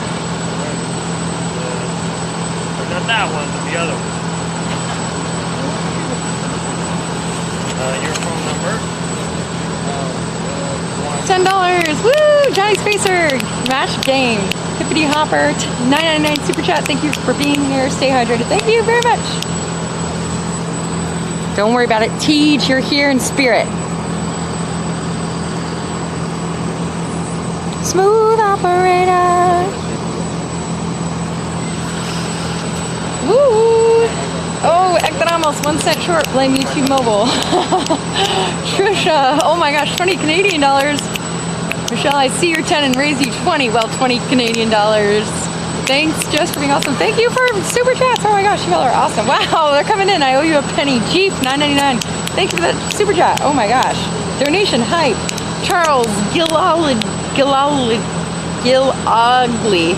It's a match game kind of night. Oh my gosh, you all are getting crazy. $10 super chat. Thank you so much, Charles. P on what? Who matches the matcher? Says P on what? $10 super chat. Thank you so much. Let's go. Oh my God, you guys are getting nuts. John Hawkins, welcome to suborbital membership. Oh my gosh. Wow, thank you so much. You never get this.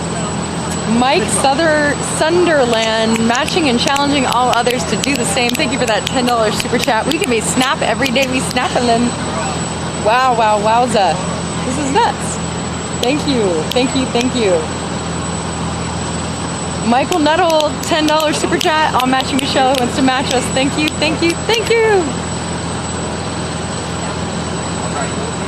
Salty Dog. Please sing Somewhere Over the Rain or Over the Launch Tower by Judy Garland. All right. There goes Cam. Good night, guys. Good night. Good night.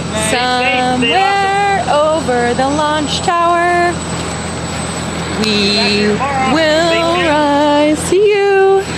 Dun dun dun dun. Oh, I love it. You never want to leave. That's right. Thanks for leaving. You're giving us activity. Oh, here comes Craynex. Oh my God. See what I mean? We don't leave. Look, he's hauling. Craynex is hauling back, y'all. Oh my God, he's hauling. Look at that booty swinging. Woo! I feel like he's gonna hook up to. No. You think they're gonna move? I thought that they would. So we already know Starship can move by itself. Yeah. Bye. Oh yeah. Move your way on back. Move that crane booty.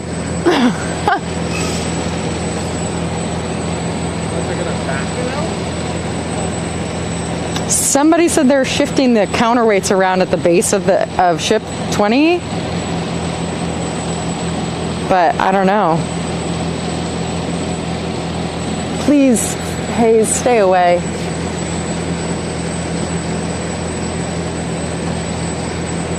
It's possible it's just more picturesque that way, maybe.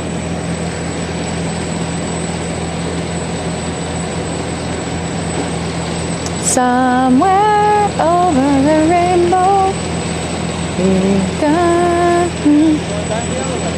Oh, now it's backing up. It's like skirt out of the frame.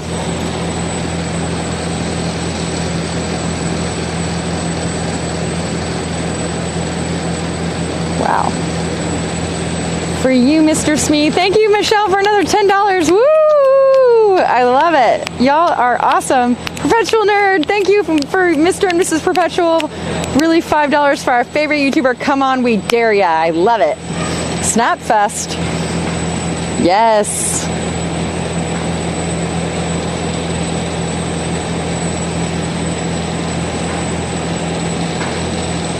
Oh my gosh, Zen Dragons, thank you so much for that $19.99 super chat. Oh my word.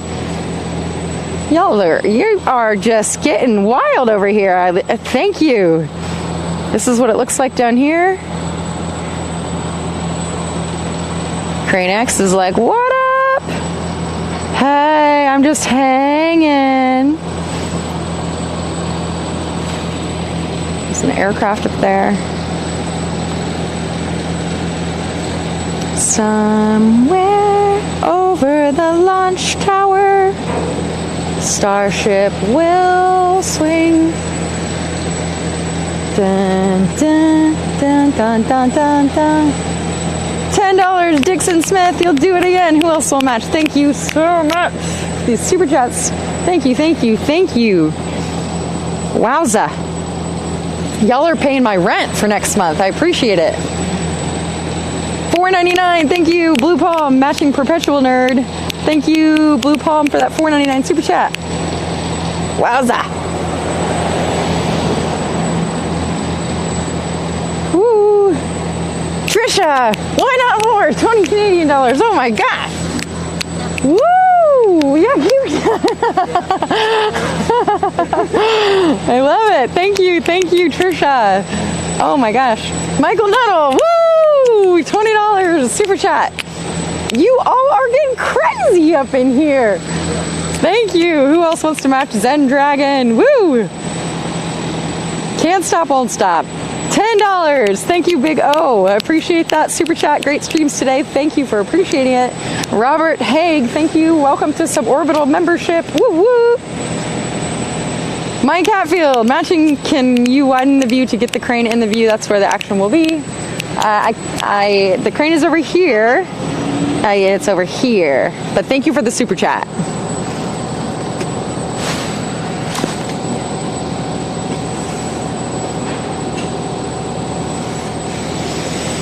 Oh, brr. Snap, snap, snap, snap. Is it warmer tonight or is it just the raw energy? It's chilly. $10, Sue. I'll bring it for Jess till Mrs. Nerd says no. Oh, $10. Thank you so much. There has been no crane near the STMTs to adjust the counterweights. Thank you, Stephanie Ball.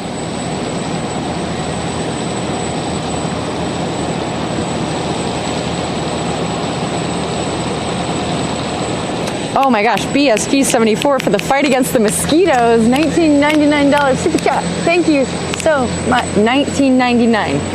Thank you. My snappies. Woo. I don't think it's okay to have a campfire where we are. Just because we're in such close proximity to the fuel tanks. I don't want to do that. I don't want to blow anything up.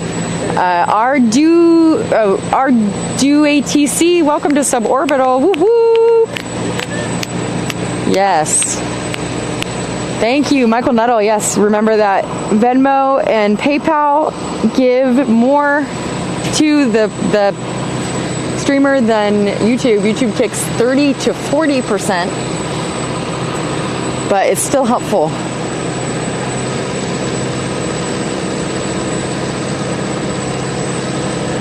Hef Williams, 20 Australian dollars. Love your dedication to the community. Thank you very much for the super chat. Aw, thanks, Trisha. Yeah, they take quite a bit.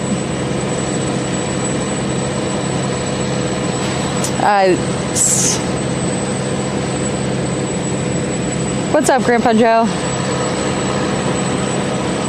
Yeah, it takes sometimes up to 2 months, under 60 days, 45 days usually, 45 to 60. Hey! What is it? Oh. Bye-bye!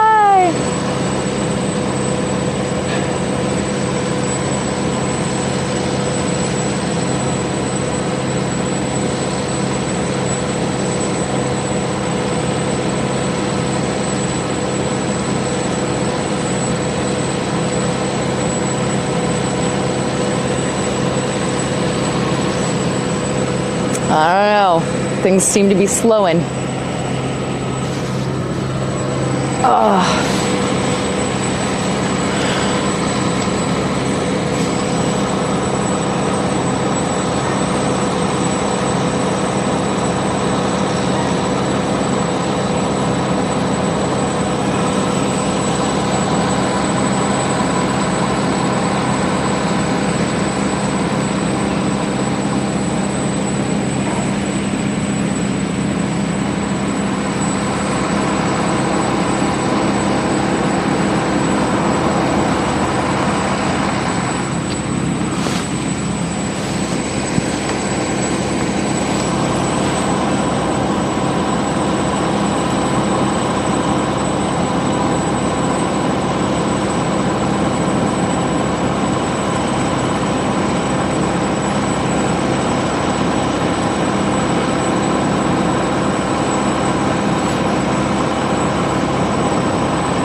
I don't know what percentage Patreon takes. I'm not sure.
Thank you. Yeah, Blue Palm for that $4.99 super chat. Ad Astra is right.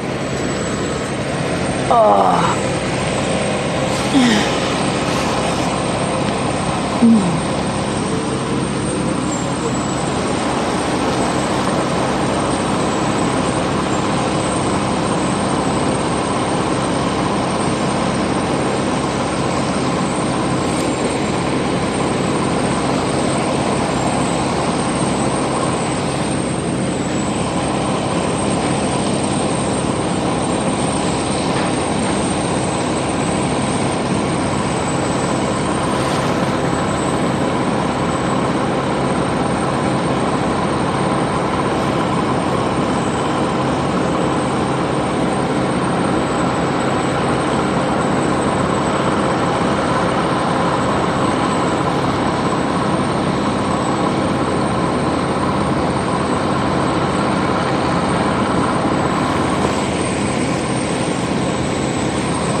Getting cold.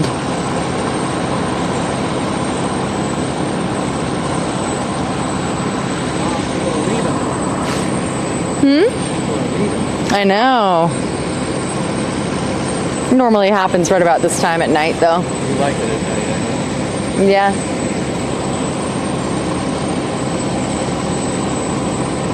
Except it has been a long day. You were here early today. A long day. Video for like 10 hours or 8 hours? I don't know. I have no idea. One of your longest days, maybe. I think a couple days ago was like 8.5. It was long. Maybe tomorrow. It could be happening tomorrow. Yeah, we'll see. Got the crane out of the way. Yeah. Woo. Good night, Chief. We'll be seeing you. Just talked to my brother up in Indiana. Yeah? It's over a foot of snow. Oh. It hasn't thawed for over a week. Oh, yikes. During the day, it doesn't get above freezing. Oh, I don't miss it. I don't miss that. I don't. I don't blame you. Yeah. And my boy in Bloomington, he got quite a bit of, like a foot of snow too. Really? Wow. Yeah, that's unusual. In Bloomington. Forkliftage coming through. Oop, yeah. Ooh. Oh my gosh. Ooh la la. So much dust. Woo. The wind's going that way. True. Woo.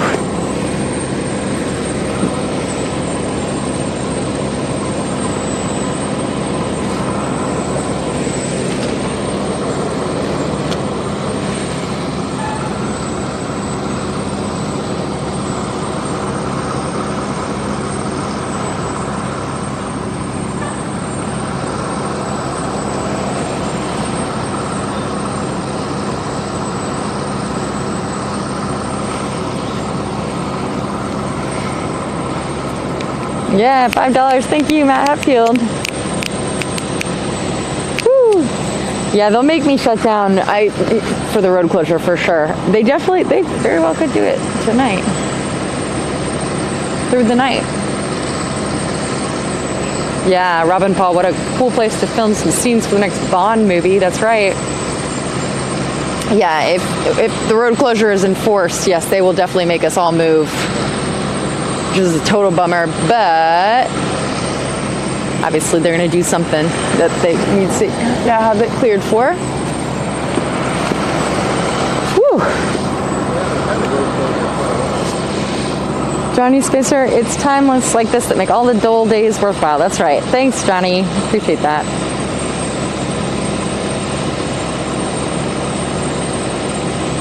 $950. That's nuts. Woo woo. Teamwork makes the dream work, everybody.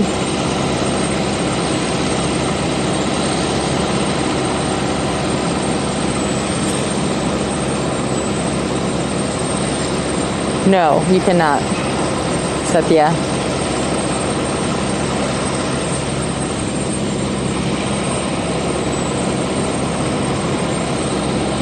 Yeah, if you haven't already subscribed to the channel, I encourage you to do so. pretty cool community of folks here,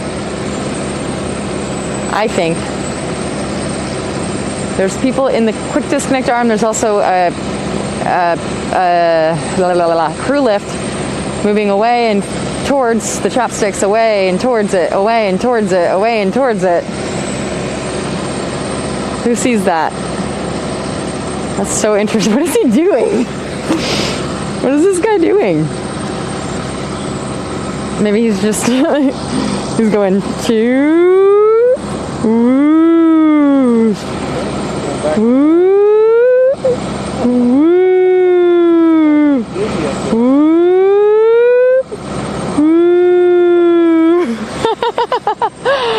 woo, woo. He's just having fun, I think.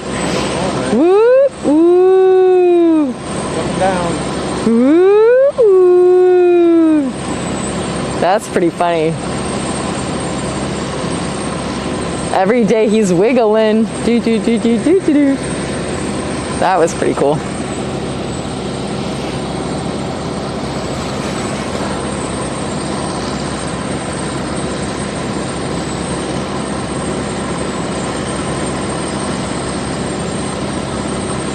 On the Bronto lift. Oh, Michael Maxey's here. What's up, Michael Maxey? Hi, hi.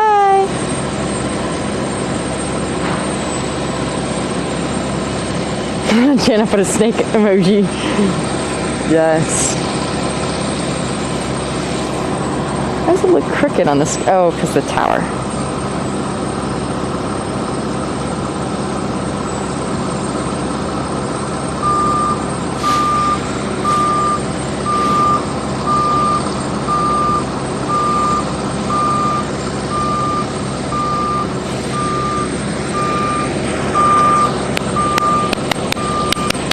Let's go.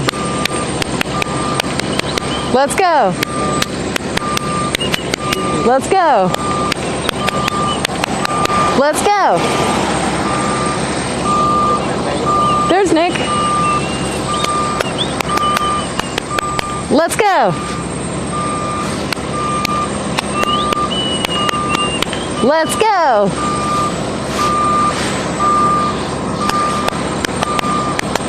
Let's go.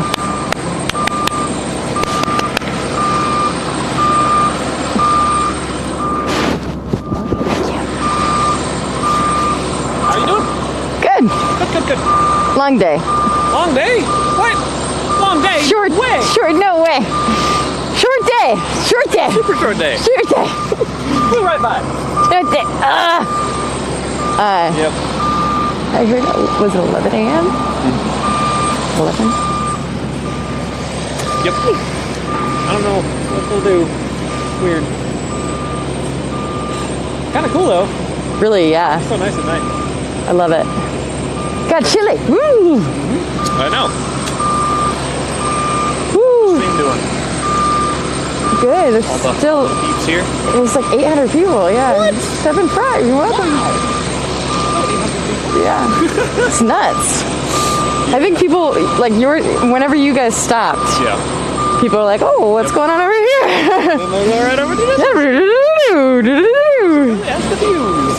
I mean, it doesn't change much, but you know. Well, they still want to know. Yeah. You got an up close and person view. Whew. Yeah. Well, good. No, get some sleep. Yep. Sleepy. Hi. How you doing? You? Good. I'm good. Yeah. Good. Long day. Long day. Yeah. Yeah. It's like the when they did the surge with the employees. Yeah. We're doing the surge for media. Oh my gosh. That was a crazy week. Yeah. Glad it hasn't been that crazy the whole time. Yeah. A little crazy today. Yeah. Walking around like people here. Lots of talking. Contractors. Yeah. Everyone's moving. Yeah. Very overwhelming. Yeah. Yes. Down in Remedios, they moved like all those test tanks and Oh, really? Okay. the NOSCO jail. Oh, she saw the NOSCO. Yeah. What are they doing up there? Yeah. What are you doing, guys? It's like I'm trying to get clipped, but I get run over. I know. That's how it felt. That's how it felt the other day when I was up there. They were doing laying the turf. It was like everywhere. They stuck airstreams on that. Yeah. Like.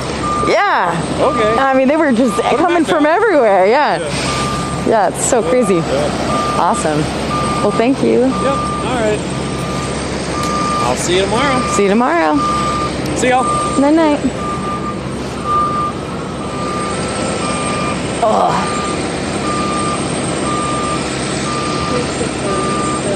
Yes. Let's see. Oh, Christopher, thank you so much. Good night from Norway. Thank you so, so much. Wow. 219 Norwegian. Thank you. Yes, Nick and Sweeney. Good night, Michelle.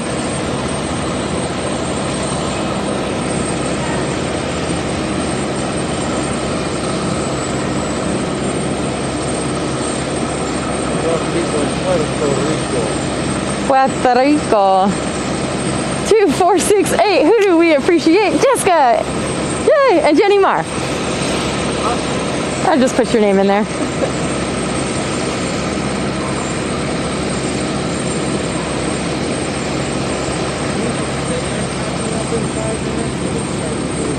Yeah.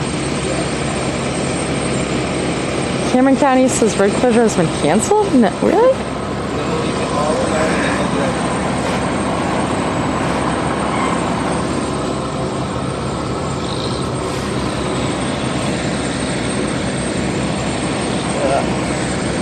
Oh, yeah.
I am tired.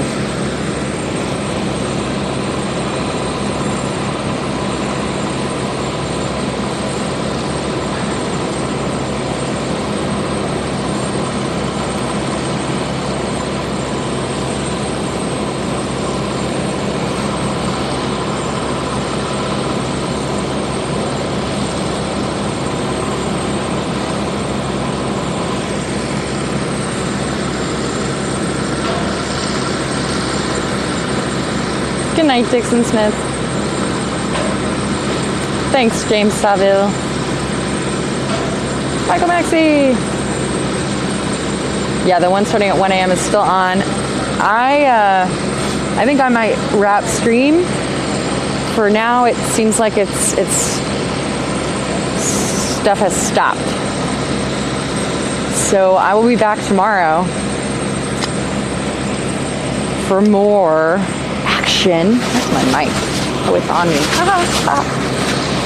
I'm gonna go ahead and step in front of the camera though. Beep boop. Today is February. Beep beep beep beep beep. If you haven't hit that thumbs up button, I hope that you go ahead and hit that before the stream ends or after. People are dropping off real quickly. I see that. It is 8 p.m. here, February 8th, 2022. Yeah, well, they've retracted it a bit. Hi, everybody. Thanks so much for watching. Jessica Kirsh here, coming to you live from Starbase, Texas. Thanks, Jenny Y. And yeah, I think I'm going to call it a night, but I'll see you all tomorrow, hopefully for a full stack. I think maybe they'll do some testing in the middle of the night, and that's why the road closure is in place. So I'm going to go home, get some sleep, shower, eat, do those things, and then come back. So be seeing you tomorrow. And give some love to the launch pad over here, Zach. He's also hanging out. And I love you all so much. See you on the next stream. Shout out to my mods for being awesome. And yeah, just thanks for hanging out with me today. It's been a really great day. Love you all. Mwah.